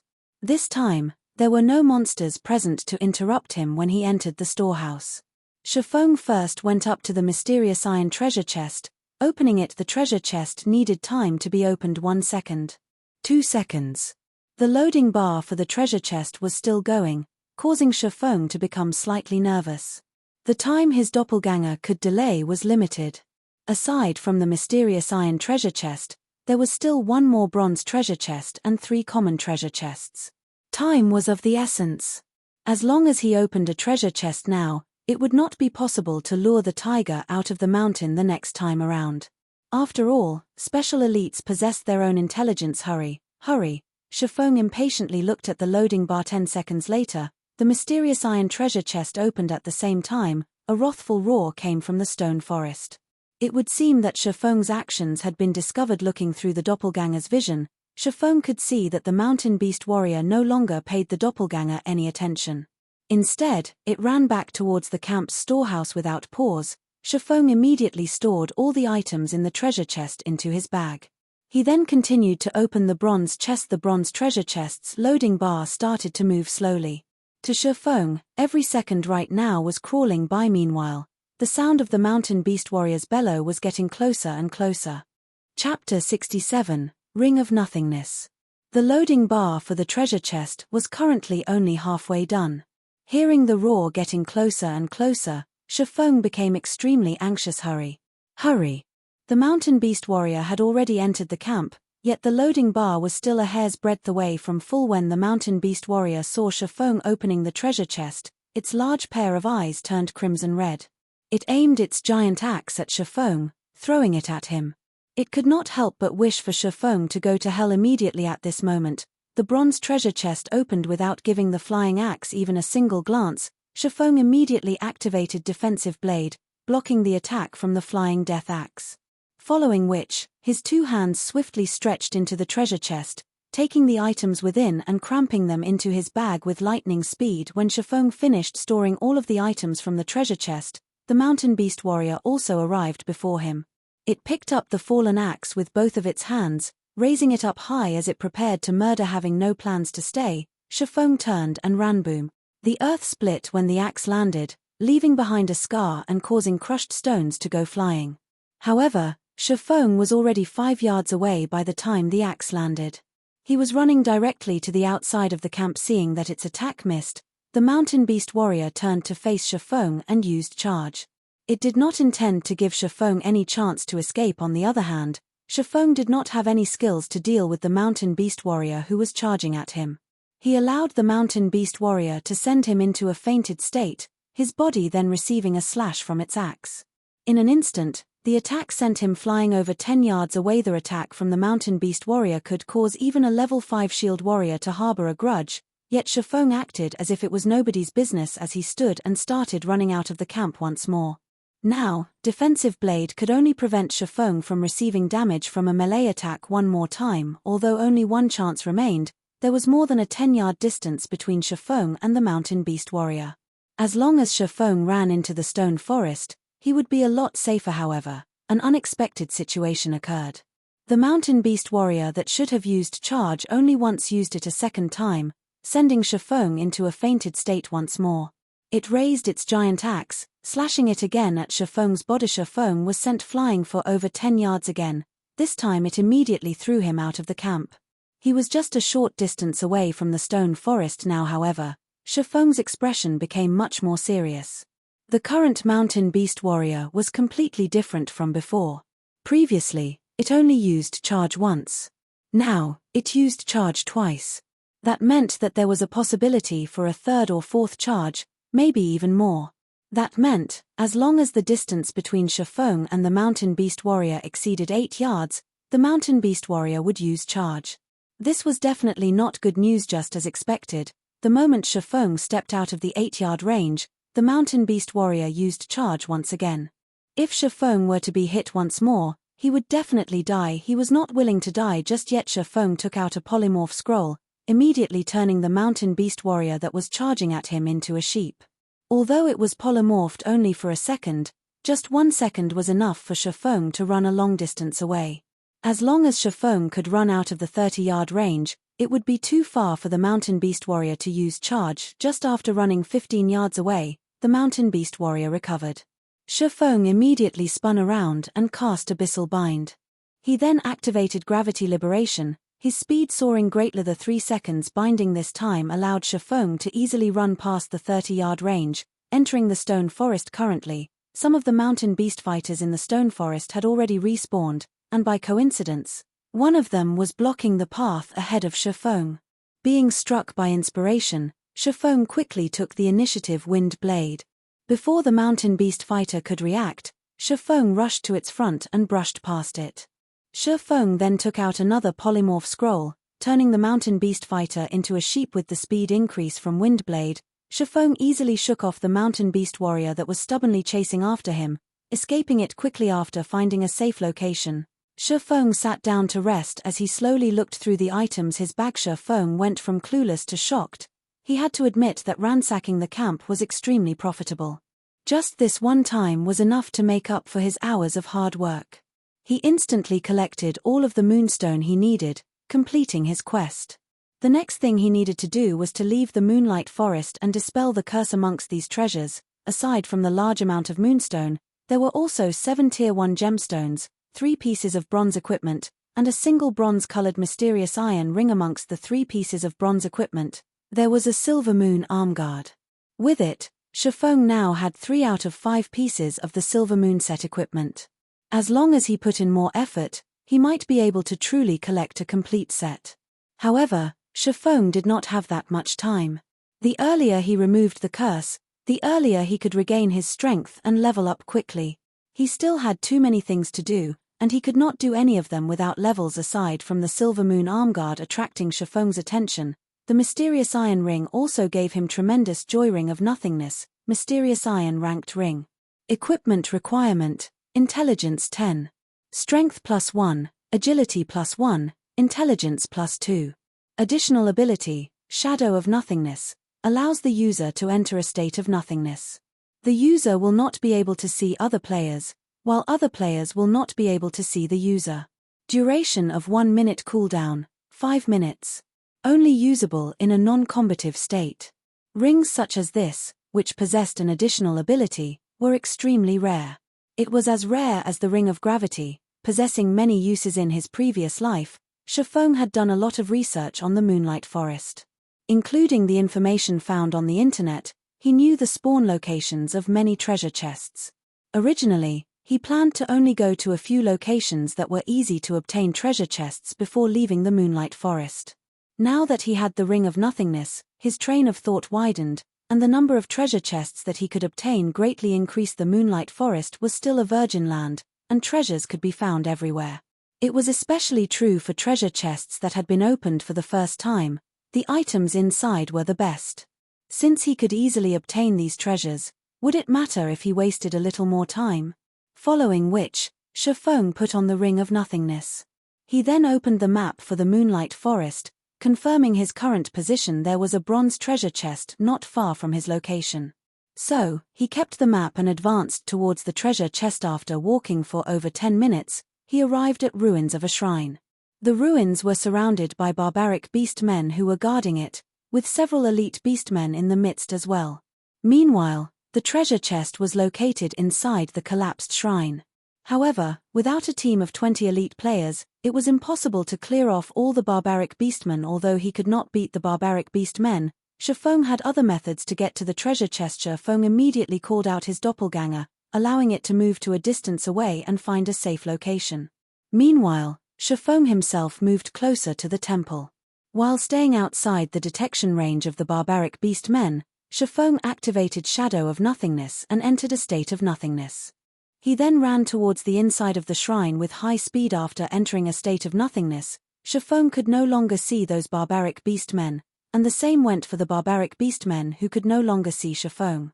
In such a way, Shifeng soundlessly entered the heavily guarded shrine. There were still several barbaric beastmen guarding inside the shrine. They were less than 20 yards away from the bronze treasure chest. Meanwhile, Shifeng unhurriedly opened the treasure chest. When opening the treasure chest, Shifeng's state of nothingness did not fade, so the channeling process finished without a hitch. However, the moment the treasure chest was opened, just after Shifeng's hand stretched into it, his state of nothingness vanished within an instant. The 5 barbaric beast men inside the temple noticed Shifeng. Suddenly entering a rage, they waved their stone hammers as they rushed towards him. Shifeng activated Defensive Blade without hurry, storing the items in the treasure chest in his bag.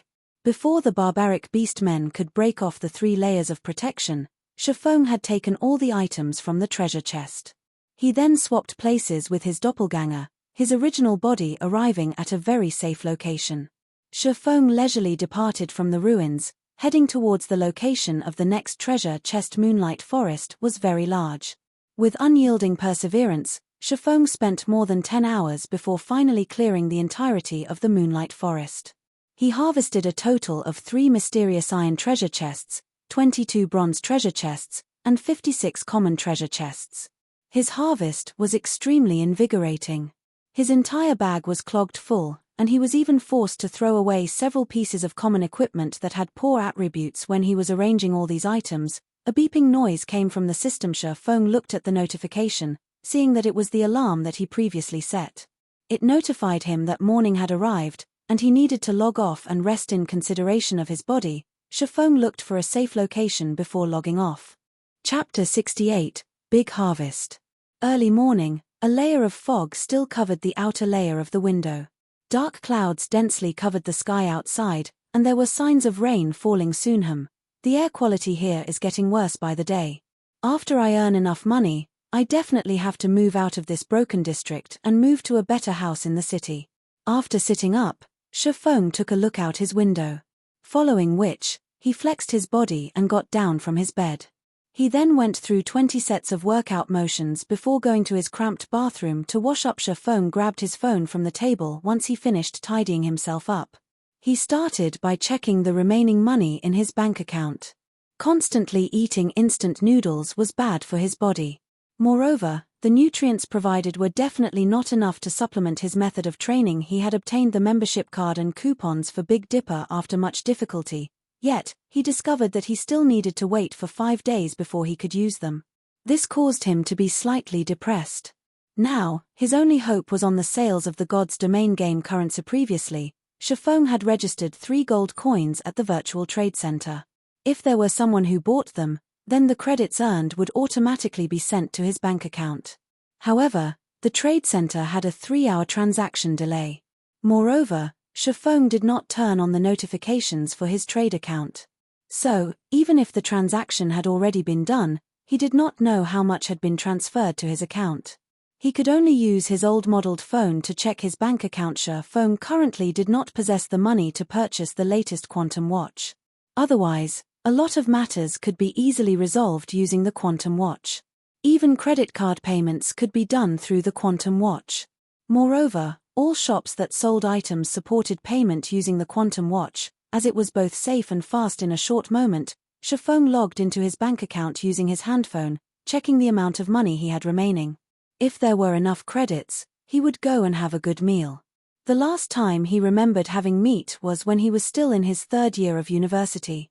Now, he was in his 4th year and would be graduating soon. Previously, he had retrieved all of his money from his bank account to buy instant noodles.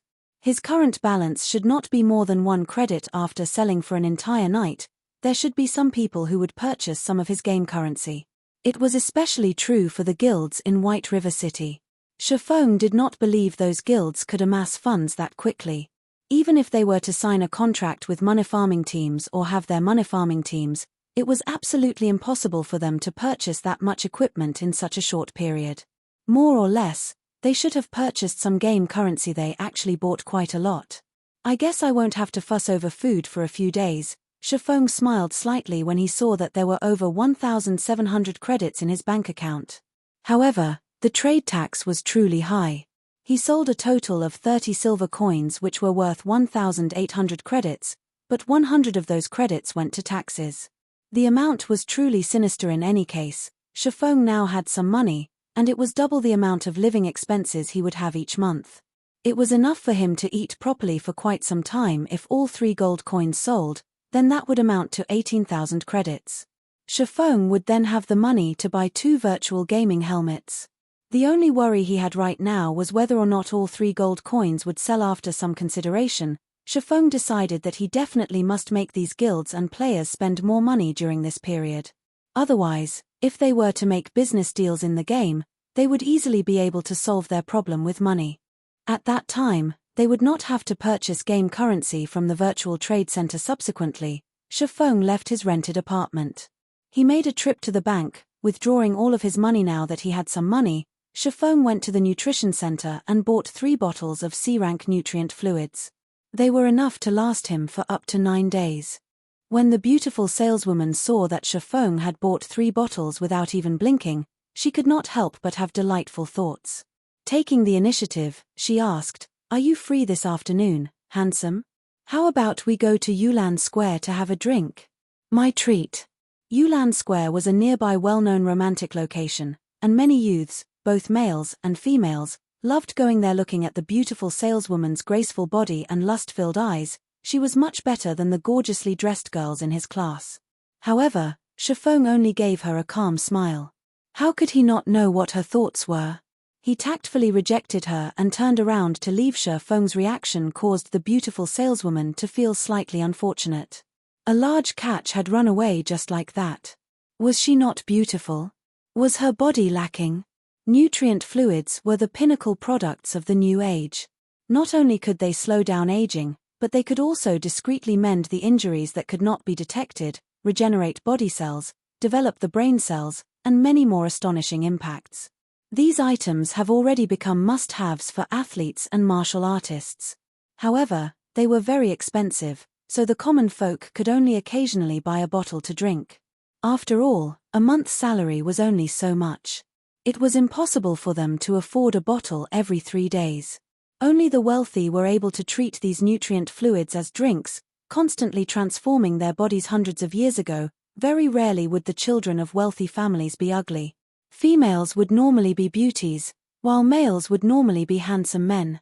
However, with the nutrient fluids in this current age, beautiful women and handsome men could be commonly seen throughout the streets. A bottle of C-rank nutrient fluid cost 400 credits. A bottle of B-rank nutrient fluid cost 1,000 credits. A bottle of A-rank nutrient fluid cost 10,000 credits. As for the best S-rank nutrient fluids, those were items that could not be bought by common folk even if they wanted to. These nutrient fluids were only sold to the inner circles of society in his previous life. Shifeng was fortunate enough to buy one because of his status as a core member of Shadow. The S-rank nutrient fluid was extremely expensive, costing 1,000,000 credits per bottle. However, its effects were similarly astonishing. A-rank nutrient fluids were far from being comparable to it. Although S-rank nutrient fluids were very expensive, there were plenty of wealthy people in the world. The ones who could afford to buy it would not trouble themselves over such an amount of money. After all, who wouldn't want to trade money for their own youth? It was truly hard to imagine. The dream of humanity hundreds of years ago had now become a reality. The body was a needed asset to make a revolution. If Shifeng wanted to improve his skills in God's domain and stand at the very top of the game, then a strong body and nimble mind were indispensable. Hence, Shifeng would not make the same mistake in this aspect as he did in his previous life, following which, Shifeng went to a gourmet restaurant. He spent 100 credits purchasing 2 sets of nutrient set meals. One was for him to eat right now and another as takeaway for his lunch. After eating, Shifeng made a trip to a normal workout center. After spending 60 credits, he trained for 4 hours before returning home in the evening, around 7 p.m. Shifeng drank a bottle of nutrient fluid and laid on the bed. He activated the gaming helmet and connected to God's domain. After logging in, Shifeng started arranging the items he obtained. When he was done arranging the items, Shifeng started feeling emotional. It was no wonder the Moonlight Forest was a land of treasures. Just the various Tier 1 gemstones he obtained alone amounted to over 300 pieces. There were also tens of skill books, dozens of pieces of bronze equipment, 5 pieces of mysterious iron equipment, over 50 card sets, more than 20 recipes for lifestyle jobs, over 30 Tier 1 magic scrolls, and 4 Tier 2 magic scrolls. The magic scrolls from treasure chests were much better than those sold in the magic shop. This was because the various scrolls in the magic shop did not even reach the standard of Tier 1. Meanwhile, Tier 2 magic scrolls were much more precious. Every piece would have a great purpose, and there would be nobody willing to sell it. As for the thing that brought Shifeng the most joy, he finished collecting the Silvermoon set equipment. In addition, he also collected a complete set of Black Blood set equipment meant for Shield Warriors and Guardian Knights. The Black Blood set equipment's value far exceeded that of the Silvermoon set equipment. It was one of the best set equipment for Shield Warriors and Guardian Knights that were below level 10. If Cola were to equip this set at level 6 or level 7, then Hell Mode dungeons below level 10 would no longer be a problem. With so many good items, Shifeng already had a solid base for forming a 20-man team. The only concerns remaining would be recruiting members and their skills. After finished arranging his bag and confirming that there were no more profits to be gained from the Moonlight Forest, Shifeng activated the teleportation magic orb, leaving the Moonlight Forest. Chapter 69, Lunatic. In the real world, the skies slowly darkened as the sun went under the mountain. On the other hand, players in God's domain were welcoming the rise of the morning sun. Red Leaf Town was currently brightly lit as if it were daytime. In the trade area, players could be found everywhere as they pushed their way through the streets.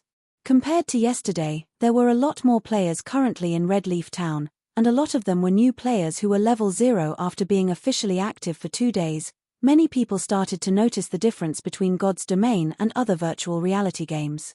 The battling alone was extremely attractive, not to mention other sources of entertainment. The monsters in God's domain improved with the increase in levels, making the battles seem increasingly real. It was no longer the usual simple bouts where players and monsters would take turns fighting each other. The battles in God's domain were more similar to the fighting competitions in real life. This was the age where the world's entire population would exercise. In the real world, people had already reached a level of obsession in regards to fighting competitions, making such competitions extremely popular. Everyone wished for a battle in which they could fight to their heart's content, and even more so when exchanging blows with an expert. They wanted to chase after the intense feeling of excitement that made one's blood boil. It was an addicting feeling that was impossible to give up. Meanwhile, God's domain had all of this, and there were no dangers to a person's life. Moreover, God's domain contained great adventures that were both fascinating and thrilling. There were also countless unknowns waiting to be discovered and explored. Time in the game was also double that of real life. Many players wished they could stay inside God's domain for the rest of their lives, living their second life within the game. It was also because of this reason that many players were attracted to God's domain. Many virtual gaming companies, after seeing this irreversible situation, declared bankruptcy, one after another, as they prepared to invest in God's domain. Such a situation also caused some unwilling veteran gamers to enter God's domain, greatly increasing the number of players. Just after returning to Red Leaf Town, Chiffon received a bunch of system notifications. Almost all of them were sales notifications from the auction house. Within an instant, the money Chiffon possessed increased to over 500 silver coins or 5 gold coins. Chiffon still remembered having recently registering 3 gold coins at the virtual trade center. After less than a day's worth of effort, he now possessed an additional 5 gold coins. Those guilds obtained all this money after much difficulty, yet, they all contributed to him in the end. Currently, there might not be another player in White River City who was wealthier than he was. The guild leaders of first-rate guilds were no exception. However, this was only the tip of the iceberg. The real money-making moment was just starting. Chiffon first stored all the items that were in his bag into his warehouse. He was not planning on selling them but instead, kept them for future use. After all, items such as gemstones and skill books were hard currency. Their prices would never depreciate. On the contrary, it was equipment that would depreciate along with the increase in player levels. Soon afterward, Chiffon started doing his old business again. Nighttime was the best period for doing business. Seeing that the sun was soon to rise, Chiffon set aside his quest for now and set up a street stall, purchasing stones, magic essences, hard stones, and card sets. Due to previous similar occurrences, many players would deliberately stay here and await Chiffon's arrival. Now, just a casual shout from Chiffon was enough to cause a crowd of players to come running towards him. In such a way, Chiffon bought materials while listening to the conversations of players nearby. The Assassin's Alliance has obtained great glory this time. They completed the insurrection of the Little Fishmen quest and earned a lot of guild reputation. It won't be long before the Assassin's Alliance will become a level 2 guild. What's the big deal? I've heard that a major event occurred in the capital city. The guild leader of a first-rate guild, Star River Federation, completed a major quest and has already become a first-class citizen.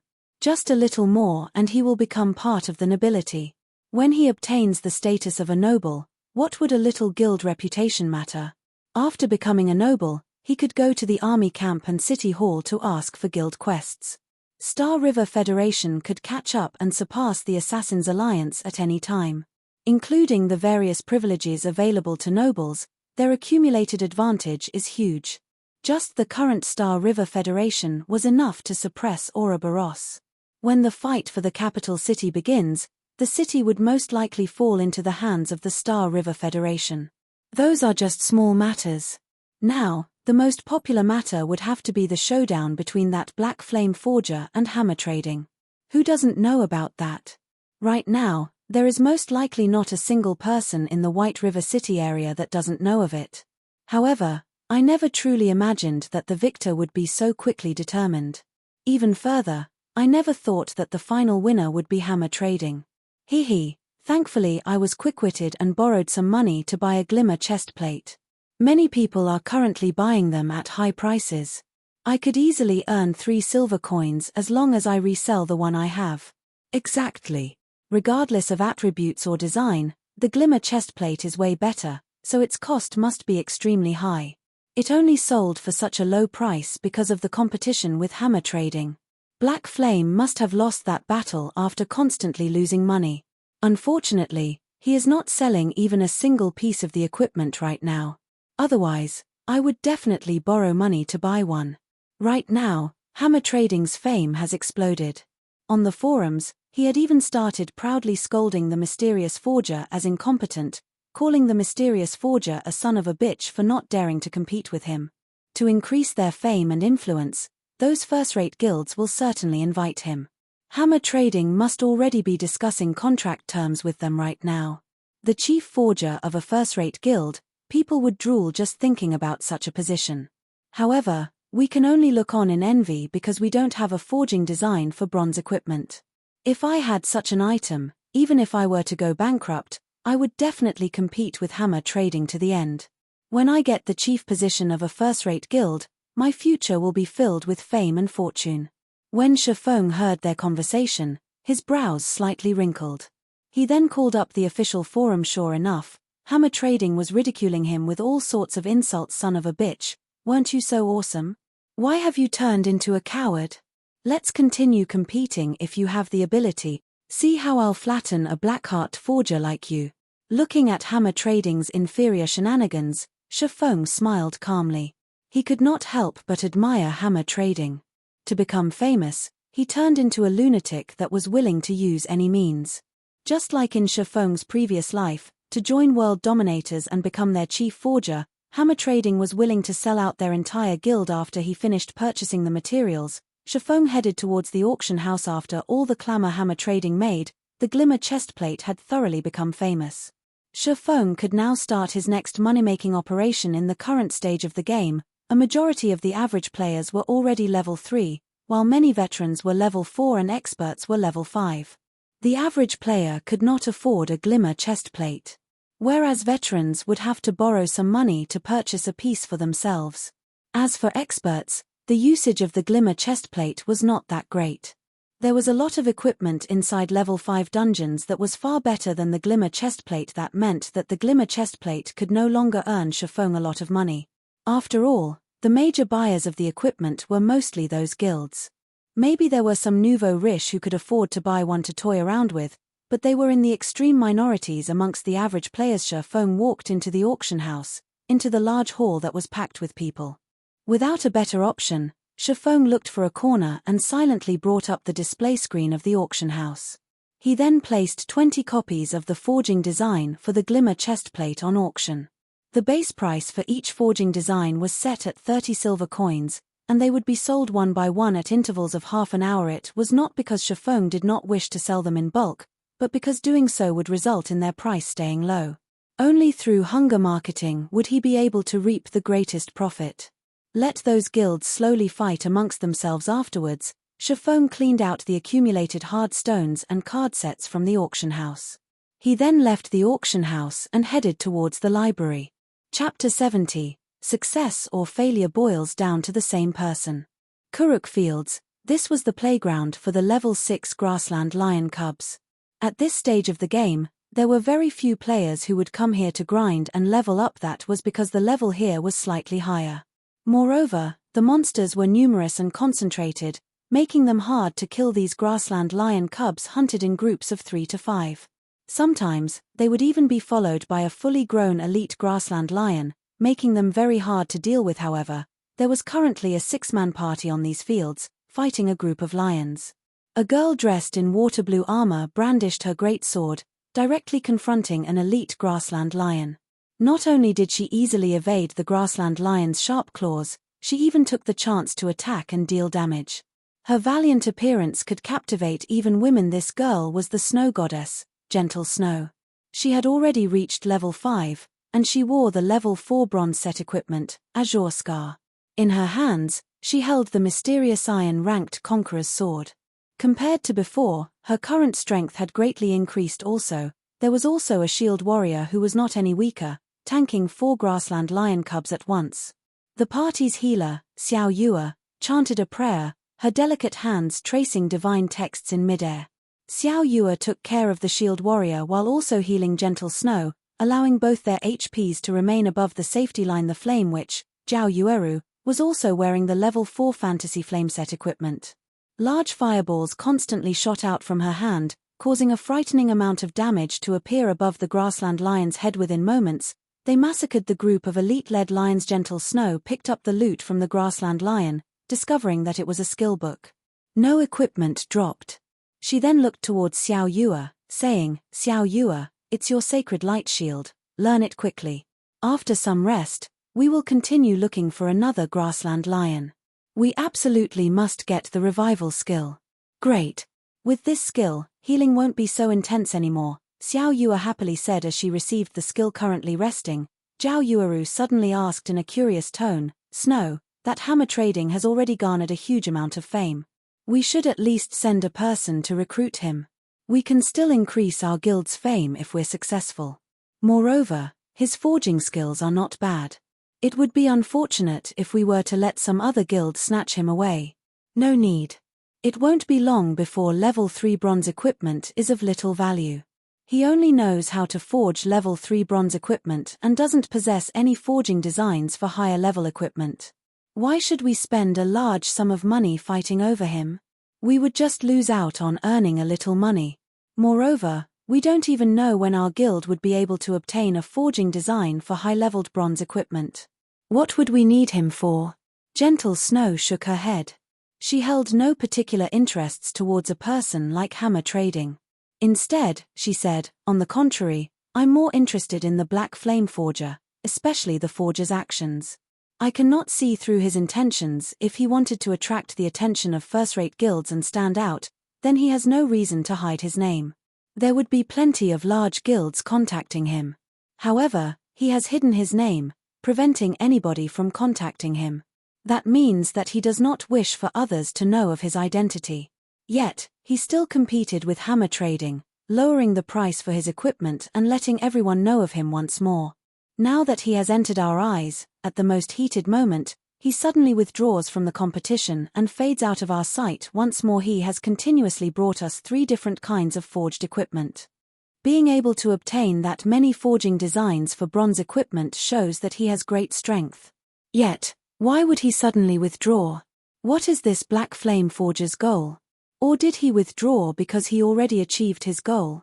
Until now, I still don't know what that Black Flame Forger is trying to do. He is filled with mystery in all aspects. Snow, how about I have someone research this forger? Hearing you say so, even I want to see what kind of person he is. After hearing Gentle Snow's analysis, realization struck Zhao Yueru. She suddenly grew an interest towards this Black Flame Forger. She also felt this person was not simple. Her interest towards the Black Flame Forger's identity overflowed.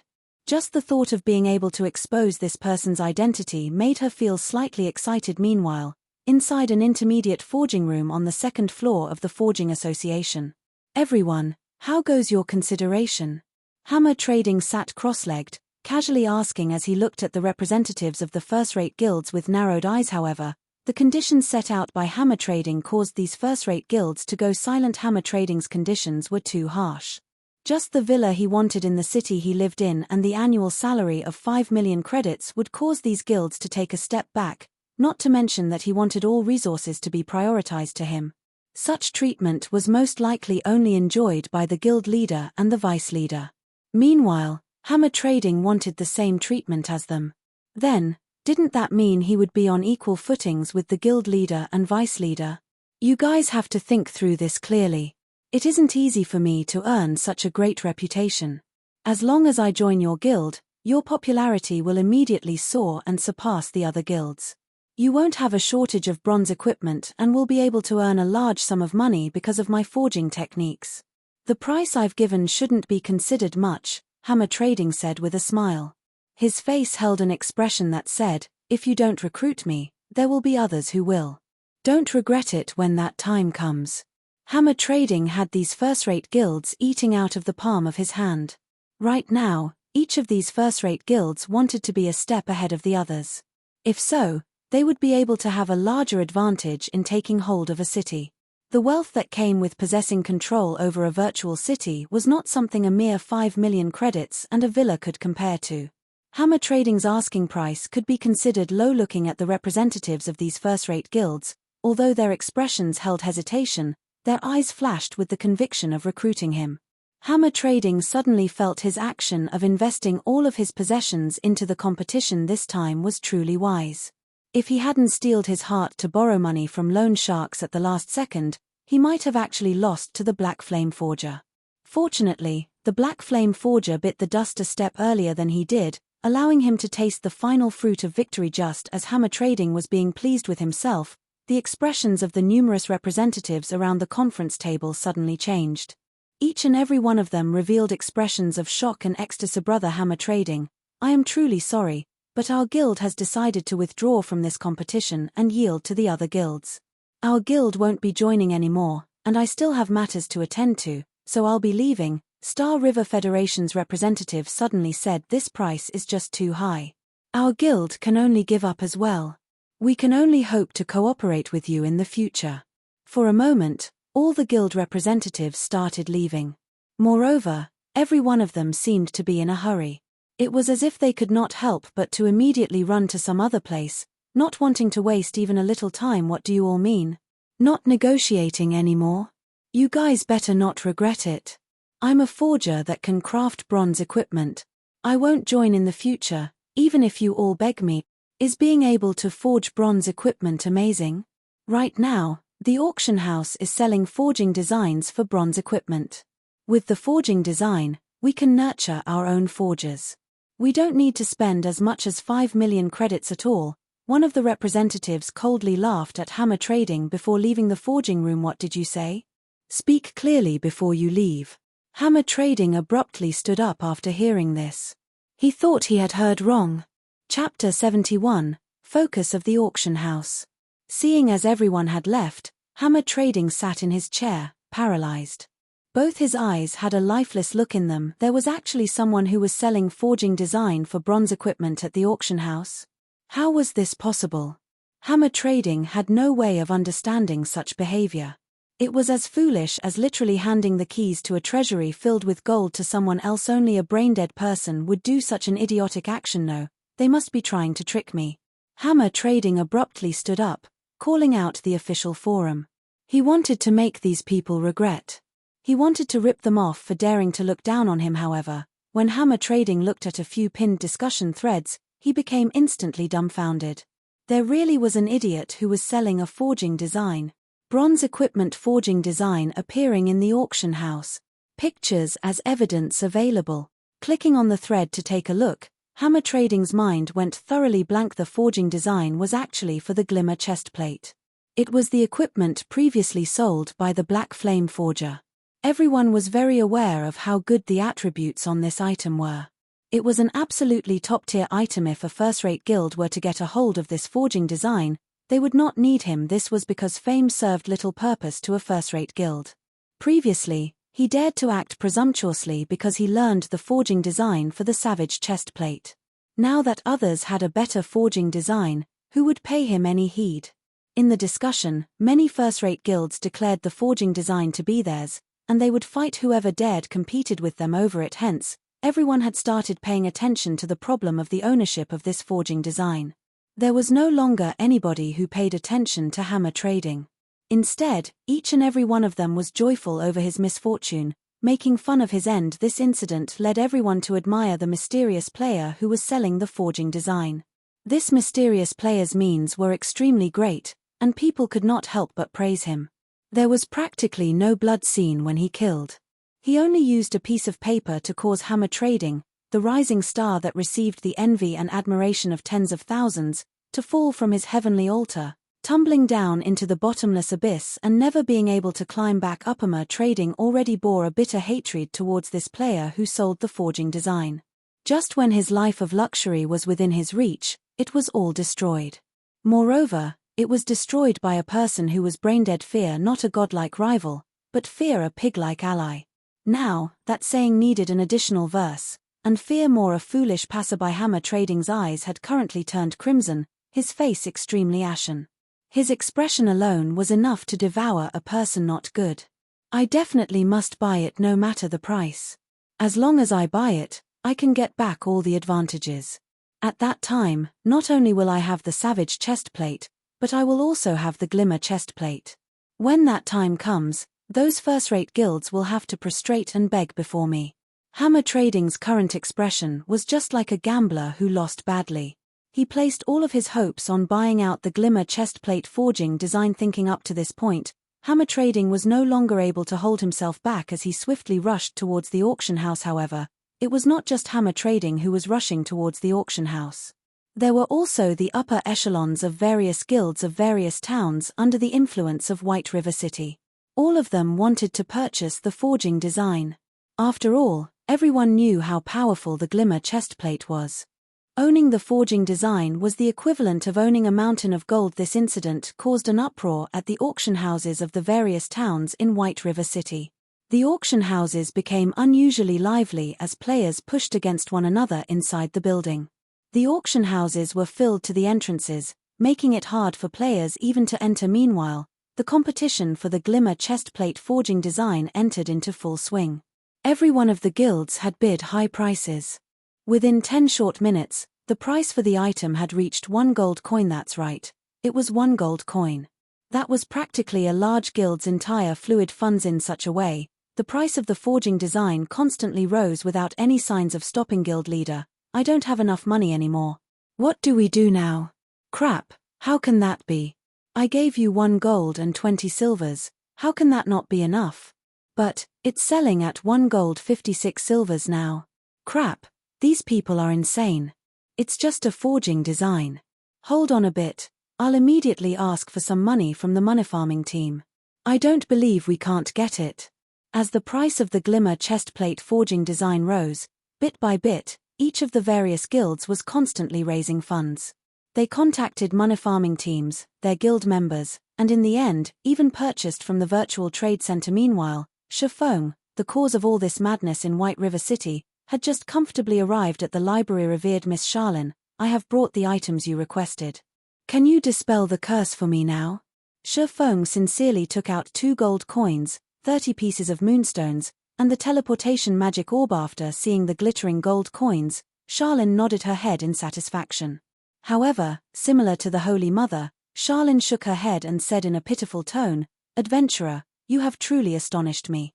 You managed to gather all the needed materials in such a short period. If I had known earlier, I would have told you that the moon drip ceremony possessed tears. Tears? Shafong looked at Charlene's regretful expression, and he could not help but feel slightly odd about the situation. It was as if he was a mouse being stared at by a cat. Charlene sighed, saying, the moon drip is a very ancient ceremony. In fact, aside from having a dispelling effect, there are still other effects. However, for convenience's sake, the ceremony was only used to dispel curses after constant alterations, while the other effects were greatly weakened. If you pay another 3 gold coins, I can gather all the needed materials to carry out the complete moon drip ceremony. Aside from helping you dispel the curse, it will also give you an unimaginably big harvest. Won't you reconsider it?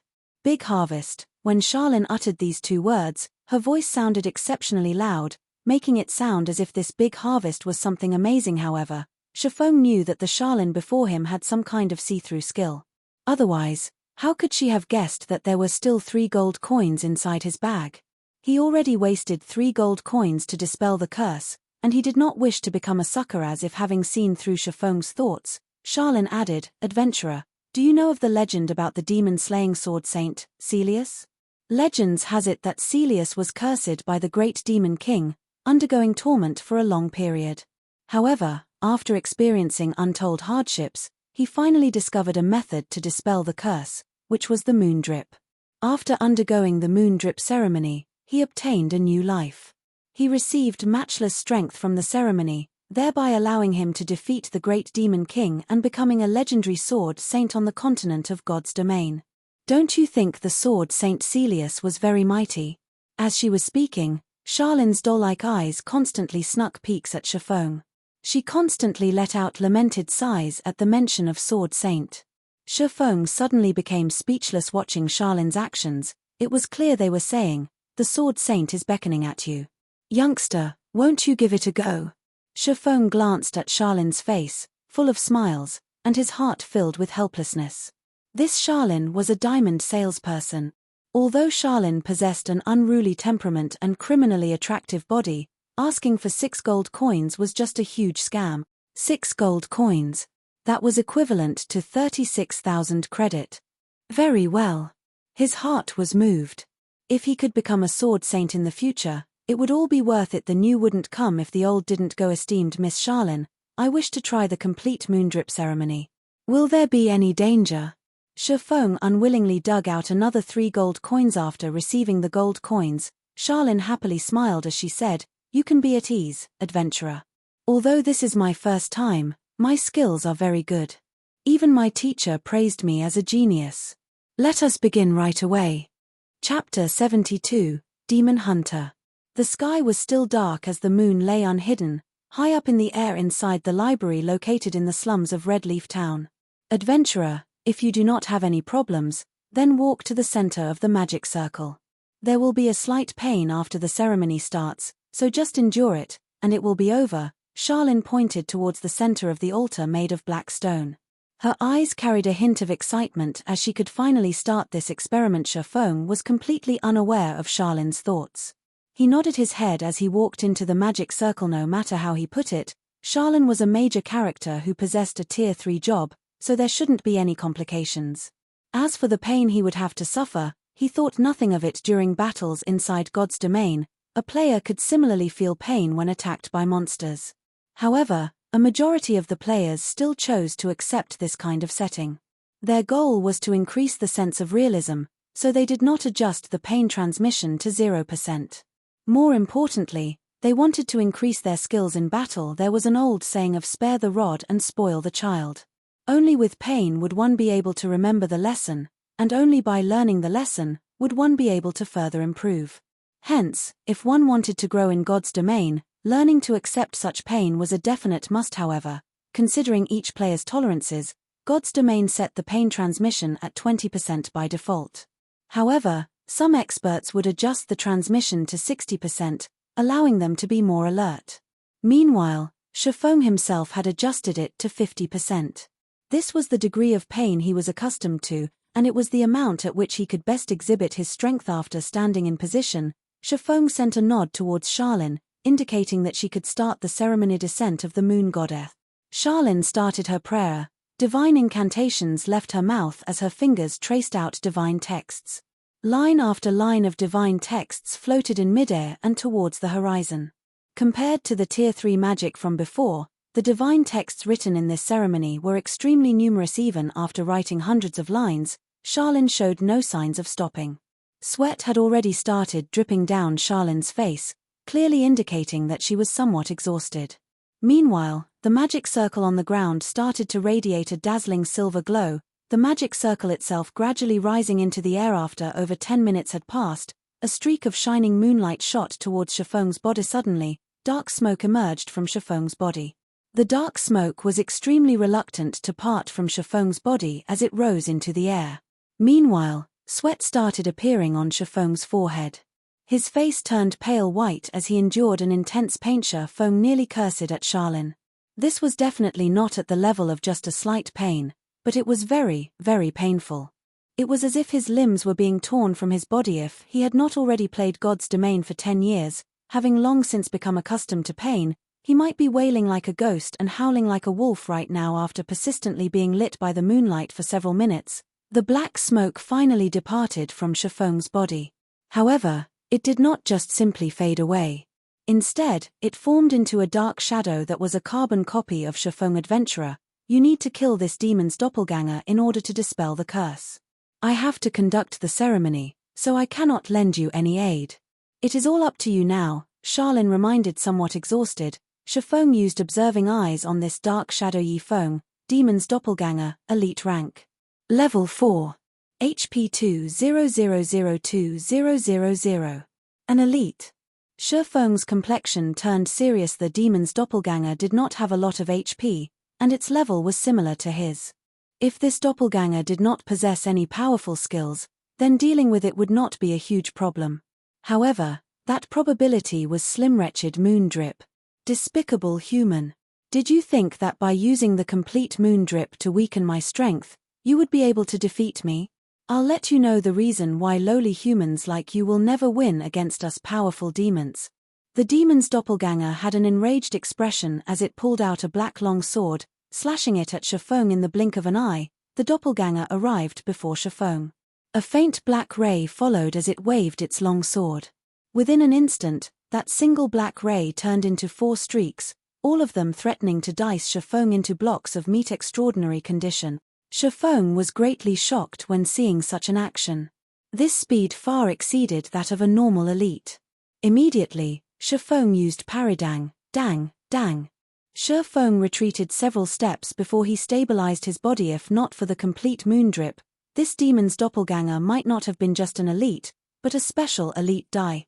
Despite having the upper hand, the demon's doppelganger did not give Chefong any chances.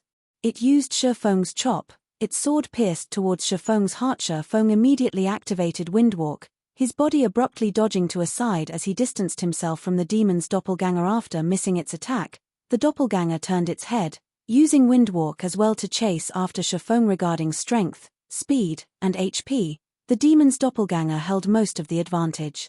Moreover, the doppelganger also possessed the same skills as Shifeng. It was an extremely unfavorable situation for Shifeng. Seeing that it was about to catch up to Shifeng, the demon's doppelganger revealed a ruthless smile, saying, "I know whatever you know. Moreover, my strength is greater than yours. You have no chance to defeat me, so be good and wait for death. This is your fate." "Then, do you know this move?" Shifeng revealed a faint smile.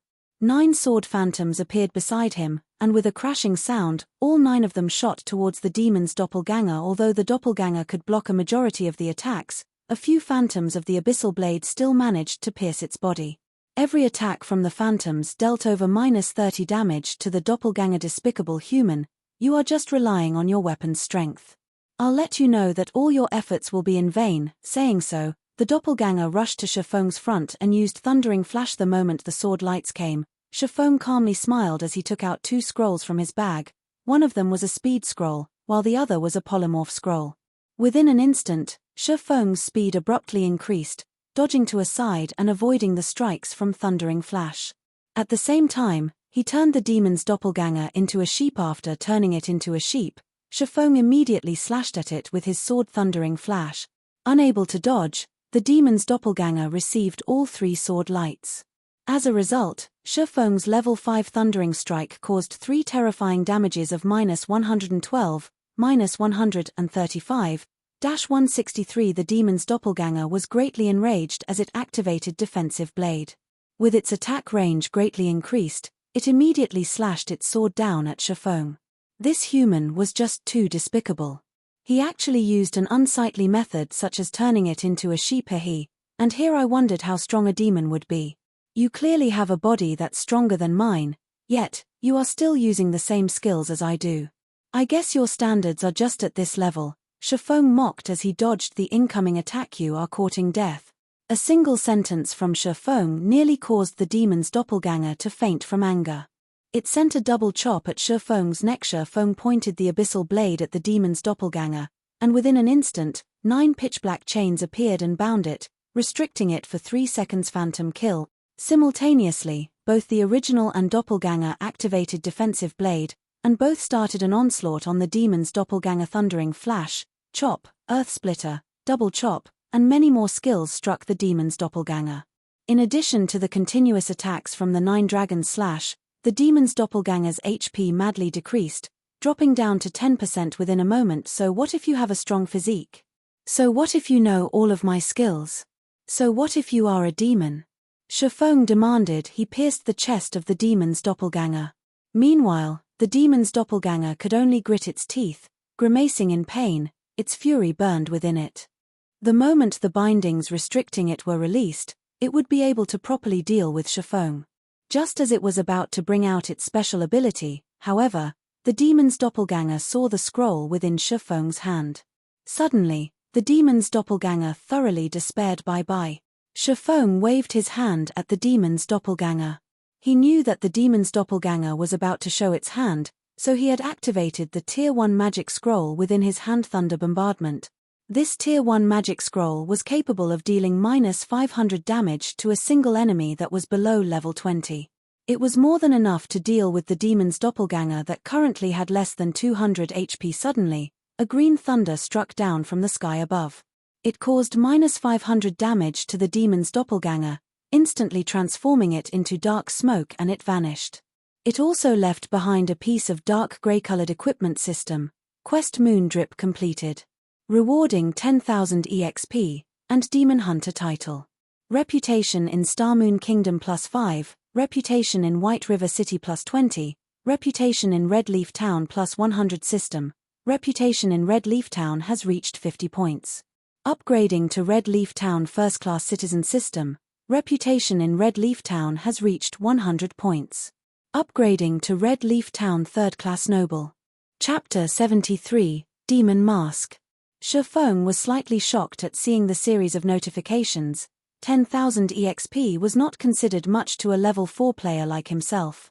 It only raised him to 27% of level 4, and there was still quite a distance away before he became level 5. On the contrary, it was the other rewards that caused his eyes to shine. Just by killing an extremely foolish elite demon, he was able to obtain an ample amount of reputation as payback.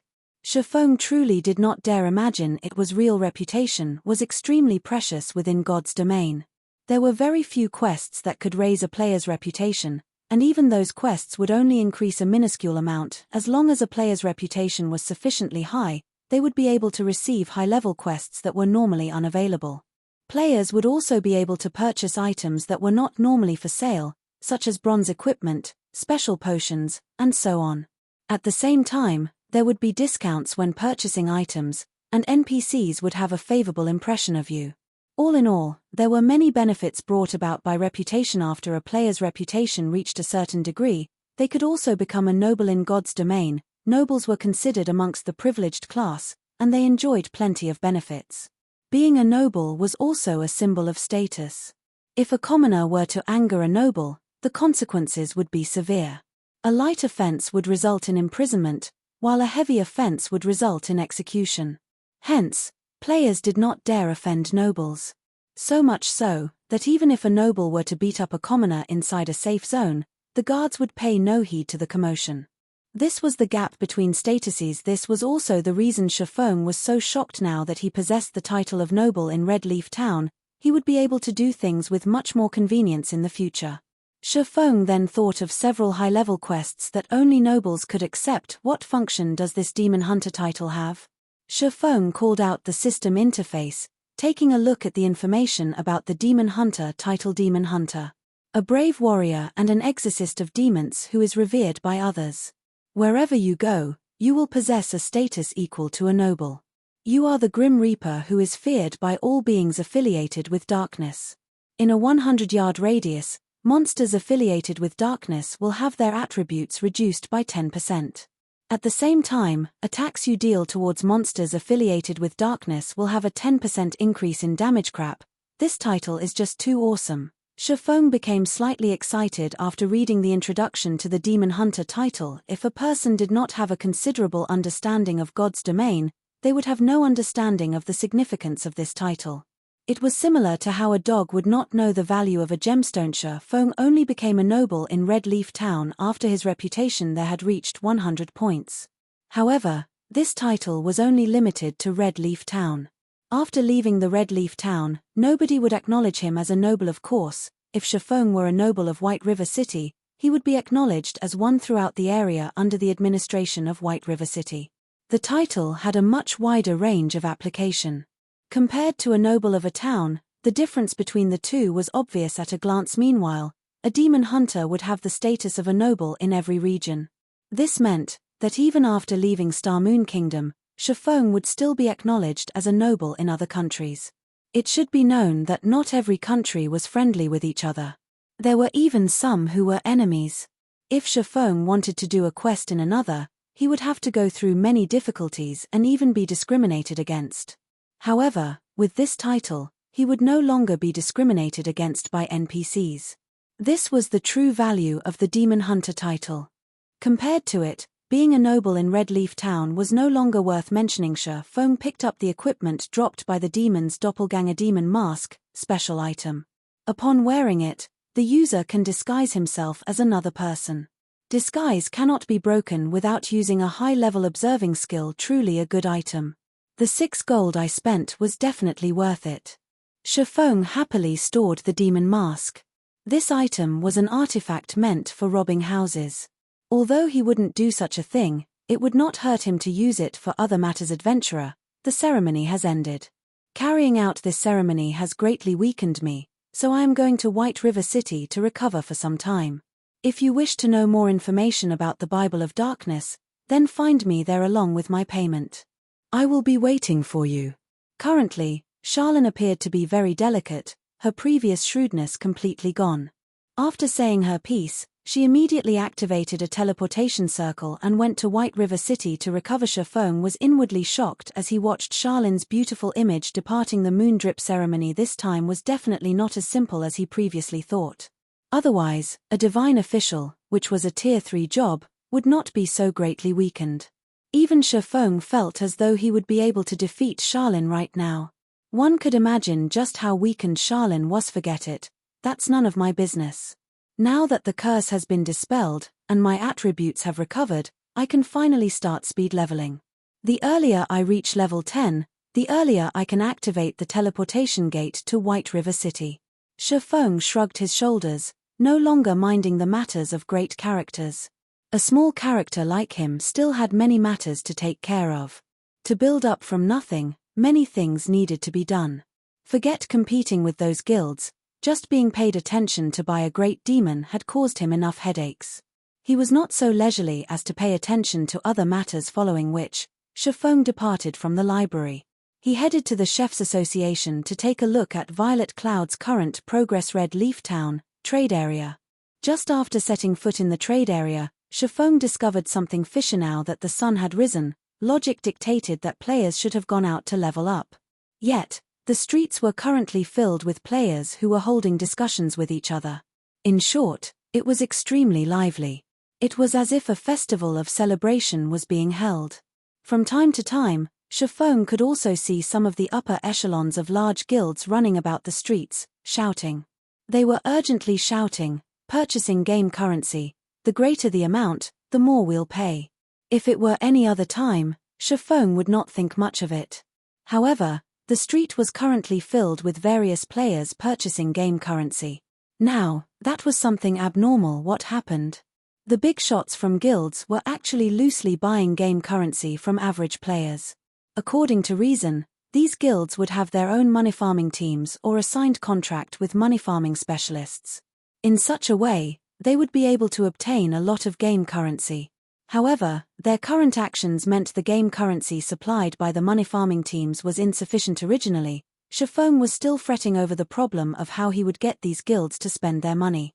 Now, however, it would seem that he had done something unnecessary. With a wave of his finger, Shifeng called out the virtual trade center. He wanted to investigate the current trade conditions. Hell, what sort of situation is this? All of it is sold out already. Shifeng discovered that the remaining 2 gold 70 silver he registered had all sold out. Now, over 15,000 credits were being transferred to his bank account. Consequently, Shifeng then took a look at the sales condition of other gods' domain game currency. Currently, the highest price for 1 silver coin had reached 72 credits, while a majority of the people were buying them at 68 credits. The current price had increased by no small margin. Just as Shifeng was rejoicing over having sold all of his gold coins, a cursing voice came from behind him, breaking his good mood. Boss, this bastard's the one. The day before yesterday, I saw him casually taking out 10 silver coins. He must definitely be rich. Now that our guild is in such a need of money, if we don't make this brat bleed a little, there will be no justice for me being locked up for so long, Drifting Blood said with a cold smile as he pointed towards Shifeng, a group of players following behind him. Brat, you were the one who had attacked my brother?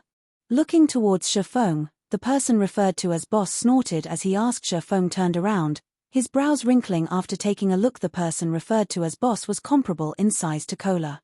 He had a fierce-looking face, and he seemed to be around 30 years of age. In Shifeng's previous life, he once crossed paths with this person. Similarly, a swordsman, the person was named Ironsword Lion.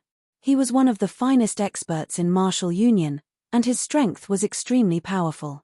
During those days, their 2 guilds had fought over monsters on several occasions, and Ironsword Lion killed Flaming Tiger twice throughout those confrontations. Ironsword Lion caused Shifeng's party major losses, and they had no choice but to flee in dejection. Even stabbing Heart of Assassins Alliance suffered defeat at the hands of Ironsword Lion.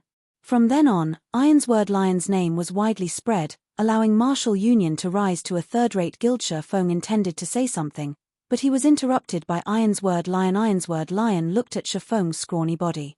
Although the equipment on Shifeng was of good quality, Shifeng himself did not possess the air of an expert, and furthermore, he did not possess a guild emblem. Ironsword Lion determined that Shifeng was just a leisure player and that he must have bought some equipment just to show off.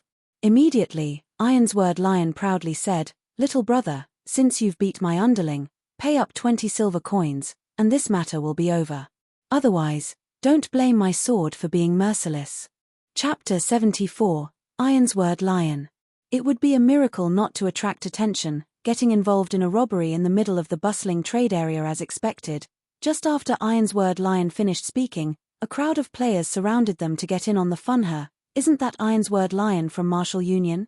Is he awesome or something? You don't say. Why don't you look at his level and equipment?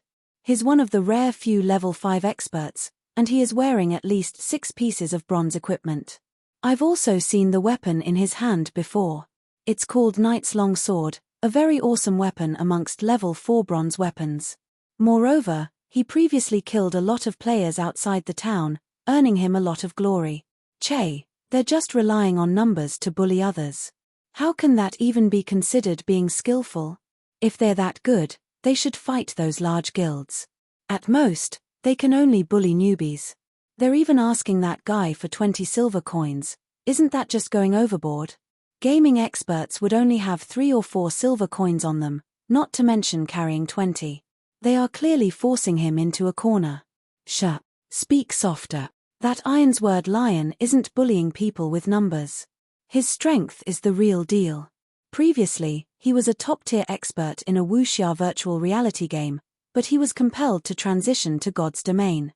Yesterday, he kill-stealed outside of town with other players and single-handedly defeated all 4 of them. Those 4 players were not noobs but gaming veterans. They are stronger than us by at least a few leagues. If Ironsword Lion were to hear you, then tough luck, buddy. At that time, your only way out would be to delete your account and start all over again. Listening up to this point, the surrounding players all sucked in a breath of cold air. They no longer dared spout baseless gossip, their eyes sending pitiful gazes towards Shifeng. Of all the people Shifeng could provoke, he had chosen to provoke an expert. Moreover, an expert that covered up the shortcomings of his subordinates. Unless Shifeng deleted and recreated his account, he would definitely have to pay the 20 silver coins. However, leveling up to level 4 was a difficult task. If Shifeng chose to delete his account, then 2 days of his effort would be wasted. The average person would rather pay up than delete their accounts. This guy is just meeting one misfortune after the other. If it were normal times, he would just have to spend a few credits to collect the 20 silver coins.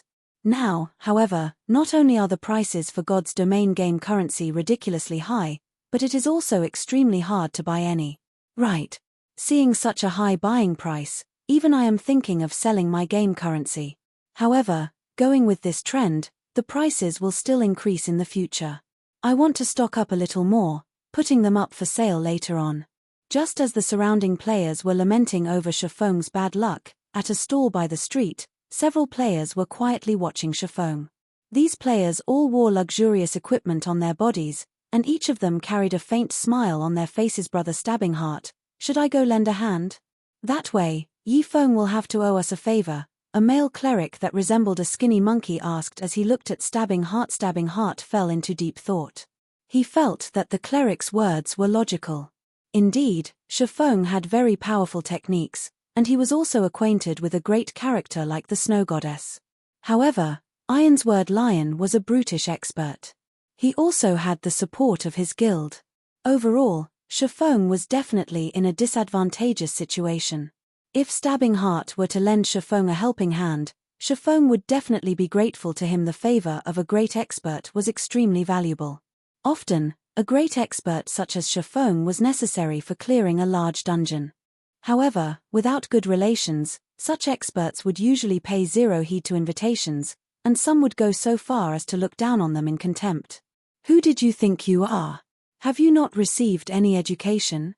Go, we definitely must go. However, let us wait for a while. Our value will only stand out in a crucial moment. It is also a good chance to let those plebeian guilds know of our might, Stabbing Heart softly said, a cold glint flashing in his eyes. After spending so many years within the virtual gaming world, Stabbing Heart understood a single principle. Every additional expert he befriended was an additional path he could take in the future. What's more, Shifeng was a great, hidden expert that was acquainted with the Snow Goddess. If he were to antagonize instead of befriending Shifeng, he would be digging his own grave. He would be creating a great enemy for himself in the future. Alas, a small guild was doomed to remain a small guild. After mingling about for so many years, they did not even possess the eyesight to differentiate an expert from average players. It definitely wouldn't be long before natural selection eliminated them. When the moment came, Assassin's Alliance would kill the chicken to warn the monkey too, utilizing martial union to raise their influence in Red Leaf Town. Little fool, weren't you so awesome? How come you're acting like a fool now? I've said before that I would return, and when that time came, it would be your time of death. If you obediently hand over 20 silver coins right now, you can continue mingling about. Otherwise, delete your account and start all over again. Standing behind Ironsword Lion, Drifting Blood watched Shafong stand there in silence. He felt immensely pleased with himself, thinking Shafong had become afraid. However, such a reaction was only natural. Boss Ironsword's strength was a profound mystery, and even 10 of himself would not be a match to Boss Ironsword. If a mere leisure player like Shafong were to meet the tyrannic Boss Ironsword, he might have already been shocked dumb enough. Drifting Blood. I'm not an evil tyrant, nor do I wish for more trouble. These 20 silver coins can be considered as a lesson to him. I want him to know who he should and should not provoke. Ironsword Lion looked Drifting Blood in the eye, then turned towards Shafong and proudly said, "You don't have to worry, either. I, Ironsword Lion, am a person who holds true to my words. Hand over 20 silver coins, and as long as you don't provoke martial union, we will not find trouble with you." Hearing Ironsword Lion say so, Shafong really took out 20 silver coins from his bag. The silvery glow given off by the coins attracted people's hearts at this crucial period of the game. 20 silver coins were extremely hard to procure, even if one spent credits to purchase them. As for taking out 20 silver coins in one go. Crap, brat, you really are rich. So, what Drifting Blood said was indeed true. How about we become friends, and I'll cover for you in the future. Anybody who provokes you will be provoking martial union. Ironsword Lion was greatly shocked at seeing the 20 silver coins, gulping down his saliva. Even he did not possess 20 silver coins right now. He did not imagine that Shafong, a leisure player, could bring out 20 silver coins. With that much money, Ironsword Lion would have much more confidence in competing for the Glimmer chestplate forging design. When the surrounding players saw all these silver coins, their mouths all gaped wide in shock. Shafong was truly rich. He was definitely a tycoon. Some of the upper echelons of large guilds also had their eyes turn red after seeing this scene. Ironsword Lion's luck was truly good. He was able to meet a brother tycoon just by simply searching for a player. How could it be? From afar, Stabbing Heart's expression was one of incomparable shock after witnessing Shafong's actions. However, what Stabbing Heart was shocked about was not the amount of money. Instead, he was shocked by Shafong's unexpected action. Even if Shafong could not win in a fight against martial union, this place was currently a safe zone. Nobody would dare to take action in here. After leaving the town, with Shafong's skills, escaping was definitely not a problem. So, just why did Shafong compromise and offered up 20 silver coins? You wanted 20 silver coins, right? Shafong asked Ironsword Lion with a smile. Let's trade. Noticing that he had lost his composure, Ironsword Lion immediately turned serious just as everyone was watching Ironsword Lion with envy. An incomparably pitch-black long sword pierced through the pit of Ironsword Lion's stomach. Ironsword Lion's HP was instantly reduced by over 100 points. Just as the person himself wanted to resist, he had discovered many chains binding him, preventing him from even moving a muscle. Shafong calmly pulled the abyssal blade out from Ironsword Lion's stomach. He then followed up with a chop and an earth splitter, his sword slashing down on Ironsword Lion's body. As a result, Ironsword Lion's HP madly fell without any signs of stopping. The might of a magic weapon was incomparably shocking, even more so when coupled with a level 6 chop and a level 4 earth splitter. Killing a level 5 swordsman fully geared with bronze equipment was a truly simple matter, not to mention that Shafong had been the one to take the initiative and carried out a sneak attack. Even an expert would fall under such circumstances. These two attacks took all of Ironsword Lion's HP. Ironsword Lion did not even get the chance to retaliate before letting out a pitiful cry, his body falling to the ground, never to move again. Then, his body turned into starlight, vanishing and leaving behind a piece of equipment. Who else wants it? Shifeng fixed his gaze on the members of Martial Union, giggling as he asked. The entire street of the trade area suddenly became deathly silent. Not a single person was able to mutter a word. Chapter 75. Money is a burden. Ironsword Lion died. Just like that, this ending was the complete opposite of everyone's expectations. From the moment Shifeng's sword pierced Ironsword Lion's stomach to the moment of Ironsword Lion's death, everyone clearly witnessed Shifeng's every action. However, one thing that made everyone feel odd was that Shifeng's sword was not really that fast. From their perspective, even they could easily dodge Shifeng's sword. So, why couldn't an expert like Ironsword Lion? Ironsword Lion died without even being able to retaliate. Could it be? Did Ironsword Lion just looked impressive, but was actually a weakling? Was he just a paper tiger? However, everyone immediately denied such a silly notion in their hearts. Ironsword Lion's equipment was not fake. Him being level 5 was not fake, either. He was a genuine expert. However, how could an expert fully geared in bronze equipment, whose defense and HP far outstripped the average player, be killed so easily? It was truly inconceivable. Even if an average player were to attack Ironsword Lion madly, they would need quite some time before they could kill him off. However, Ironsword Lion was taken care of by Shifeng in only 2 moves. How horrifying of an attack power did Shifeng possess to achieve such a feat? Thinking up to this point, everyone felt utterly defeated. What fat sheep? What tycoon? The Shifeng before them was simply a devil wearing a human mask, giggling at them. Meanwhile, they had been completely oblivious to the truth. A cold chill suddenly flowed through their bodies, causing them to shiver. They no longer dared to look at Shifeng's smiling face. You're despicable. Drifting Blood retreated a few steps, his trembling finger pointing at Shifeng. Currently, Drifting Blood was facing incomparable shock in his heart. Compared to other people, he had a much greater understanding of Ironsword Lion's strength. Regarding Shifeng's strength, he had a deep experience and fear of it. He became even more frightened now that he was targeted by Shifeng once more. However, after having a better understanding of the situation, the place they were currently was a safe zone. What should he be afraid of? Suddenly, he laughingly said, "You're finished. Since you dared kill inside a safe zone, nobody will be able to protect you now. Just wait for the guards to come give you your sentence and lock you up." Everyone came to a sudden realization after hearing Drifting Blood say so. Previously, Shifeng sent all of them into shock. They had actually forgotten that this place was a safe zone and there were powerful guards protecting this place. Even if Shifeng was powerful, was he able to overpower the guards? In a moment, Shifeng would definitely be captured by the guards, falling to a miserable end. Truly a pity. However, he is truly courageous for killing someone inside a safe zone. It would still be worthwhile, even if he were killed by the guards and sent to closed confinement. Whatever the case, he was able to shine for a moment. He will still be a hero when he gets released tomorrow. So cool. Big brother expert, little sister knows how to warm beds. Please add me as a friend. Please help me level.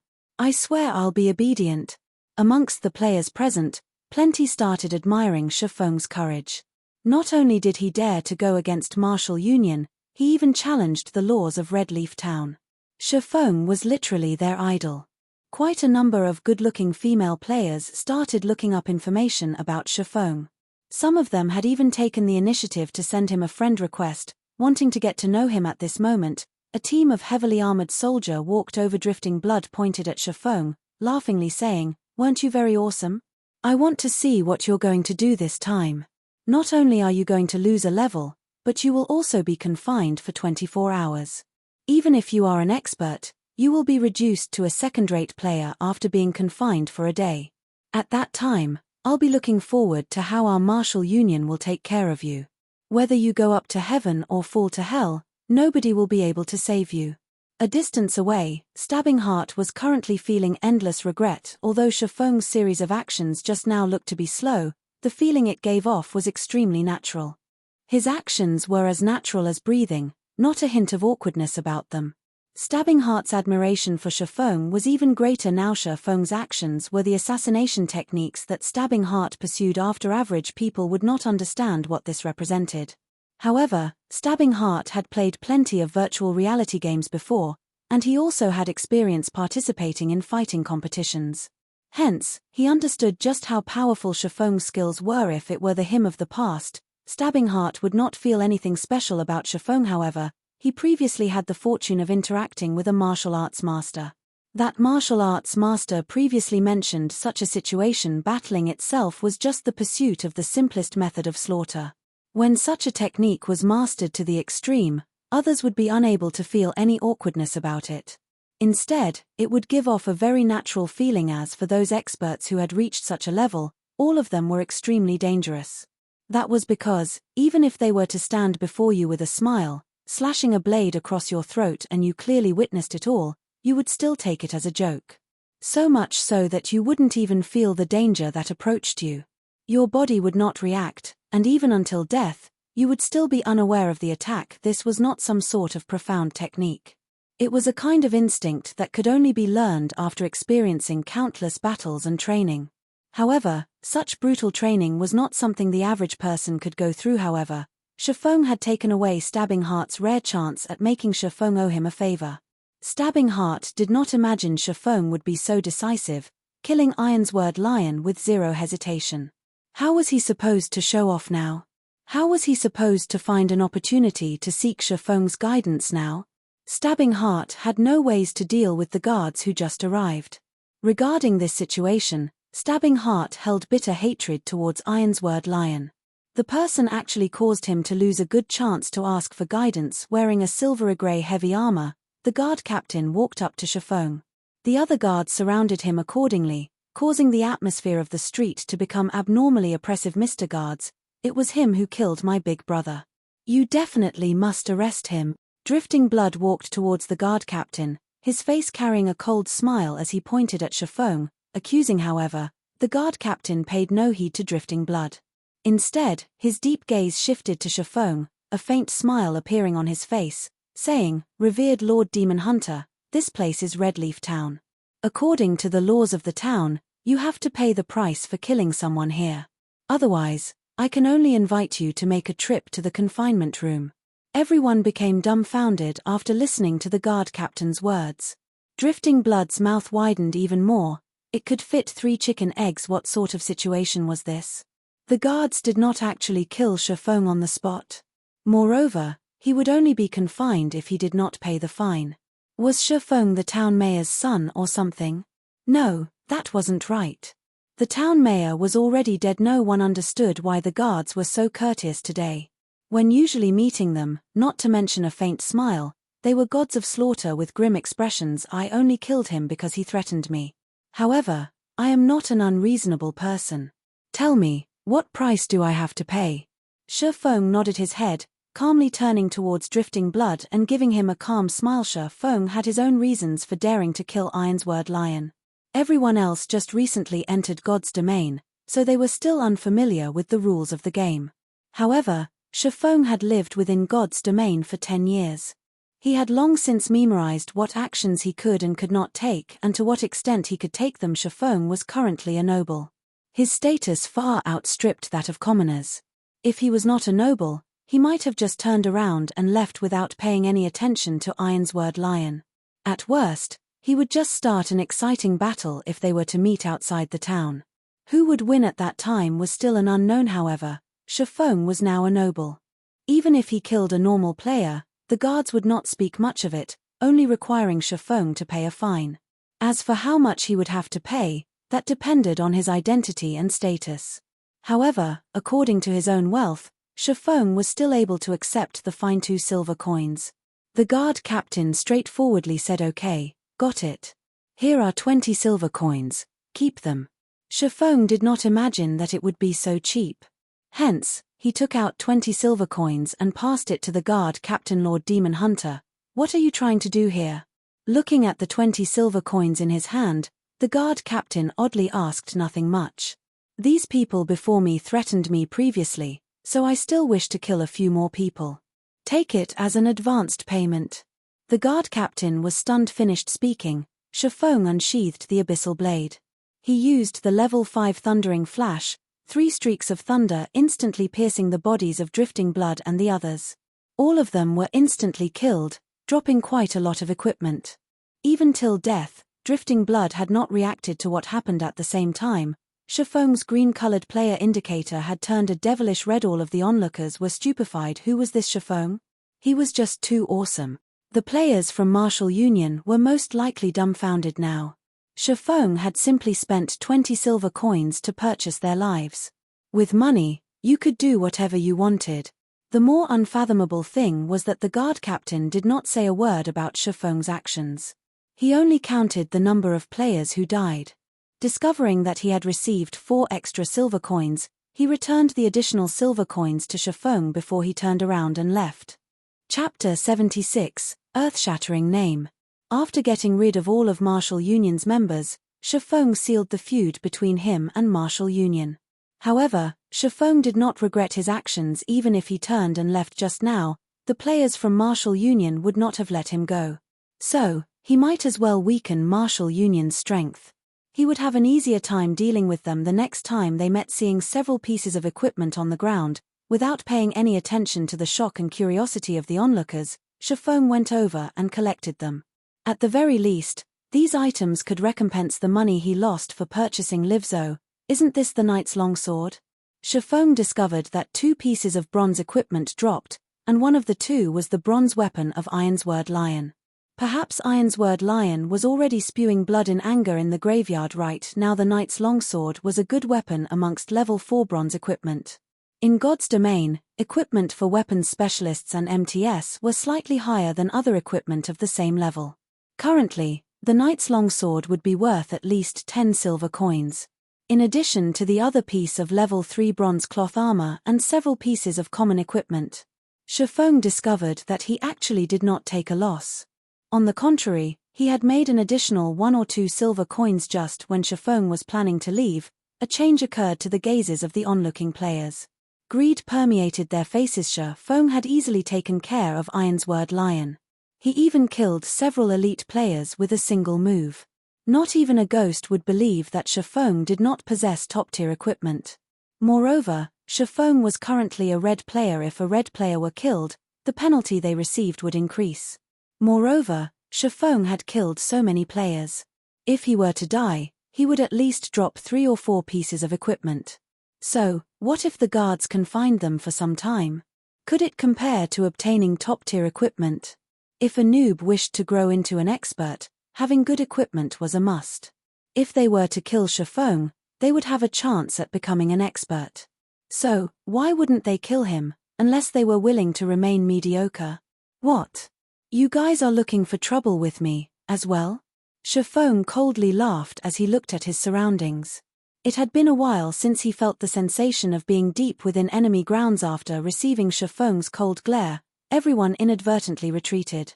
None of them dared to be the first to attack. They were all waiting for someone to attack first, then take advantage of the situation to reap benefits for themselves. All of you, get out of the way. Yifeng is a friend of our Assassin's Alliance.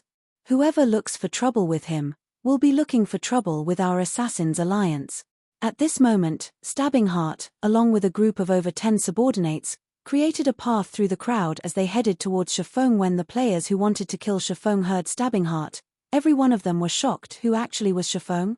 Not only did he possess formidable strength, but the Assassin's Alliance even protected him. Their Assassin's Alliance was well known throughout Red Leaf Town. It was the sole second-rate guild in Red Leaf Town, and its members could be found throughout the entire Starmoon Kingdom. However, the core strength of the Assassin's Alliance was located around the area of White River City. Other guilds could not compare to its influence. If they were to become enemies with the Assassin's Alliance, they would really have to delete their accounts and start all over again. That was because the Assassin's Alliance was famed for their assassinations. The feeling of being targeted by a group of assassins, just thinking about it could make a person tremble with unease. With the appearance of the Assassin's Alliance, the surrounding players no longer dared to have ideas over Shifeng. Since they could not fish up any advantages, everyone promptly left the scene. Many thanks, Shifeng said gratefully, looking towards Stabbing Heart. Nonsense. With Brother Yifeng's strength, even if I didn't show up, they would still be helpless against you. I was just pushing the boat along the current. Stabbing Heart cupped his hands, saying in admiration, today, Brother Yifeng has really widened my horizons. Even I would find it hard to kill Ironsword Lion. I did not imagine Brother Yifeng's skills to be so powerful as to get rid of Ironsword Lion in just a few moves. I was just lucky, Shifeng calmly said with a smile. Brother Yifeng really is humble. However, there is one matter that I can't make sense of. Why won't the guards find trouble with Brother Yifeng, even when you killed players in the safe zone? Stabbing Heart had faintly guessed the answer already, however, he still did not believe that Shifeng could accomplish it that quickly. Nothing much. I only have such a special privilege because I just completed a quest and became a noble in Red Leaf Town. Shifeng did not hide the truth from Stabbing Heart. He knew that he would not be able to hide it, so he might as well reveal a portion of the truth. As for the Demon Hunter title, he would still have to keep it a secret. Otherwise, it would be too eye-catching and attract unwanted trouble. Stabbing Heart's heart loudly thumped when hearing Shifeng's explanation. His eyes stared at Shifeng. Mind-boggled. Assassin's Alliance had spent an unknown amount of effort to obtain reputation for Red Leaf Town. Yet, they only managed to obtain 10 reputation to date. Even Broken Wind, guild leader of the first-rate guild, Star River Federation, was only a first-class citizen, and there was still a long way to go before he became a noble. However, the Shifeng before him was actually a noble already. The difference between them was just too huge. Originally, Stabbing Heart already had a high estimation of Shifeng's strength. He truly did not imagine that he was still underestimating Shifeng. However, according to his memory, he was acquainted with most of the top-tier experts that used swords. Even the ones he weren't acquainted with, he had at least met before. However, Shifeng did not resemble any of the figures in Stabbing Heart's memory. However, the world was a wide place. There was bound to be some top-tier experts who hid from the world. Now that God's domain's influence was growing larger by the day, it wasn't particularly strange for these experts to enter God's domain as well. It was no wonder that the Snow Goddess acted extremely friendly when dealing with Shifeng. Stabbing Heart guessed that Shifeng was an extremely famous but hidden expert and that he was merely unaware of him. The earlier he tightened the connection with such hidden experts, the greater the aid it would be towards the guild's future development. Thinking of up to this point, Stabbing Heart smiled slightly. He felt his luck was good for discovering a top-tier expert like Shifeng. Shifeng, on the other hand, did not know why Stabbing Heart suddenly smiled. He took a glance at the street filled with guilds purchasing game currency, abruptly asking, "Brother Stabbing Heart, I wonder what has happened here. Why are there so many guilds trying to collect game currency?" "Oh, you don't know?" Stabbing Heart was slightly shocked, looking at Shifeng with astonished eyes. This matter had already become well known amongst the players in White River City, so how could Shifeng not know about it? Shifeng shook his head, saying, "I've been doing my quest all this time, only returning now. So, that's why. This matter has also only recently started." Stabbing Heart came to a realization. He then explained, "Not long ago, a Glimmer chestplate forging design appeared on the auction house. You should know how good the attributes on the Glimmer chestplate are. The usefulness of its forging design goes without saying. After all the guilds discovered its existence, all of them started competing over it. Our guild is no exception. Unfortunately, our guild's background is still slightly lacking, and Star River Federation won the forging design for 2 gold and 33 silver coins. Originally, our guild had already given up. However, it wasn't long before another Glimmer chestplate forging design appeared on the auction house. That was the start of all the commotion. Every guild has started to madly collect funds, all of them wanting to bid on it. The bidding this time ended with the Glimmer chestplate forging design being sold for 2 gold 51 silver coins. Nobody could have imagined that a third piece would have appeared right when many guilds were feeling disappointment. Right now, everyone is still bidding over the third piece. However, according to my estimates, the third piece will be sold at an even higher price. Only, nobody knows if there will be more of the forging designs up for auction, so I came here to collect game currency. Currently, everyone is guessing that Black Flame Forger is selling the Glimmer chestplate forging designs. After all, bronze equipment forging designs aren't just cabbage, not to mention similar forging designs. Moreover, the Black Flame Forger was the one who previously sold Glimmer chestplates. So, everyone inwardly understands that these forging designs are being sold anonymously by this Black Flame Forger. I have to admit that this Black Flame Forger's strategy is truly clever. Previously, he competed with Hammer Trading to reduce the price of Glimmer Chestplate. However, it turns out that his eyes were not set on the equipment, but on the current forging designs. Hammer Trading, who had competed with the Black Flame Forger, had thoroughly become insane as well. Although he declared that he would compete with the Black Flame Forger until one of them went broke, unfortunately for him, the Black Flame Forger no longer paid any attention to him currently. A lot of people wish to get in touch with the Black Flame Forger. Unfortunately, there is no way to contact that person. The Snow Goddess of Ouroboros even posted a thread on the forums, asking the Black Flame Forger to contact her. She wants to discuss the matters of cooperation and wants him to state his price without hesitation. With this, the Black Flame Forger had thoroughly become famous. Aside from White River City, the entire Starmoon Kingdom is currently discussing the Black Flame Forger. He is currently acknowledged as the #1 forger in all of Starmoon Kingdom. Stabbing Heart felt deep regret as he spoke. His expression revealed reverence towards the Black Flame Forger. So, that's it. I wonder if Brother Stabbing Heart would be interested in purchasing the Glimmer Chestplate forging design? Shifeng casually asked Stabbing Heart, after having a general grasp of the situation. Chapter 77, Adding Fuel to the Fire.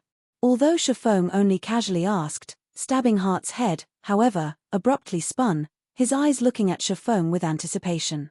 With an excited expression on his face, he asked, could it be? Brother Yifeng, you have the Glimmer Chestplate forging design?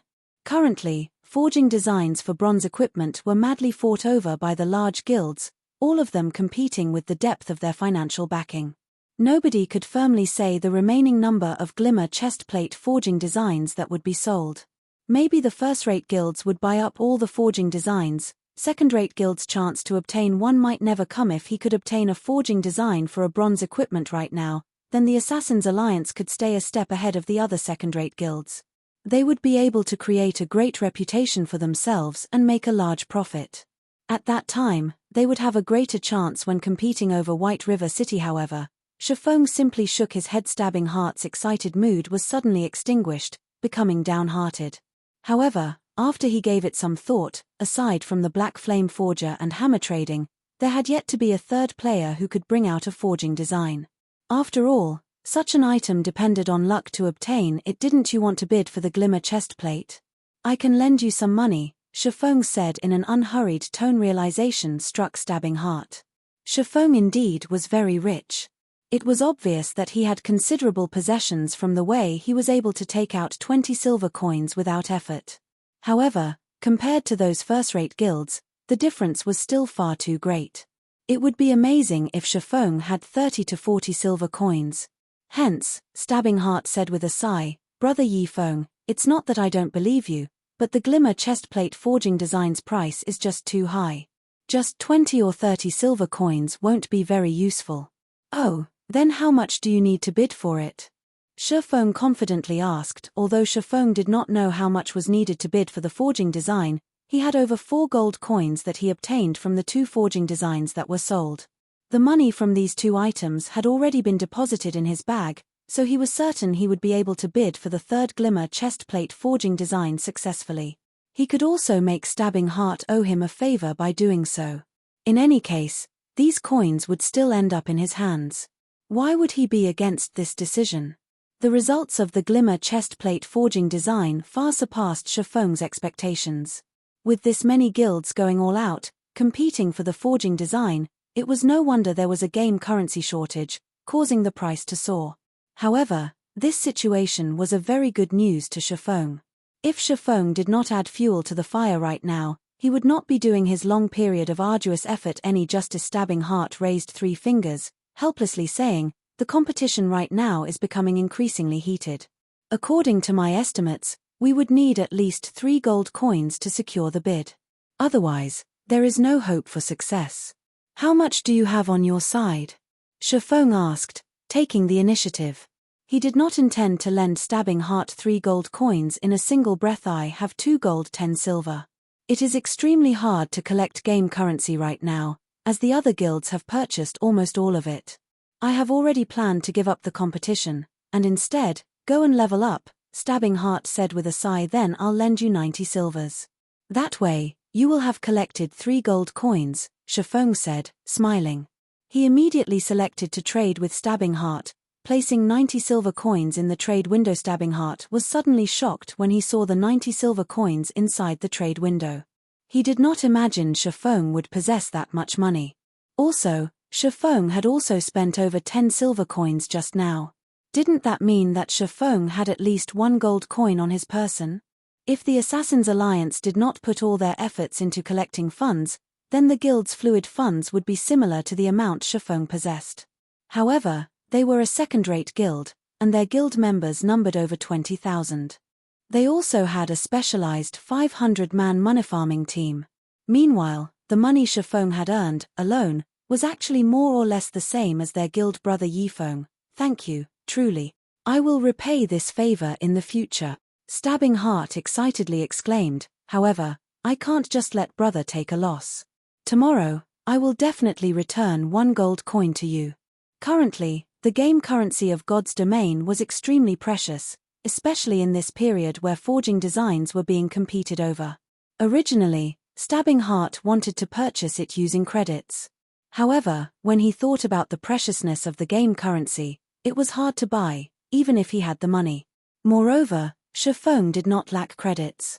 Hence, he did not have the nerve to let those words leave his mouth and instead chose to compensate Shifeng with an interest of 10 silver coins. However, Shifeng had become slightly speechless as he only wished for credits.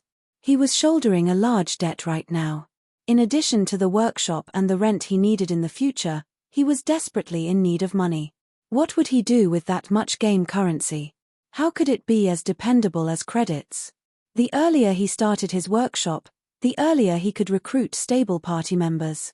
When he could enter large-scale dungeons, he would be able better earn money, level up, and increase the workshop's reputation, building a better foundation for establishing his guild. If he started too late, it would be hard even to set foot in White River City. Every moment counted right now, brother Stabbing Heart. Don't say it such. If you didn't show up today, I would not be able to avoid a bloody battle. I owe you a favor, so for these 90 silvers, I'll just sell you each silver coin at 60 credits. Every guild would be in need of coins in the initial stages of the game, so you don't have to be polite with me, Shifeng said in a sincere tone. Stabbing Heart was immediately moved by Shifeng's words. He thought that Shifeng was a friend who was worth knowing. If he returned Shifeng 1 gold coin tomorrow, it would cause quite a lot of trouble to the guild's operation. Moreover, nurturing forgers and purchasing materials required large sums of coins. It couldn't be any better if he purchased them using credits. I can't thank brother Yifeng enough. However, 60 credits is a little too low. I don't have the nerve to buy them at that price, and just saying it would cause others to make fun of me. I'll buy each silver coin for 80 credits for a total of 7,200 credits. I'll transfer them to your account immediately. Stabbing Heart was very joyful. Even if Shifeng were to have complaints about the matter, Stabbing Heart would still stubbornly transfer all 7,200 credits to Shifeng. Brother Yifeng, I'll be leaving to bid for the forging design first. If you have any problems in the future, please don't hesitate to contact me. I'll definitely go all out to help you. Finished speaking, Stabbing Heart hurriedly left with his subordinates to the auction house. Seeing the additional 7,200 credits in his bank account, Shifeng helplessly smiled. His opinion of Stabbing Heart grew even more favorable in his heart. Currently, his bank account had more than 20,000 credits. The money for 2 virtual gaming helmets was now secured. At the very least, he would not lose the virtual gaming helmet after the 7-day duration was up and lose the ability to play God's Domain. The remaining task he had was to earn even more money and collect some funds before the start of the school's fellowship party. Who knew, he might obtain a great chance at the fellowship party, building an unshakable foundation for his workshop. In Shifeng's previous life, Shadow had obtained a big chance at the fellowship party.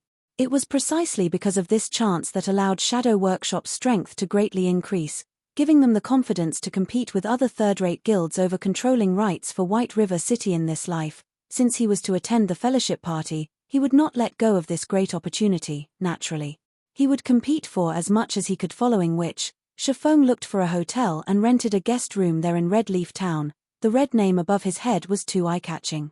If he did not look for a way to deal with it, his every action would attract the attention of surrounding players. I never thought I would have to use this item this quickly. Chiffon took out the demon mask from his bag. He could not help but shake his head and laugh. If he did not have this item, he really would have a difficult time solving the matter of his red name. After wearing the demon mask, Chiffon adjusted his facial appearance. His new appearance was very different from his original self. At the same time, his red name also turned green. If others did not possess a high-leveled observation skill, they would not be able to see through his disguise. After confirming that there were no problems, Chiffon placed his remaining 3 gold coins onto the virtual trade center. Each silver coin was sold for 80 credits. Based on the current level of competition, as long as the Assassin's Alliance successfully bid for the forging design, those first-rate guilds and other second-rate guilds would most likely be unable to sit tight. The competition then would be more insane than now. Chiffon was not worried that his game currency would not sell. Just as Chiffon was about to leave the hotel, a sudden realization flashed past him. He lightly tapped his own forehead. How could I forget about this thing? Now that I have the demon's mask, how can I not properly use it? Chiffon revealed a bright smile.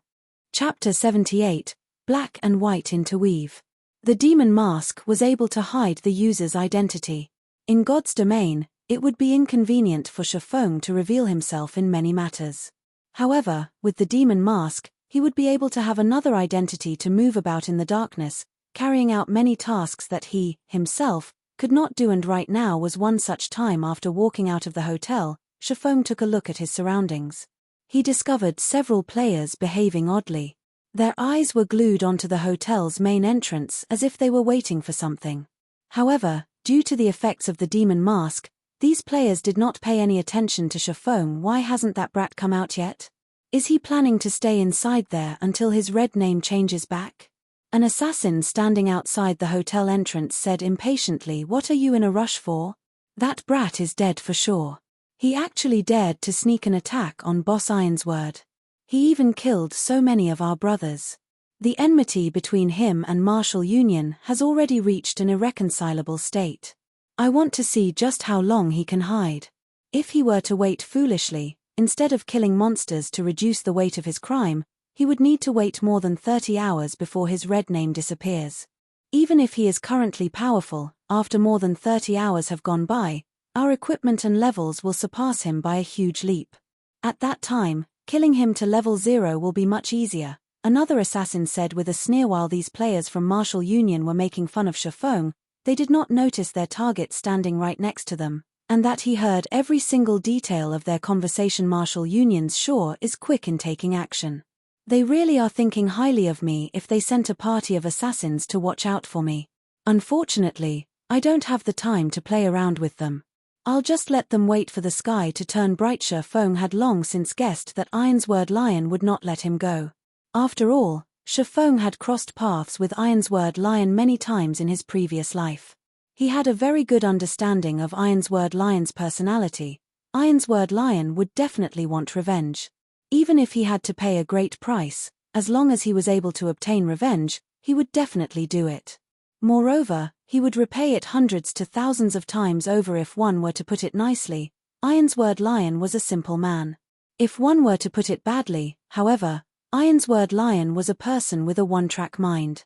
Others could easily discern his thoughts, following which, Chiffon departed from the hotel with a carefree attitude. Meanwhile, the party of assassins was still foolishly waiting in front of the hotel's entrance.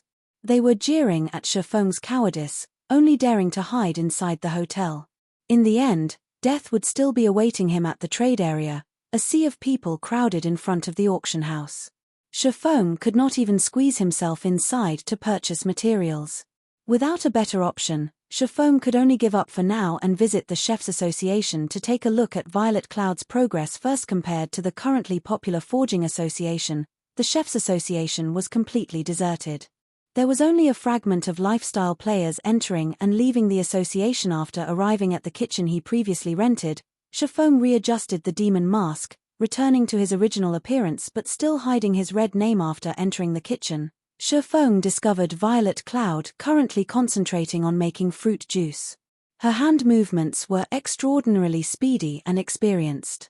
She was currently also level 3, surpassing many other lifestyle players. Although Shifeng had seen many master chefs make cold beverages before, none of their actions were as smooth and natural as Violet Cloud's. It was truly hard to believe why Violet Cloud would say her production speed was extremely slow. Her speed was shockingly fast. Did Violet Cloud intentionally trick him? Shifeng shook his head, feeling that Violet Cloud had no reason for doing such a thing. Hence, he walked over and suddenly asked, "Violet, how are you faring?" However, as if Shifeng's question did not enter Violet Cloud's ears, she was still concentrating on making fruit juice. There was nothing else present in her heart. Looking at Violet Cloud's degree of focus, Shifeng was slightly shocked himself. He no longer tried to interrupt Violet Cloud and instead chose to stand by the side and observe her. After more than 10 minutes had passed, Violet Cloud had yet to discover Shifeng's presence. Meanwhile, she had already crafted more than 10 cups of fruit juice. These fruit juices looked extremely refreshing, and they gave off a faint, captivating fragrance. After she used up the materials in her hands, just when Violet Cloud was about to retrieve more. Violet Cloud was shocked into a jump as she discovered that her boss, Shifeng, was standing behind her. From the looks of it, he had been waiting for quite some time now. Violet Cloud's heart became frantic as she thought about how she let her employer wait for so long. Lowering her head, she said in a nervous tone, "Sir, have you completed the 900 cups of fruit juice?" Shifeng asked with a smile. Shifeng's evaluation of Violet Cloud had greatly risen as of this moment. The more focused someone was when doing something, the greater the efficiency. It was also easier for them to overcome difficulties. However, not everyone was able to constantly maintain a high degree of focus, just like how a student's thoughts would wander after studying for a long period of time, or become absent-minded after listening to the teacher's lecture for some time. However, Violet Cloud possessed extraordinary focus. When carrying out a task, her efficiency would definitely increase by several folds, doing half the work for double the effect. It was no wonder why she was able to become a cleric god in the end. Even if she were not a cleric and instead played some other job, her achievements would most likely still be great. They're all done. However, I obtained a realization when I was making them before. After spending a lot of materials, I created a new fruit juice. You won't blame me for it, right, sir? Violet Cloud said, slightly afraid. After all, she did not carry out her task according to Shifeng's requirements. After completing the 900 cups of fruit juice, she went on to concoct other recipes. Shifeng involuntarily laughed. Looking at the hundreds of cups of fruit juice on the table, he encouragingly said, "Why would I blame you? More than that, I want to reward you. With the new fruit juice, I will have greater confidence in carrying out that task of mine. Here are 3 silver coins as your reward. I hope that you can bring forth many new creations in the future. As for your share in the sales of these fruit juices, I'll give it to you after I sell them. As for the fruit juices, you no longer need to make them for now. Afterward, focus on making the wolf meat dishes. I still have a great use for them." Currently, players did not regard wolf meat as precious. However, after it was turned into a wolf meat dish, its price could be increased over 10 times. Such an increase was due to the fact that after consuming the wolf meat dish, every job would have their main attributes increased by 5 points, and its duration was 1 hour. Such an increase was extremely attractive to a majority of the players. The increase was equivalent to gaining another level, and with it, they would be able to kill monsters much more quickly. Only, after taking the manufacturing costs into account, most of the current chef players did not pay much attention to dishes with such high costs. However, by the time they did pay attention, they would have already missed a huge opportunity. "Thank you, sir. I will definitely complete my task." Excitement and appreciation filled Violet Cloud's face after she received the 3 silver coins. She felt she was truly lucky for being able to meet Shifeng. Otherwise, she would still have to conduct sales out in the streets, only to end up selling just a few cups. Even if she were to strive for an entire week, she would not be able to earn 3 silver coins. Yet, she had such an amount with just a day's effort, following which, Shifeng stored all the fruit juices in his bag. There were more than 1,700 cups of them, and if each cup were sold at 1 copper coin, then that would sum up to 17 silver coins. To an average player, it was definitely a huge sum of money. To Shifeng, however, it was just spare change. However, Shifeng did not intend to sell any of them as he had another use for them. System. The Glimmer chestplate forging design you have placed on auction has been sold.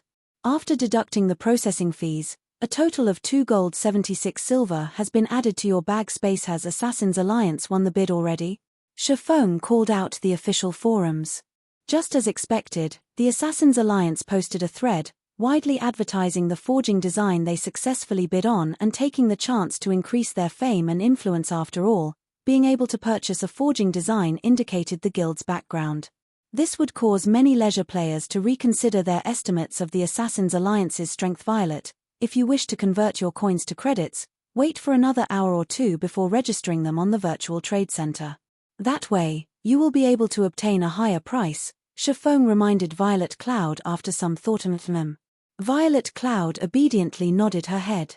Although she did not understand Shifeng's intentions, she still chose to believe in him.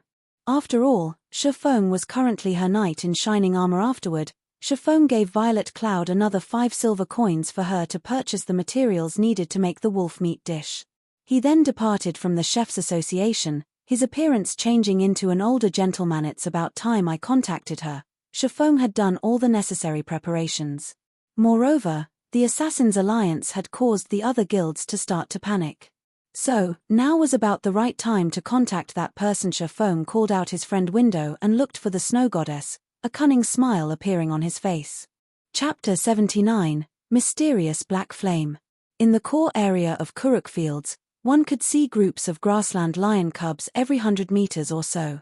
If a party's positioning were slightly off, they would attract tens of grassland lion cubs towards them. Moreover, at the large tree located in central region of the fields, there lived a level 6 elite grassland lion.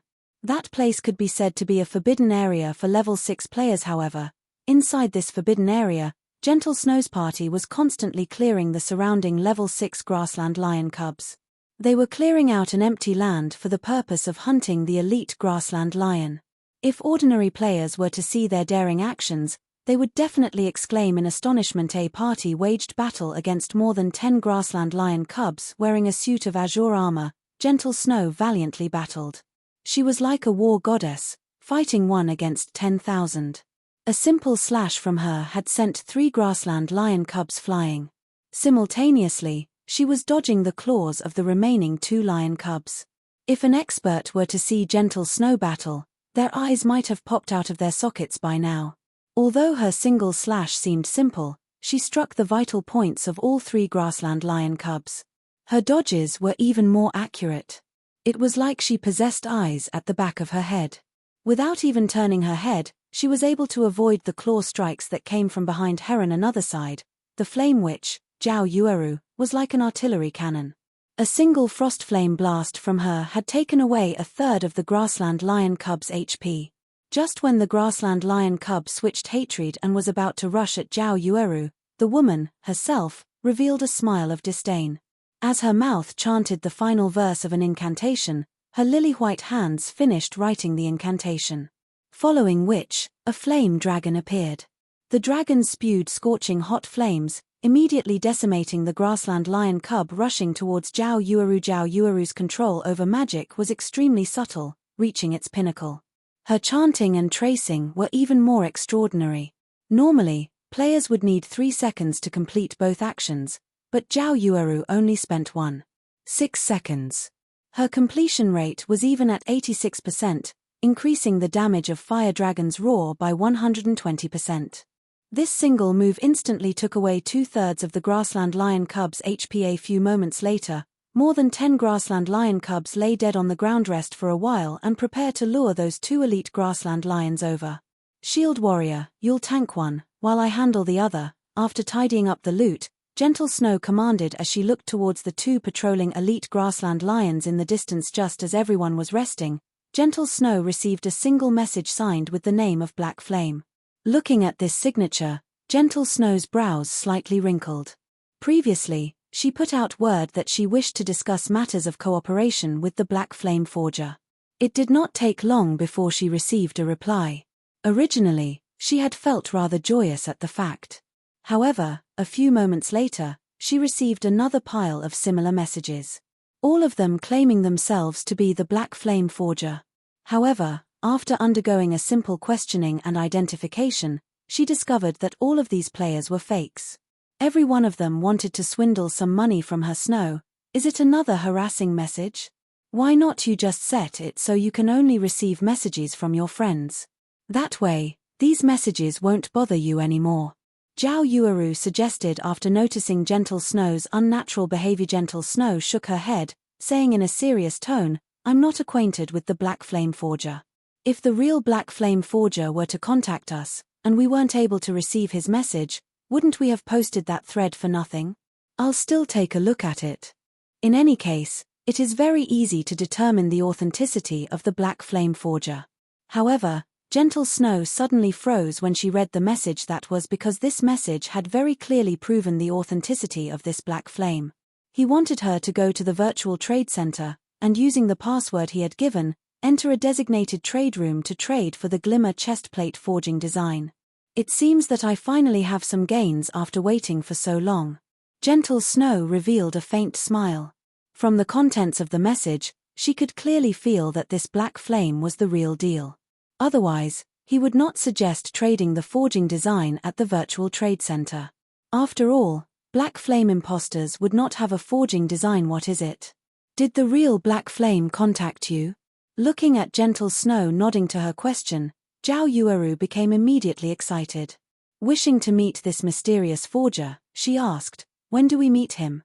Currently, the Black Flame Forger was known by everybody. He was even in possession of a forging design that could increase a guild's influence. After carrying out one questionable action after another, only now did they find out his true motive. Zhao Yueru couldn't help but admit the brilliance of the Black Flame Forger's methods. He paid such a huge price all to control the initiative in the game played by the various guilds. Now, every guild within the area of White River City could not help but get caught up in this spiral. Otherwise, they would be eliminated by the other guilds. His unpredictable actions even caused her to feel admiration. He was unlike a certain someone who was clearly just a lucky bastard, yet still pretended to be an expert. Just thinking about that person made Zhao Yueru's blood boil in anger. Compared to the Black Flame Forger, the difference between them was thousands of miles apart. I just contacted him. However, he does not want to add us as friends. He only said he wants to meet at the level 8 map, Physis Canyon, in 4 hours.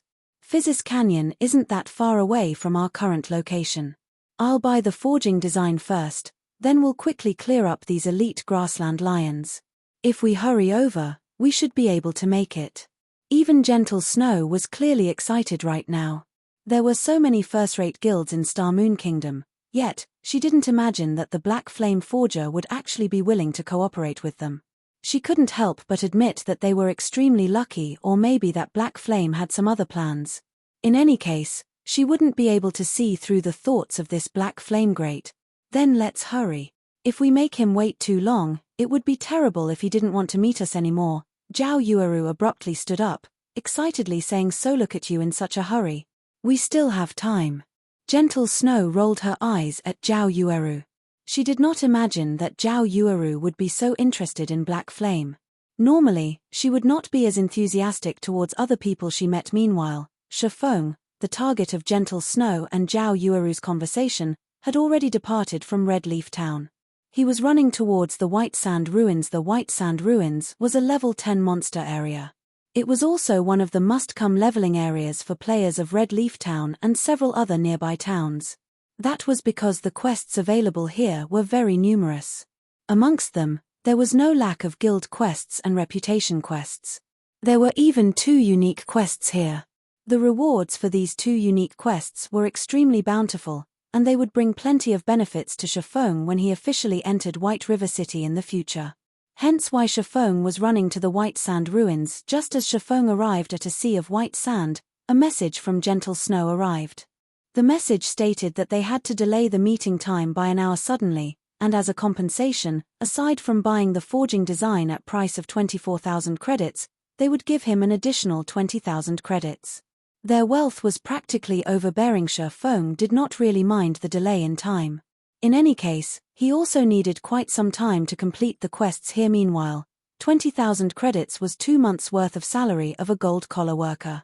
Gentle Snow used it as compensation for being late. Moreover, this was only the start of the business between them. Yet, he had already earned more than 40,000 credits. He could not help but admit that there were many benefits for working with a person like Gentle Snow, especially when the person herself was not lacking money. Even the rich from other virtual reality games could not compete with her following, which, based on his memories, Shifeng searched for a secret path in the White Sand ruins. After walking this path for nearly half an hour, he caught sight of a bunker buried in the white sand. 2 level 10 elite black steel dwarfs guarded the bunker's entrance. One of the 2 unique quests, Steel Fortress Barrutia, could be found inside this bunker. Chapter 80, Steel Fortress Barrutia. Black steel dwarfs, they were a group fanatics addicted to forging. The civilization of the black steel dwarfs was once incomparably brilliant, and their shadows could be found in the creation of countless pieces of legendary equipment. The arms of black steel dwarfs were as thick and robust as their thighs, and their muscles were as hard as stone. In addition to their dark skin color, often they were mistaken for rocks during nighttime, and many people would sit on them accidentally. Of course, the consequences of such an action were very grave, as the thing these black steel dwarfs hated the most was being treated as stools. Shifeng straightforwardly walked over this bunker in the White Sand ruins was extremely well hidden. In Shifeng's previous life, it took a long time before the many guilds doing quests in the White Sand ruins discovered the bunker. They received many good quests from this bunker, and some quests even gave away mysterious iron equipment. However, such quests usually required a party in order to complete them. It was absolutely impossible for a person to complete them alone. However, compared to these quests, the favorability of these black steel dwarfs was much more important. This secret was also only discovered after players had already reached more than 20 levels. There was a unique quest called Steel Fortress Barrutia available here. However, because the unique quest required a certain amount of favorability before a player could receive it, many players missed the chance to obtain it. On the contrary, an unknown average player received the unique quest. Moreover, after completing the unique quest, the player instantly became the recruitment target of many guilds. Arriving in front of the bunker's entrance, the 2 elite black steel dwarfs standing guard let Shifeng enter after giving him a simple glance. The inside of the bunker was very large. It was just like an underground town. Black steel dwarfs were everywhere, and the majority of the streets were composed of either weapons and equipment shops or bars, with very few places of entertainment. Moving along the main street, Shifeng arrived before a steel building after making several turns and detours. The building was the city hall, and when Shifeng entered the building, the town mayor, a level 30 elite NPC, quickly noticed him. As it has been a long time since any outsiders entered this small town, the mayor happily went up to welcome Shifeng. "Hello, adventurer. Welcome to Stonehammer Town. I am Blackbeard, the town mayor." Blackbeard warmly said, "Hello, Lord Mayor. It is my first time coming here, so I wonder if I could be of any use to you." Shifeng performed respectfully, as such actions would give NPCs a more favorable opinion of him. Blackbeard caressed his thick beard. After thinking for a while, he said, "Adventurer, our small town indeed needs help. The weather of area around here is getting hotter by the day, and our water supply is continuously diminishing. As a result, it is getting harder for the inhabitants to live in this small town. I will pay a sufficient price, so I hope you can help us obtain a large water supply or something that can help with the heat system. Do you wish to accept the quest, Blackbeard's request?" Shifeng revealed a faint smile. "He was here exactly because of this. I will be happy to help." Shifeng responded. The most important thing in Rockhammer Town was the town mayor's favorability. However, the town mayor's favorability was not that easy to obtain. That was because the quest he gave was not easy to complete.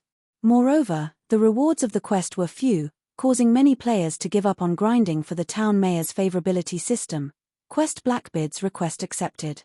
Offer 100 bags of clear water or 5 cups of cold beverage to the town mayor Blackbeard, following which, Shifeng retrieved the fruit juice he had prepared. For every 5 cups of fruit juice Shifeng offered, he could obtain 2 copper coins, an increase of 1 point to Blackbeard's favorability, and 100 EXP to a level 8 to 9 player. 100 EXP could be considered negligible. Just by simply killing a level 10 common monster, they would be able to obtain over 200 EXP. Moreover, 100 bags of clear water were sold for 5 copper coins in other towns, and 5 cups of the cheapest kind of cold beverage would similarly cost 5 copper coins. After deducting the cost, that meant that players would be spending 3 copper coins in exchange for 100 EXP. Only a lunatic would be willing to do such a thing. However, Shifeng was very willing. To his current level, 100 EXP was not a small amount. It was a lot more than the EXP he would obtain from killing a level 5 common monster, following which, Shifeng handed over fruit juices without stop. After he handed over 1,000 cups of fruit juice, he obtained a total of 400 copper coins and 200 points of favorability. He also obtained 20,000 EXP, instantly bringing him up to 69% of level 4. He had risen so much just within 10 short minutes. It was literally faster than grinding on level 10 elite monsters. After his favorability reached 200 points, Shifeng started asking Blackbeard about the unique quest. However, Blackbeard remained silent, his eyes darting about, pretending to know nothing about the quest. As expected, my favorability is still not high enough. Shifeng had more or less expected such a result. Hence, he brought out Violet Cloud's new type of fruit juice. Lord Mayor, what do you think about this kind of fruit juice? After seeing this new fruit juice, Blackbeard took it in his hands and gave it a whiff. Suddenly, both his eyes shone as he excitedly said, "This cup completely surpasses the previous 5 cups. Adventurer, I wonder how many of these do you have? I am willing to pay an extra 1 copper coin to purchase it." Shifeng couldn't help but be stunned when he saw Blackbeard's extremely satisfied expression. He did not imagine that Violet Cloud's craftsmanship would be so good as to tempt even an NPC into willingly to concede. Such a situation was very rarely seen in God's domain. Since Blackbeard liked the new fruit juice, Shifeng naturally continued the transaction without stop. He had a total of 750 cups of the new type of fruit juice. Every cup earned him 3 copper coins, 1 point of favorability, and 100 EXP. It could be seen just how much Blackbeard loved this item. In such a way, Shifeng easily received 2,250 coppers and 750 points of favorability. He also received 75,000 EXP, instantly bringing him to 46% of level 5. His leveling speed was like a rocket. Unfortunately, making the new type of fruit juice required a lot of time. Moreover, Violet Cloud still had other matters to tend to. Otherwise, Shifeng really wanted Violet Cloud to make up to 10,000 cups for him, instantly rushing to level 10 and over with 950 points of favorability. The town mayor Blackbeard finally opened his mouth. Moreover, he did not hide any secrets this time.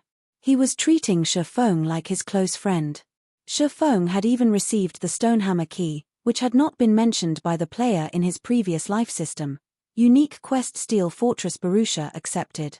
Player is required to go to Physis Canyon to look for the fallen Steel Fortress Barrutia and obtain the Titan's heart from within it. Town Mayor Blackbeard will provide an extremely bountiful reward for it. With such a high amount of favorability, Shifeng could also purchase forging designs from Blackbeard. Shifeng was shocked after taking a rough look at the available items. There were a total of 10 forging designs for sale. 5 of them were common equipment forging designs, 3 of them were bronze equipment forging designs, 1 of them was a mysterious iron weapon forging design, and the last was a mysterious iron equipment forging design. Blackbeard must have even taken out his inheritance with this. These forging designs were all for level 8 to level 10 equipment. However, the bronze equipment forging designs were sold for 60 silver coins each, while the mysterious iron ranked forging designs were sold for up to 1 gold and 50 silver coins. Even if an average player were to discover them, they would definitely be unable to purchase them. Fortunately, this time around, Shifeng had sold another 3 pieces of the Glimmer chestplate forging design. The money he possessed increased by more than 9 gold coins once more. Otherwise, even he could only look at the items with envy.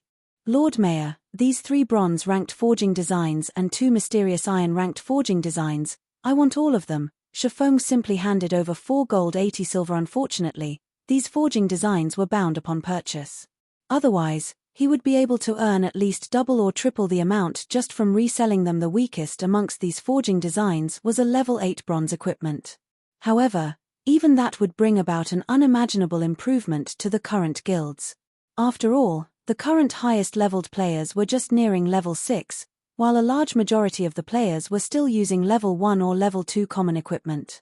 Just imagining when everyone rose to level 8 and every member of a party possessed a piece of level 8 bronze equipment was frightening. After completing the transaction, Shifeng suddenly received a system notification. Chapter 81, Equipment Improvement. Shifeng was shocked after reading the system notification. Blackbeard's favorability of him rose to 1,000 points, reaching the level of revered system. Congratulations. You are the first player to achieve revered favorability with an NPC. Rewarding 1 mysterious iron treasure chest. Luck really can't be stopped once it comes. I wonder what items will come out. Shifeng impatiently opened the refined mysterious iron treasure chest. Inside the treasure chest, there was a piece of equipment and an ornament. Dark Pursuer's Cape, secret silver rank. Equipment requirement, agility 70. Defense plus 20. Strength plus 4, agility plus 8, endurance plus 4. Movement speed plus 2. Evasion plus 6. Additional ability, Silent Steps, allows the user to arrive at the target's back silently. Maximum range of 40 yards. Cooldown, 3 minutes. Interpreter's Pendant, mysterious iron rank. Level 7. Equipment requirement, Intelligence 30. Intelligence plus 6, Endurance plus 2. Magic damage increased by 5% in the current times. These 2 pieces of equipment could be considered extremely rare. It was especially true for the Dark Pursuer's Cape. The cape was well suited for weapons specialists, and it would definitely increase their strength when equipped. Meanwhile, Silent Steps was an ability similar to the instantaneous movement of mags and shadow steps of assassins. It was equipment meant for PK. The Interpreter's Pendant was even more of a top-tier ornament. Just based on the 5% increase in magic damage alone, mags could continue wearing the pendant until level 20 without falling behind in the slightest. Let's give this ornament to Blackie. After some thought, Shifeng deemed that Blackie was most reliable person right now, and he was also a mage. As for the cape, he was currently unable to equip it. Its requirement of 70 agility was just too high.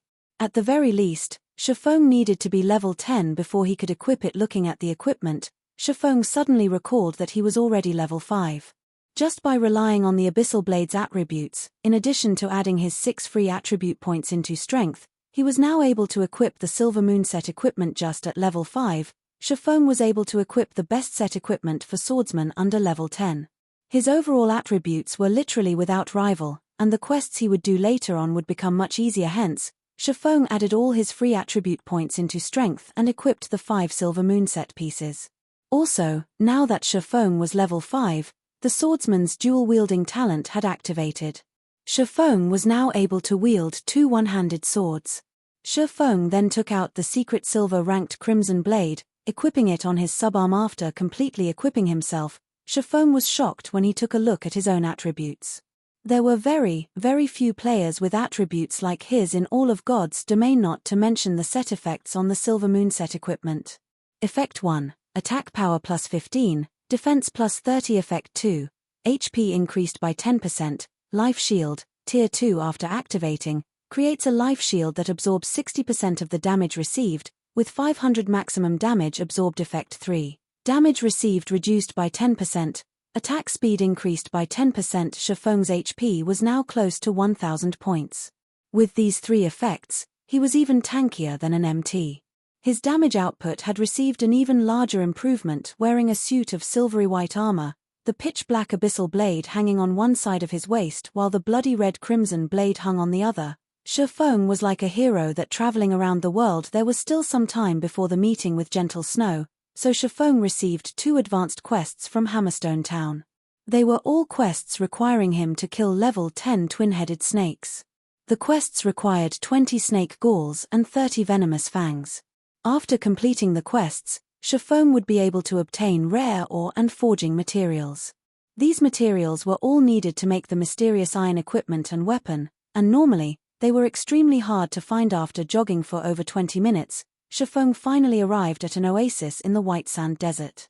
There was a group of twin-headed snakes circling nearby. Twin-headed snake, common rank. Level 10. HP 950-950. Although the twin-headed snakes had low HP, an average level 10 player would not be capable of going solo against them. Normally, they would need help to take these monsters on. Monsters in God's domain would have a qualitative change once they reach level 10.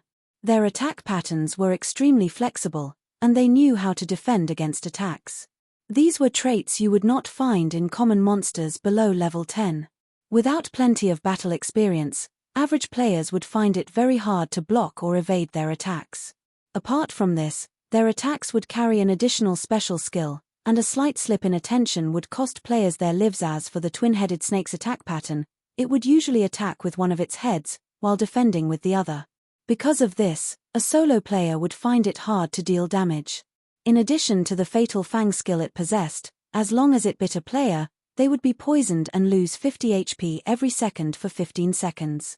If they did not dispel the poison, an average player would practically lose their lives to it. Shifeng slowly closed in on the twin-headed snakes before he even reached the 20-yard range. A twin-headed snake the height of an adult spat out its tongue, rushing towards Shifeng. Since he had been discovered, Shifeng took the initiative to rush over as Whirlwind Blade.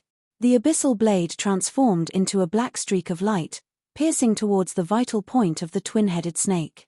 The snake reacted extremely quickly. One of its heads immediately bit down on the abyssal blade, preventing the abyssal blade from moving a single inch.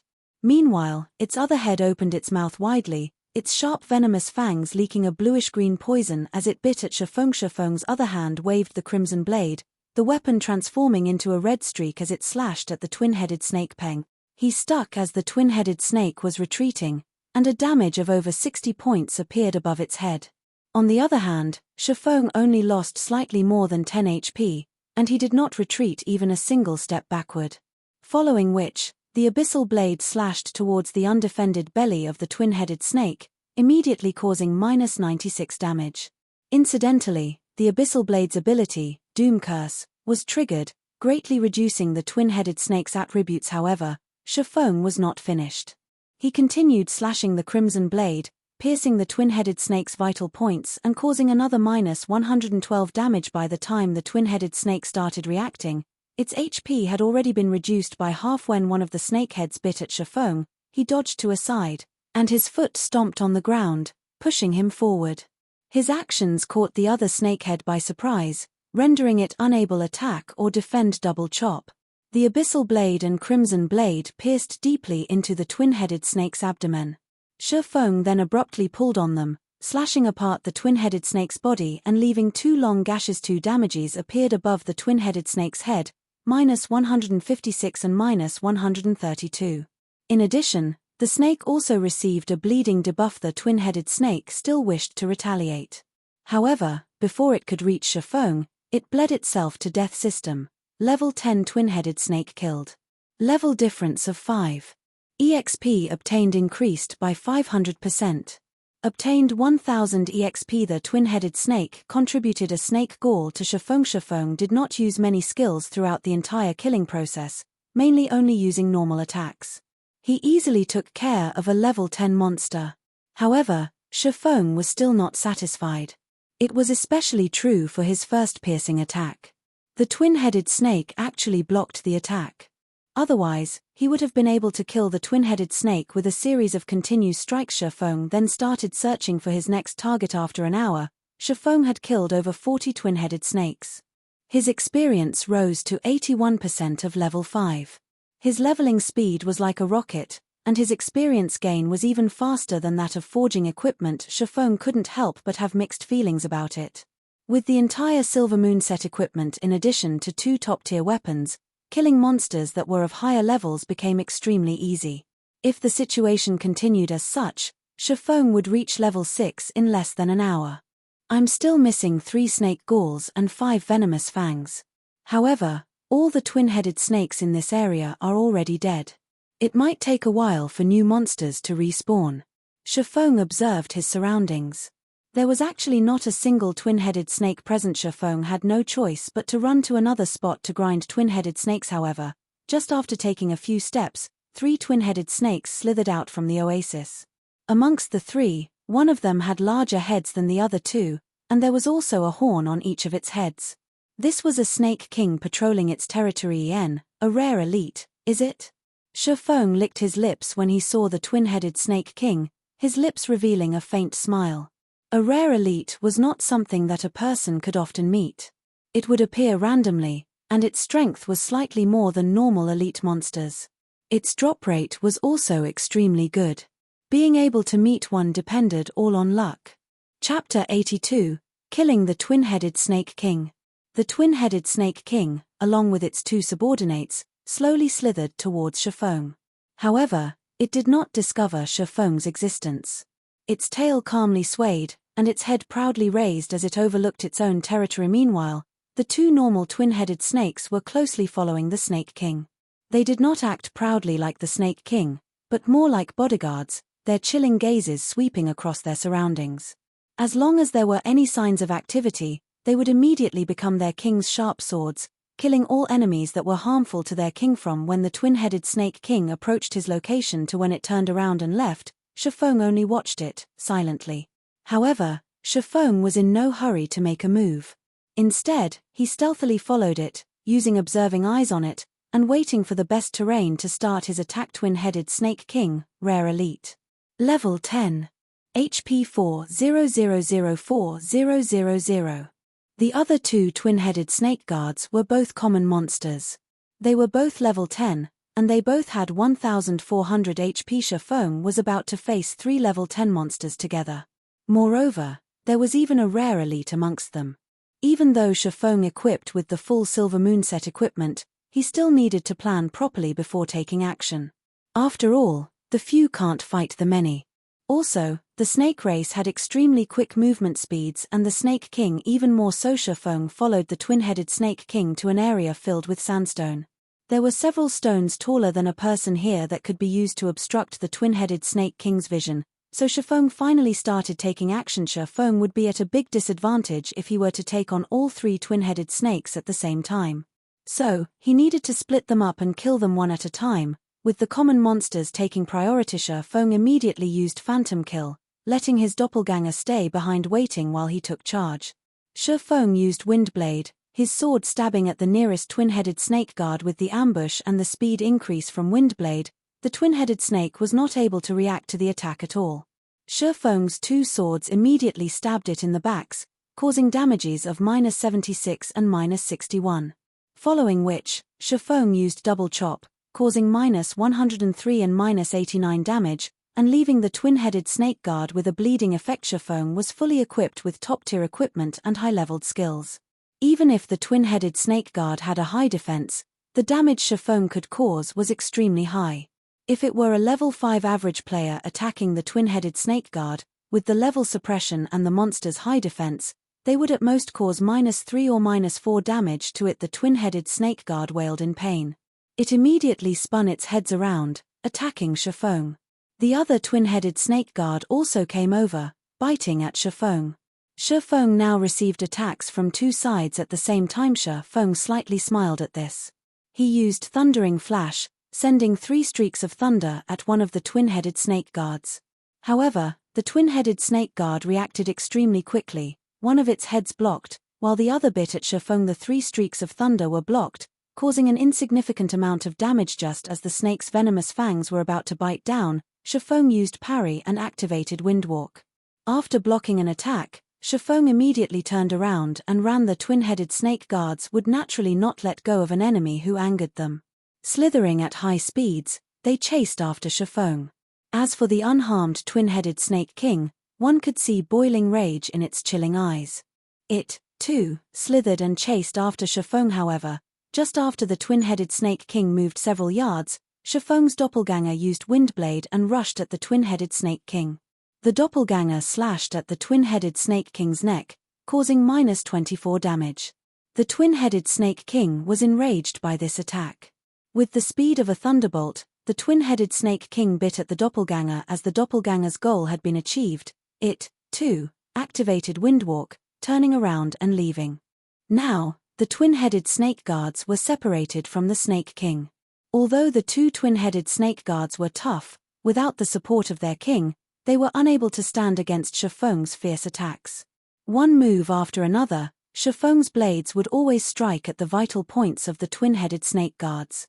After all, the Silvermoon set equipment was not just for show.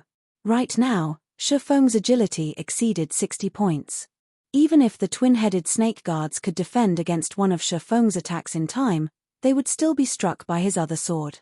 Every sword that landed would take away 60 to 70 HP, while the occasional critical hit would cause over -150 damage. Shifeng's sword strikes were like a fierce gale passing by. The sword strikes constantly landed on the two twin-headed snake guards, causing their HP to fall madly. Within a few moments, the two twin-headed snake guards breathed their last breaths. After looting the drops, Shifeng rushed at the twin-headed snake king. Currently, the doppelganger's HP had fallen below 30%. It was exhausting itself trying to pin down the twin-headed snake king. The rare elite's attacks were extremely quick. It would, from time to time, spit out a poisonous fog, enveloping a large area with it. The doppelganger only possessed 50% of the original body's attributes, so it could only constantly defend and escape. Otherwise, it would have long since dropped dead. However, now that the original body had arrived, the doppelganger did not need to pin down the twin-headed snake king any longer. Shifeng immediately used 9 Dragon Slash, shooting out 9 phantoms of the Abyssal Blade. Shifeng then used Defensive Blade, his attack range greatly increasing. He could only attack from afar when facing the twin-headed snake king, who was capable of spewing out poisonous fog. If he were to enter a melee with the twin-headed snake king, he would not last 20 seconds. Even if he were to activate all of his life-saving skills, he still would not survive. The twin-headed snake king was very cunning. When facing Shifeng, one of its heads defended against Shifeng's attacks while its other head constantly attacked his doppelganger, paying no attention to Shifeng himself. After 3 to 4 hits, the doppelganger could no longer take it, vanishing. Meanwhile, the twin-headed snake king's HP was still over 70%. Its other head now turned to stare at Shifeng. It opened its mouth, spitting out a mouthful of poison. The poison was like an arrow as it shot towards Shifeng. Shifeng's expression suddenly sank. His body dodged sideways, avoiding the poison. When the poisonous fluid struck a sandstone, the fluid immediately passed through, leaving behind a large hole. This was the twin-headed snake king's corroding acid. If one were to block it, though a secret silver weapon might still be fine, a common weapon would immediately melt. As for a bronze weapon, its durability would, at least, be reduced by half, and taking 2 hits from the corroding acid would turn it into scrap. In such a way, one man and one snake started maintaining their distance between each other, attacking and dodging. Shifeng madly slashed his swords, streak after streak of sword light filling up the area. Meanwhile, the twin-headed snake king's 2 heads spat out poison without halt, leaving behind countless holes. From time to time, it would also fill a large area with a poisonous fog, leaving not even a blade of grass alive. From time to time, Shifeng would be poisoned during battle. After over 10 minutes of constant battle, even though Shifeng was constantly drinking basic regeneration potions as soon as the cooldown was finished, his remaining HP was only at 8%. Meanwhile, the twin-headed snake king still had 14% of its HP remaining. Seeing as both their HPs were low, the twin-headed snake king revealed a sinister look. Its size faintly increased by a fold. Then, suddenly, it leaped into the air. One of its heads widely opened its mouth, revealing its snow-white poisonous fangs, while its other head spewed out poisonous fog. The twin-headed snake king used an attack pattern that contained both attack and defense, and as long as Shifeng closed in on it, he would be trapped in the harmful fog. Going all out now? Currently, Shifeng could withstand the poisonous fog for 3 seconds at best, or take 1 strike from the snake king itself. Hence, Shifeng took out a bottle of basic regeneration potion from his bag, gulping it down and recovering 180 HP. In his other hand, Shifeng took out a polymorph scroll. Just as the twin-headed snake king was about to land, it was immediately turned into a sheep. Thundering flash. Chop. Double chop. Earth splitter. After a series of attacks, the twin-headed snake king only had 5% of its HP remaining. However, it had transformed back into its original form, while its surroundings were filled with poisonous fog. The twin-headed snake king's recovery speed increased by a fold while inside the fog. While its enemies would madly lose their HP, Shifeng immediately retreated, using Abyssal Bind on the twin-headed snake king. Shifeng then took out the Tier 1 magic scroll, Continuous Flame Bombs, and started chanting. 5 large fireballs smashed onto the twin-headed snake king's body, taking away the last of its HP. The Twin-Headed Snake King dropped 4 items as it died. System: Twin-Headed Snake King killed. Level difference of 5. EXP obtained increased by 500%. Obtained 5000 EXP. Shifeng finally loosened his breath. As expected, a level 10 rare elite was extremely hard to deal with. If he did not possess the Silvermoon set equipment and the Tier 1 magic scroll, he would have been the one to die in this battle. Fortunately, Shifeng killed it. Amongst the 4 items dropped, there was the level 8 Mysterious Iron Staff, Song of Life, meant for clerics. Its overall attributes were quite good, and it also increased the levels of recovery skills by +1. It was absolutely a top-tier staff. The next item was a level 10 Bronze Cross Shield with average attributes. However, shields were considered rare items, so it was already pretty good that one dropped. The final 2 items were the Snake King's Gall and the Snake King's Skin. Both were rare materials in making poison and leather armor. The quest items had already been collected, so after some rest, Shifeng returned to turn in the quests. He obtained the rare forging materials, and his experience increased to 91% of level 5, just a little more before reaching level 6. Looking at the time, it was not long before the arranged meeting time. So, Shifeng started heading towards the level 8 area, Physis Canyon. Chapter 83, Second Meeting. Physis Canyon, a paradise on Earth, it was a place filled with lush green vegetation. Multiple streams of water flowed through the canyon, while flocks of birds flew in the sky above.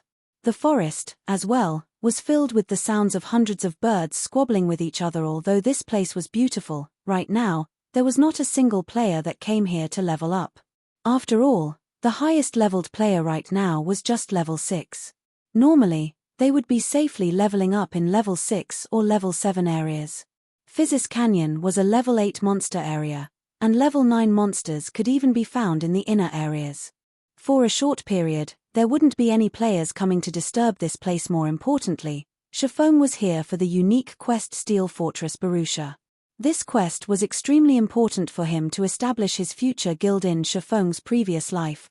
The player who completed this unique quest, just by relying on the quest rewards alone, increased a second-rate guild's standing to first-rate. However, now that Shifeng had received this unique quest, he would use it to benefit the guild he would establish. After entering the canyon, Shifeng used the demon's mask to alter his own appearance. He transformed the silvery white Silvermoon set equipment into a suit of shining pitch black set equipment. It could be called the Black Moon set equipment. Shifeng also altered his face into one of an older gentleman, his age around 26 to 27. He then donned a black cloak, his face hidden within the cloak. At first glance, his appearance exuded a strong sense of mystery, allowing others to think he was a man with a story. Shifeng's getup was somewhat similar to the Night Ranger, only he had 2 long swords hanging on his back rather than a simple black bow. Moreover, Shifeng was not of the Night Elf race. Now that Shifeng had disguised himself, nobody would be able to recognize who he was.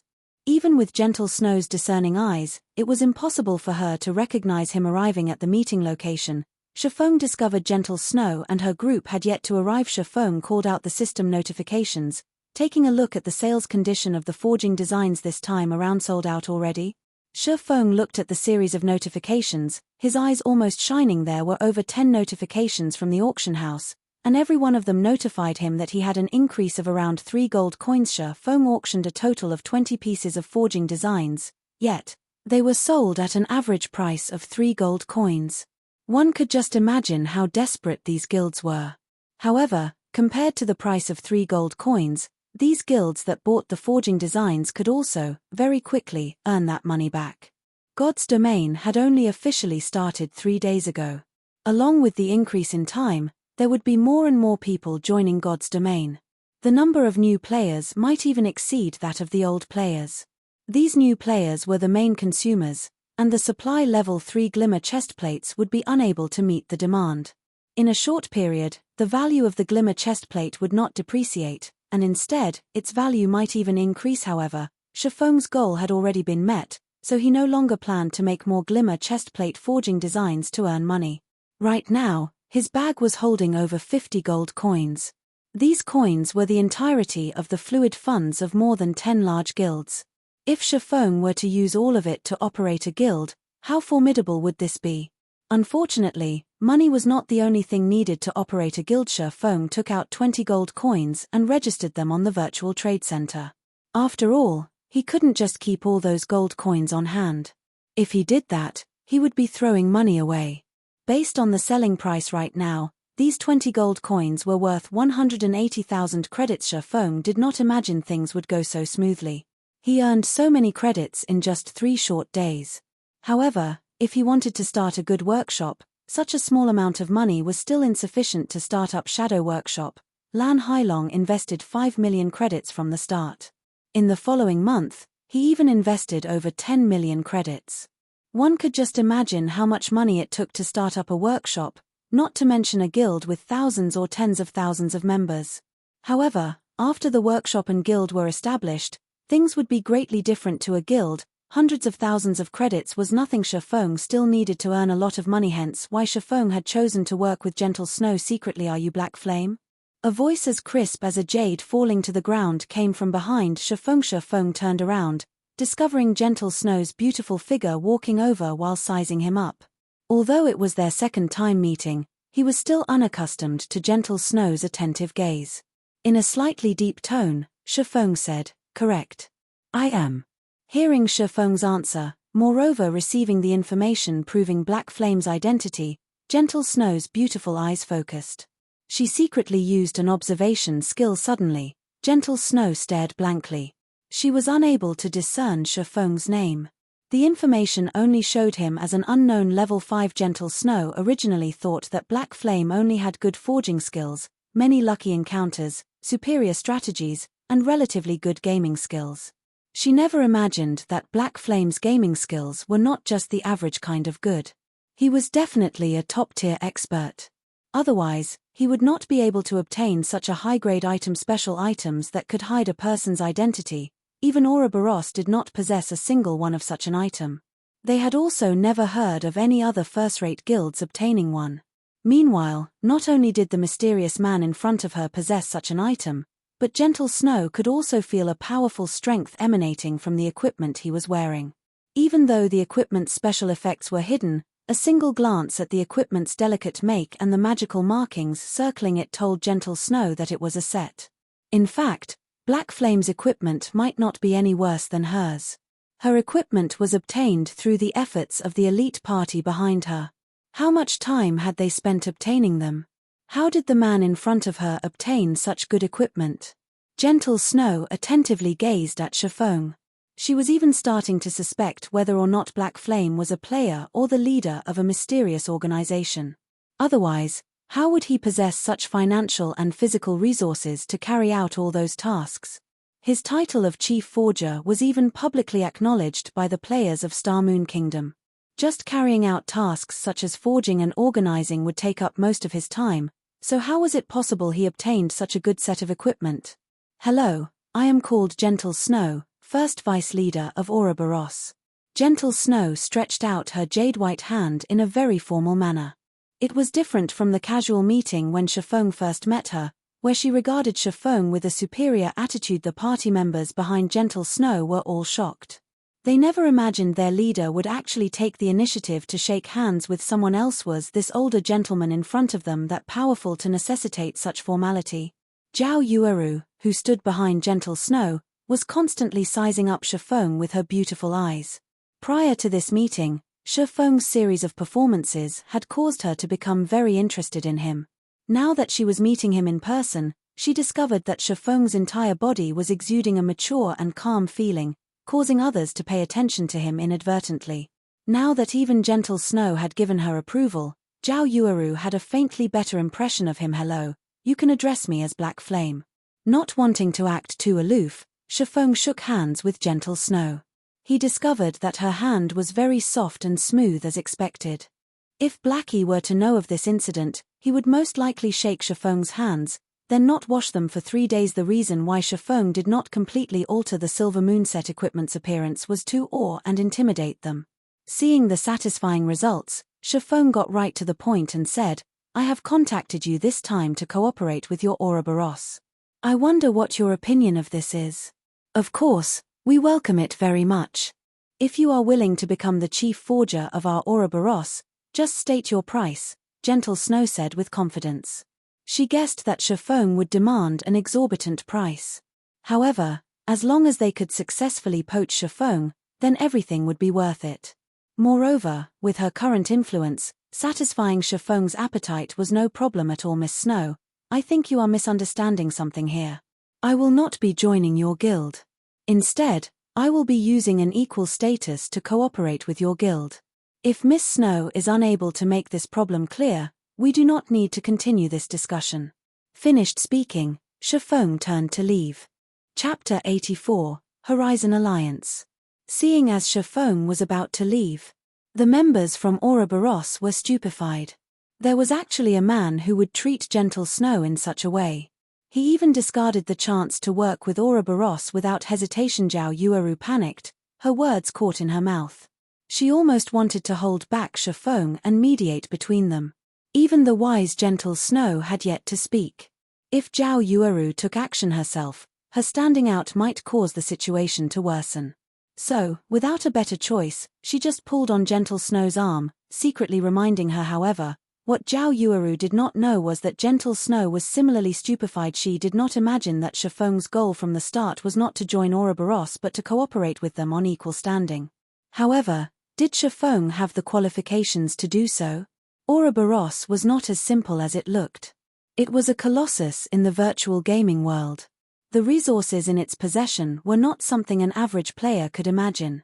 To be able to cooperate with Ouroboros with equal statuses, at the very least, they needed to be a first-rate guild. Equally on the other hand, the man before Gentle Snow wanted to cooperate with Ouroboros on equal standings as if it were a matter of course for him to be so confident. Did this man truly have some sort of hidden power standing behind him? This was also not an impossibility. Being able to carry out this series of matters, in addition to obtaining such a set of equipment, was not something a person could do within such a short period. Black Flame definitely possessed the support of a great power. That's the only way he would be capable of causing the vicious competition that was happening right now. According to their guild statistics, the income Black Flame obtained from selling the forging designs exceeded 60 gold coins. Meanwhile, the fluid funds of a first-rate guild right now did not exceed even 3 gold coins. If this money were utilized properly, it would allow a first-rate guild to surpass the other first-rate guilds instantly. Becoming a super guild would not be a problem. Suddenly, Gentle Snow felt chills crawl down her spine. As the vice leader of Ouroboros, she actually failed to notice such a great hidden power. However, for a power to be unknown to her, one could just imagine how deep this power hid. Fortunately, she was able to discover it now. Whether they were a friend or a foe remained unknown. Please wait. Gentle Snow urged Chiffon to stay, saying, "You, too, should know that our Ouroboros is a first-rate guild. There are not many powers out there who possess the qualifications to work with us. If you can prove that you have the ability and capital and that your proposal would bring Ouroboros great benefits, then we can come to an agreement." Humph. Ouroboros sure does have a very big tone. You should know that the first-rate guilds that I can choose to cooperate with aren't just limited to you. Chiffon turned around and looked at Gentle Snow, acting as if he did not place Ouroboros in his eyes at all. Afterward, he took out one of the level 10 mysterious iron equipment forging designs that he bought from Blackbeard, waving it in front of Gentle Snow's face. He then said with a sneer, "I wonder what thoughts you will have after seeing this. Do you think I have enough qualifications?" How could it be? Gentle Snow could not believe what her eyes were seeing. Her heart was filled with extreme shock. How did you obtain a level 10 mysterious iron forging design? Right now, even the level 3 Glimmer chestplate forging design was being fought over insanely. The value of the forging design in Chiffon's hands right now simply could not be imagined to the elites of a guild. The level 3 Glimmer chestplate forging design was not particularly useful. The main purpose of a guild obtaining it was just to earn money and nurture their own forgers, increasing the advantage that their guild possessed over others. However, when compared to the forging design that Chiffon was currently holding, the Glimmer chestplate forging design was not even worth being mentioned. Lead by one step, then lead to every other step. This was the natural law of the virtual gaming world. Every guild knew of this law trade secret. Don't think too much about it. Chiffon kept the forging design. If there aren't any other matters, then I'll be leaving. It was absolutely impossible for Gentle Snow to allow the person in front of her, who possesses a level 10 mysterious iron equipment forging design, to leave. Moreover, to allow him to cooperate with another first-rate guild. If she were to allow the other first-rate guilds to obtain him and mass-produce these pieces of equipment, equipping every elite member with it, then the competition for the kingdom's capital would no longer be necessary. All right, I agree. State how we should cooperate then. Gentle Snow grit her teeth, yielding to Shifeng in the end. But I don't wish to cooperate with you anymore. Shifeng said in a deep tone. You? Gentle Snow's expression suddenly turned cold. However, very quickly, she calmed back down. She no longer had her high and aloof attitude, her face revealing a calm smile as she said, I apologize for my previous poor manners. I wonder if you can reconsider. Our Ouroboros is willing to pay double the price of the other guilds. Shifeng nodded his head, saying with a smile, all right then, seeing as you are so sincere. After this scene, everyone else thought that they had heard wrong. The incomparably proud snow goddess actually surrendered. Moreover, she even apologized for her previous behavior. How terrifying was this black flame? Currently, Zhao Yueru's eyes were shining as they looked at Black Flame with admiration. She knew full well how proud and intelligent Gentle Snow was. Since meeting her, Zhao Yueru had never seen a person who could make Gentle Snow apologize. I wonder how you wish to cooperate. Gentle Snow sent a glare towards the snickering Zhao Yueru behind her, then looked back at Shifeng and asked it. It's very simple. I am planning to establish a loose lifestyle organization called Horizon Alliance and recruit all sorts of lifestyle players. You just need to help me advertise it and spread its influence, and I'll give your guild a discounted price. I'll even sell you equipment and tools that are unavailable to the public. Shifeng unhurriedly said. You really want to establish such an organization? Gentle Snow was slightly shocked. Although she did not think highly of Shifeng, the terms he stated were very attractive. Zhao Yueru's eyes widened in shock. She unbelievably looked at Shifeng, feeling he was too insane. After everyone else heard Shifeng, they all thought that Shifeng simply had too much money to waste. He was actually trying to establish such an organization. Shifeng's plan was truly outrageous. It was utterly impossible to unify all the lifestyle players. The financial resources, physical resources, and manpower required to carry out such a feat were simply too great. Every guild has been nurturing their own lifestyle players. Moreover, they only recruited the elites among them in order to avoid wasting resources. That meant that the leftover lifestyle players were just mob characters, and there wouldn't be a big effect if all of them gathered together. The resources needed to nurture these lifestyle players were even more needless. There was not a single guild out there who was willing to bear such a price. Of course, if it were to succeed, the profits would be truly unimaginable. You don't have to worry about this. When the time comes, I will naturally notify you to help me advertise the organization and spread its influence. In any case, you all don't have anything to lose. Of course, I will give you all some remuneration in advance. 10 Glimmer chestplate forging designs should be enough for your guild to nurture quite a few forgers. If Shifeng were to advertise the organization himself, not to mention how much time it would waste, the effects would not be that great. He would need a lot of time to increase the organization's influence. However, it was a different story if Ouroboros were the ones advertising the organization. They could practically cover the entire Starmoon Kingdom, greatly shortening the process of gathering influence. Gentle Snow gave Shifeng's offer some thought. It was not much work for them to do the advertising.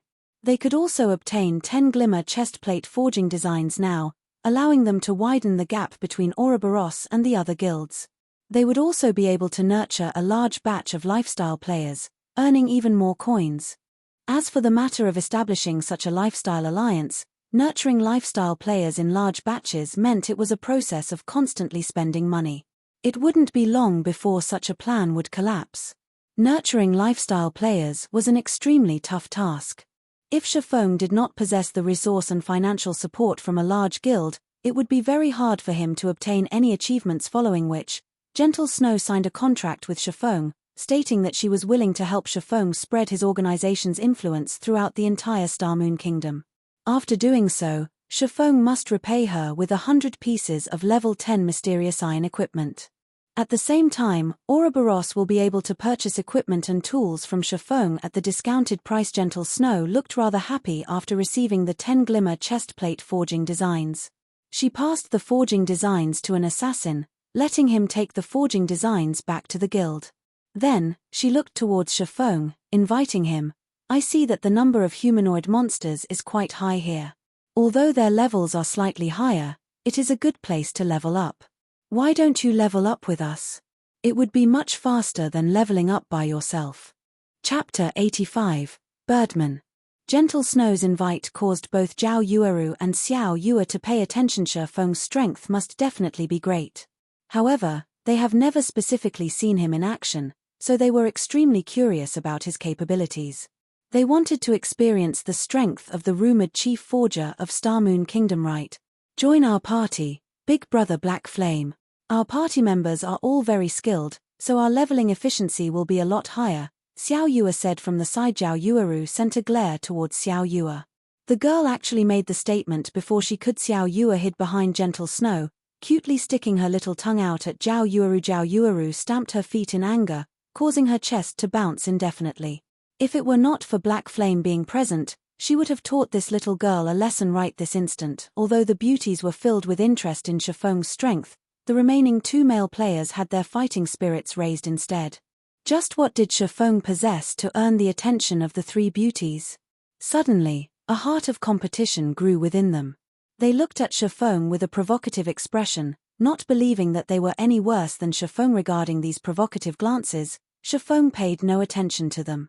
He said in a low tone, "Thank you for your kind intentions, Miss Snow. However, I have a quest that I need to do here, so I can't level up with everyone." "A quest, is it?" Gentle Snow was slightly shocked. This place was a level 8 monster area, so she was extremely curious about this quest Chifeng possessed. However, trying to ask about someone else's secret would be impolite, so she formally said, "Then, we won't disturb you anymore. If you need help, just ask. Although we don't know how much help we could be, we will still try our best to assist you." Chifeng smiled faintly when he heard Gentle Snow's offer. It was naturally good news that there was someone willing to help him. It would not be an easy task entering the steel fortress Barrutia. There would definitely be monsters there, and it would take Chifeng a long time to deal with them by himself. If there were such a powerful party helping him, then he would be able to save a lot of time. That's great. I need to go to a certain place. However, there are a lot of monsters there, so it won't be easy for me to enter by myself. Can you all help me clear the area? Chifeng implored. Originally, Gentle Snow was still thinking of a way to deepen the relationship between them and Chifeng. Never would she have thought that Chifeng would actually take the initiative to ask them for help. Gentle Snow quickly said, "Okay, I'll invite you to the party. You lead the way." Chifeng accepted the invite, joining Gentle Snow's party. Under Chifeng's guidance, the party of players quickly arrived at the core region of Physis Canyon. Will arrive after passing through this forest. However, the number of birdmen here is very high. They are all living up in the trees and are hard to detect, so you all have to pay attention to the birdmen descending at any time. If they catch you in their talons, they will carry you high up into the air, then throw you your death, Chifeng informed as he walked. It's just a bunch of birdmen. What's there to be afraid of? Watch how we'll take care of these birdmen. The shield warrior of the party clapped his chest, speaking in a disdainful tone. Chifeng spoke no more, only silently pushed aside the tree leaves that hindered his path. However, Gentle Snow was not careless. Instead, she commanded, "Everyone, pay attention to the air above. Protect the healer." "Yes." The 2 male players immediately turned serious, not daring to be careless. They tightly guarded Xiao Yue's sides. As long as Xiao Yue survived, she would be able to revive them after leaving the battle. That way, the EXP and skill proficiency lost would be massively reduced as expected. Not a moment later, 4 white-feathered birdmen descended from the treetops. The sharp talons on both of their feet shot down with shocking speed, like an eagle hunting its prey, catching the male ranger in an instant. The remaining party members reacted quickly, either using their weapons to block the talons or avoiding them completely. Get rid of them. Yueru, attack the birdman that caught Little Song. Yue, stay in the back. Gentle Snow shouted orders.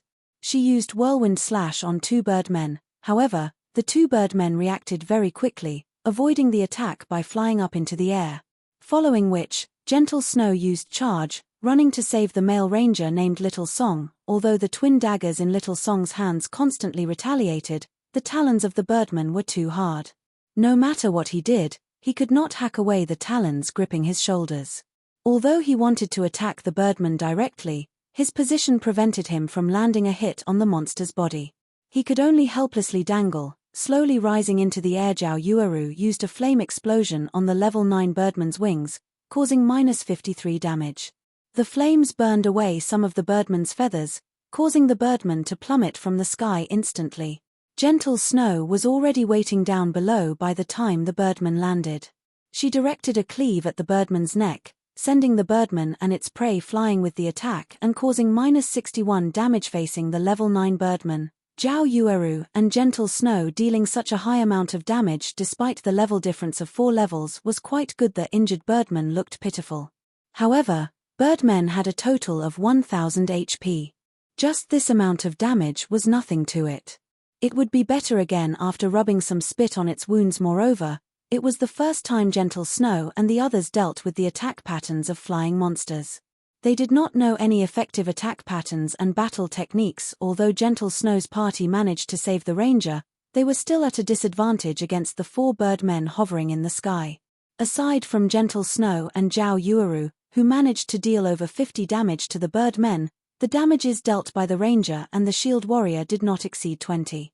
However, it was not because they were weak, but because the Birdmen were wearing leather armor, their defense was not low.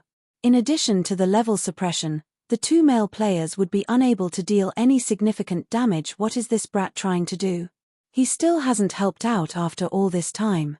He is even watching from the side. Is he just a paper tiger? The shield warrior, unable to stand by idly and watch, ridiculed Shifeng in a soft tone. However, just as the shield warrior finished speaking, Shifeng took action with an abrupt leap. Shifeng jumped past the trees, arriving in the treetops. Now that Shifeng's agility had reached 40 points, in addition to activating the hidden skill, Flying Steps, he was able to leap around the treetops effortlessly like a martial arts expert. His swords then landed on the Birdmen flying in midair, one after another. Every slash from Shifeng's swords caused -160 damage, at least triple the amount of what Gentle Snow and the others dealt. This caused the shield warrior and ranger to shut their mouths immediately. Xiao Yue watched Shifeng leaping around the forest with a face filled with admiration, both her eyes glistening radiantly. Zhao Yueru, as well, was slightly captivated. Black Flame was definitely not like some person who had dogshit luck. Only Gentle Snow remained very calm. However, Shifeng's way of battle had truly given her some enlightenment. She felt that her previous ways of battling were inflexible, unable to accommodate different situations. However, she was not to blame for this. The previous virtual reality games that were available did not contain such a flexible battle styles. It would not be easy for her to change in such a short period. A short moment later, 4 of the hovering Birdmen fell dead. Their bodies fell heavily to the ground, dropping several copper coins and some light feathers. Let's go. Shifeng sheathed his pair of swords after landing on the ground. He then walked in the direction of his destination. Big brother Black Flame, don't walk so quickly, teach me how to battle as well, alright? Xiao Yue excitedly chased after Shifeng, hugging Shifeng's arm and shaking it. This is a technique for melee jobs. You don't need to learn it as a cleric. Shifeng did not think that Xiao Yue would be so easygoing and unrestrained. She was completely different from the distinguished person she would be several years later. You little girl, just a moment and you're already making trouble. Didn't Big Brother Black Flame already say it? You're not suited for it. Zhao Yueru pulled Xiao Yue away, panting in rage. Unconsciously, the way she referred to Shifeng had changed as well, suddenly becoming much more intimate. Chapter 86, Mechanical Army. Watching Shifeng's back, Gentle Snow grit her teeth. When she thought about the horrifying amount of damage Shifeng previously dealt and his extraordinary battle methods, she suddenly felt Shifeng was even more opaque to her than before. She knew all of the top-tier experts in the virtual gaming world. However, she had never heard of a top-tier expert such as Black Flame. The equipment she was currently wearing could be considered the pinnacle amongst the current players. Both she and Shifeng were level 5, as well. However, the difference in their damage was actually so large. Just how excellent was Shifeng's equipment? Could it be that he was wearing a full set of level 5 mysterious iron set equipment? What Gentle Snow did not know was that the Silvermoon set equipment Shifeng wore was the best set equipment for swordsmen below level 10. Its attributes were much better than level 5 mysterious iron set equipment. In addition, Shifeng possessed a magic weapon and a secret silver weapon. Also, because of the effects of the Abyssal Blade, Shifeng could deal damage to the Birdmen while ignoring the level suppression. So, his damage would naturally be extremely high. On their way through the forest, the number of Birdmen they met constantly grew. However, even if they were to face more than 10 Birdmen at a time, these Birdmen would still be killed off very quickly.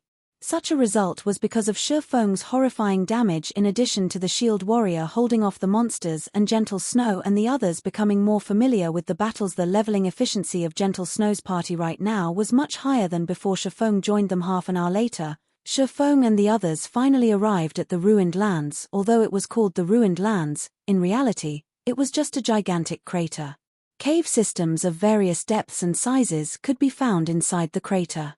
If one entered deep into a cave, they would easily become lost within it. Big Brother Black Flame, is this the place where you have to do your quest?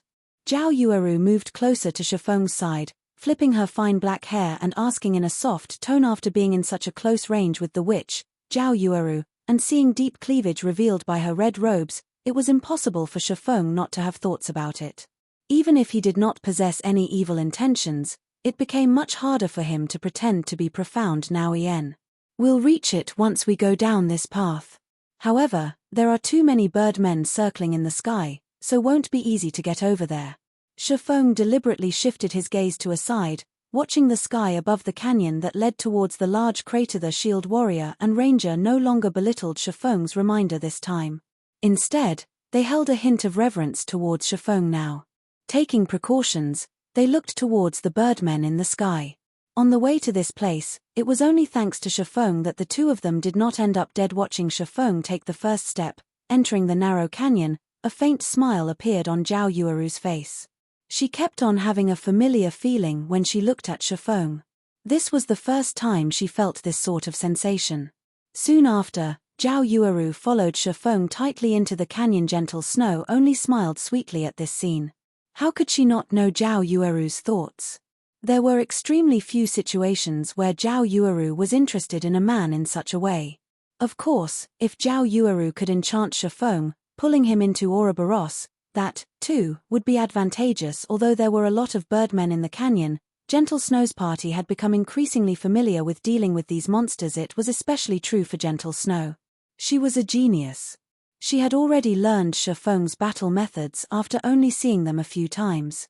She used the cliff walls to jump back and forth, and every time she brandished her blade, she would strike a Birdman from the air, sending it to the ground. Moreover, she was able to dodge and avoid the talons and fierce attacks of the Birdmen in midair. Even without Shifeng's help, Gentle Snow's party could get rid of all Theseus Birdmen. After continuously killing several hundred Birdmen, a flash of golden light appeared around Shifeng's body. He had finally reached level 6, catching up to those leveling madmen. In order to equip the Dark Pursuer's cape a little earlier, Shifeng placed all of his attribute points into agility. If he were to level up the Abyssal Blade to level 5, he might even be able to equip the Dark Pursuer's cape at level 8. He's level 6 already. Gentle Snow looked over at Shifeng. She did not imagine that his leveling speed would be so swift. She had been killing monsters to level up without stop, yet, she was currently still 23% away from reaching level 6. Meanwhile, Shifeng clearly busied himself with a variety of things, yet, he could still reach level 6 before her. However, when she thought about how Shifeng could kill monsters of a higher level with such ease, it was no wonder he could level up so quickly. You want to go to that place? The number of monsters there is just too high. Amongst them, there are even quite a lot of level 9 elites and level 10 special elites. Are you sure you want to enter? After arriving at the deeper regions of the large crater, Gentle Snow suddenly discovered that the place was filled with wandering mechanical golems. She could not figure out just what kind of quest Shifeng had received that actually had such a high difficulty. Even if Shifeng were even more powerful than he was now, It was absolutely impossible for him to enter that place. The mechanical golems were around a person's height. Mechanical golem, common monster. Level 9. HP 1 501 500. The mechanical warriors were double the size of the mechanical golems, and their hands were holding a blade and shield. Mechanical warrior, elite monster. Level 9. HP 3000300. The mechanical knights were the most terrifying of them all. They rode mechanical horses, and they held long pikes. They were over 6 meters tall, just like a 2-storied building. Mechanical knight, special elite. Level 10. HP 7000700. In the deepest parts of this horde of mechanical monsters, there was a pair of tightly shut steel gates. However, the number of mechanical puppets and mechanical warriors was just too ridiculous. Just from a simple glance, Gentle Snow estimated over 800 of them. Moreover, in the deepest parts, there were over 100 mechanical knights tightly guarding the front of the steel gates. Clearing all of those mechanical knights without a 1,000-man elite army was only a pipe dream. The amount of these mechanical monsters simply caused one despair. Even being more than 100 yards away from these mechanical monsters frightened Zhao Yueru and the others. The mechanical army would be unparalleled if they were to rush over altogether. The army would be able to annihilate Zhao Yueru and the others instantly. Big Brother Black Flame, are you really going to go? You will definitely die. Even though Zhao Yueru was confident in her party's strength, just based on the standards of their level 5 party, clearing the surrounding mechanical golems and mechanical warriors was already a huge problem, not to mention the mechanical knights. A single mechanical knight might be enough to get rid of them all, let alone facing 100 of them. I must go there. However, we need to clear these golems and warriors, which are just hindrances. First, Shifeng nodded his head. Then, let's slowly lure them over and kill them, clearing the way bit by bit. Gentle Snow had already promised Shifeng that they would spare no effort in helping him. Naturally, she would not shrink back now. Moreover, this place was quite good for leveling up. After killing so many Birdmen on the way here, they gained quite a lot of common equipment and materials. If they were to clear all these mechanical warriors, their gains should be even greater. It was just that the strength of the mechanical warriors was still an unknown to them. Then, I'll lure them over one by one, Zhao Yueru volunteered. It was easiest for a ranged player to lure monsters. Moreover, based on her skills, even if the monsters were tightly packed together, she would still be able to lure only 2 to 3 of them over. Their party would also be able to dispose of the monsters easily. Hold on. Shifeng suddenly pulled Zhao Yueru back. Is there something wrong? Zhao Yueru asked. The others looked towards Shifeng, puzzled. Could it be that Shifeng did not believe in Zhao Yueru's skills? Shifeng was very clear with the difficulty of this place. However, Zhao Yueru and the others did not know that these mechanical monsters were all weapons of war made by the Dwarven civilization. If Zhao Yueru were to go and lure the monsters without knowing this, it would only lead to a party wipe. The mechanical monsters are extremely troublesome to deal with. Their aggro range is extremely wide. There is no need to mention their defense and attack power. If you were to try and lure one, at least 10 more would follow.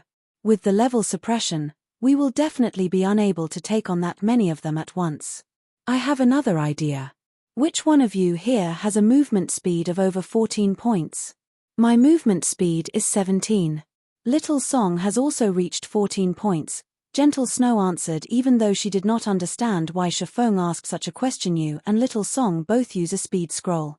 In a moment, lure all of the surrounding mechanical monsters and gather them in a single location. Then, leave the rest to me. Shifeng took out 2 speed scrolls.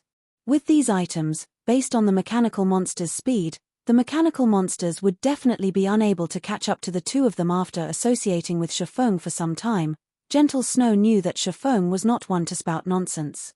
He definitely must have his own reasonings.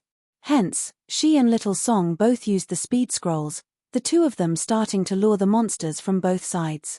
Chapter 87, Flame Blade Dance. Gentle Snow and Little Song started luring monsters from 2 sides. Before they even came close to the 30-yard range, the monsters discovered the 2 of them. The monsters' eyes flashed a red glow, all of them turning their heads and staring at the intruders. Alert! Alert! Intruders detected. After the alarm rang out, All of the mechanical golems and mechanical warriors within a 40-yard radius were alerted. The surrounding mechanical monsters locked onto the two players, and within a moment, the two were being chased by hundreds of mechanical golems and mechanical warriors. Zhao Yueru was secretly shocked at seeing this.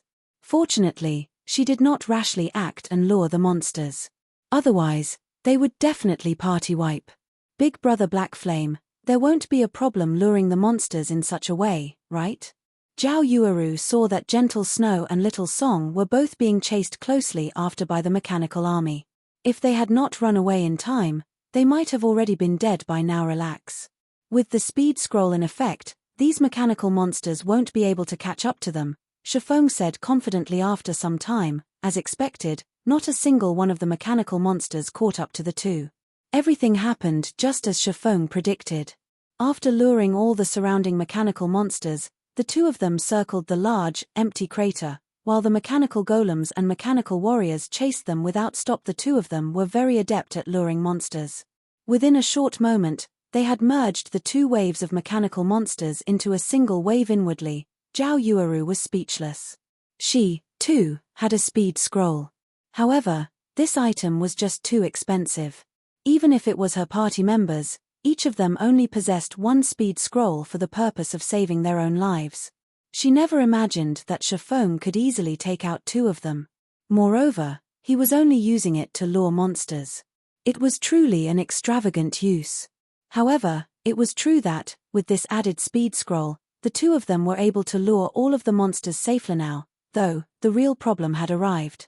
After luring so many monsters, how were they going to deal with them? They did not possess any AoE magic, and even if they did, they would not dare to use it. Doing so would cause disorder to the control of hatred, as their MT did not learn an advanced skill such as Crowd Mock. At that time, everyone would just die. Shifeng naturally knew the question everyone was thinking. However, he only revealed a mysterious smile as he walked forward. In 10 seconds, both of you lure all the monsters to the center, Shifeng said in the party chat. Understood, Gentle Snow answered. Finished speaking, Shifeng took out a delicate, dark red scroll, then spreading it open in one go. Incantations were written throughout the inside of the scroll. Just the light coming from the incantations was enough to cause the fire mana in the surroundings to surge. After seeing this, even an amateur would know that the item Shifeng took out was not simple. As an elementalist, Zhao Yueru's face was filled with shock. Just what kind of magic scroll was this? The magic scrolls sold by the magic shops were definitely unable to create such a feat. Just the incantations alone were enough to cause the fire mana of the surrounding area to gather quickly, becoming incomparably violent. Such a gathering of fire mana was even stronger than the fire dragon's roar she used by several times. If Shifeng were to release it, who knew how strong it would be? At this moment, Shifeng activated the magic scroll and pulled out the abyssal blade. Suddenly, the fire mana collected above the magic scroll poured down like mercury, and streak after streak of flames over 10 meters in length penetrated the abyssal blade. Magnificent flames then burst out of the abyssal blade's form, suddenly transforming into a sword of flame. It faintly released the cry of a phoenix, resounding throughout the surroundings. Naturally, everyone noticed such a vast and mighty power. Nobody thought Shifeng would actually still have such a hidden ace in the hole. In fact, Shifeng did not wish to use this Tier 2 magic scroll. He would have one less after every use. Moreover, Shifeng had only harvested 4 such items from all of Moonlight Forest. Now that he had used one, he only had 3 remaining at this time. Gentle Snow and Little Song had already lured all of the mechanical monsters to the central region of the crater. They then ran towards Shifeng. The mechanical monsters were coming in closer and closer. 40 yards. 30 yards. 20 yards. 10 yards. However, Shifeng had still not taken any action. He was only standing there, silently, with his hand holding the dazzling and burning hot sword. Just as Gentle Snow and Little Song ran past Shifeng, Shifeng abruptly took action, slashing out his burning blade. Tier 2 magic, Flame Blade Dance. In the blink of an eye, Shifeng's slash released countless crimson flames. The scorching flames were like an ocean, instantly swallowing the entire mechanical army. The cone-shaped flames burned everything in a 60-yard distance to ash. Even if the mechanical warriors had 3000 HP, they were still unable to withstand the damage from this move as they all turned into a pile of scrap metal. Meanwhile, Shifeng's experience abruptly increased by a large chunk, rising to 37% of level 6. The other party members had also broken through from level 5, one after another, all of them reaching level 6. Their leveling speed was just too awesome. Everyone's gazes then went towards the loot littering the ground, joy immediately rushing up to their heads. Shifeng was just too awesome. He used a single move to kill level 9 elite monsters instantly.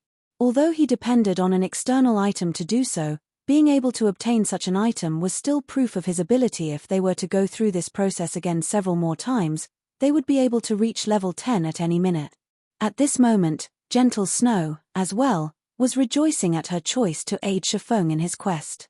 Just the EXP they obtained alone profited them big time. Big Brother Blackflame, what kind of scroll did you use? It was actually so powerful. Zhao Yueru blinked her eyes at Shifeng, asking curiously. A tier 2 magic scroll, Shifeng casually said. Big Brother Blackflame, where can I buy it? Zhao Yueru was captivated by this magic scroll after seeing its destructive capabilities. It would be worth it even if she had to spend 10 silver coins to buy one. Shifeng shook his head, saying with a smile, this item can't be bought. It will only appear by chance when opening a high-grade treasure chest. Oh, Zhao Yueru was slightly disappointed. Shifeng might have spat out blood if he knew Zhao Yueru thought of buying the tier 2 magic scroll for only 10 silver coins. Nobody would sell a tier 2 magic scroll. That was because this item was just too valuable. If used at a crucial point, it was possible to create a comeback situation. In Shifeng's previous life, there were many large guilds who offered 2 to 3 gold coins for tier 2 magic scrolls but still failed to purchase any. If it were not due to the importance of this quest, Shifeng would not have been willing to use this scroll. Gentle Snow originally wished to find out more about the magic scroll, as this item was truly too useful. However, after hearing Shifeng's tone, it was clear that he was feeling heartache over having used the item. Even the rich and overbearing chief forger was feeling heartache. One could just imagine how rare this item was. However, when Gentle Snow heard that she could obtain such an item from a high-grade treasure chest, she thought to herself that she would let the players from her guild make a note of it, following which, everyone else started cleaning up the loot. There were plenty of elite monsters amongst the over 800 mechanical monsters, so there were many items dropped. Amongst them, there was no lack of level 7 to level 8 common equipment. There were even over 30 pieces of bronze equipment and several skill books. You killed all these monsters, and we were not of much help. So, we won't be taking any of the equipment or skill books. Gentle Snow traded all the items to Shifeng after she finished arranging the loot. However, the shield warrior started drooling when he looked at all the equipment for MTS. He was extremely reluctant to part with them. However, he also did not dare have any objections to give everything to Shifeng. You all helped out quite a lot.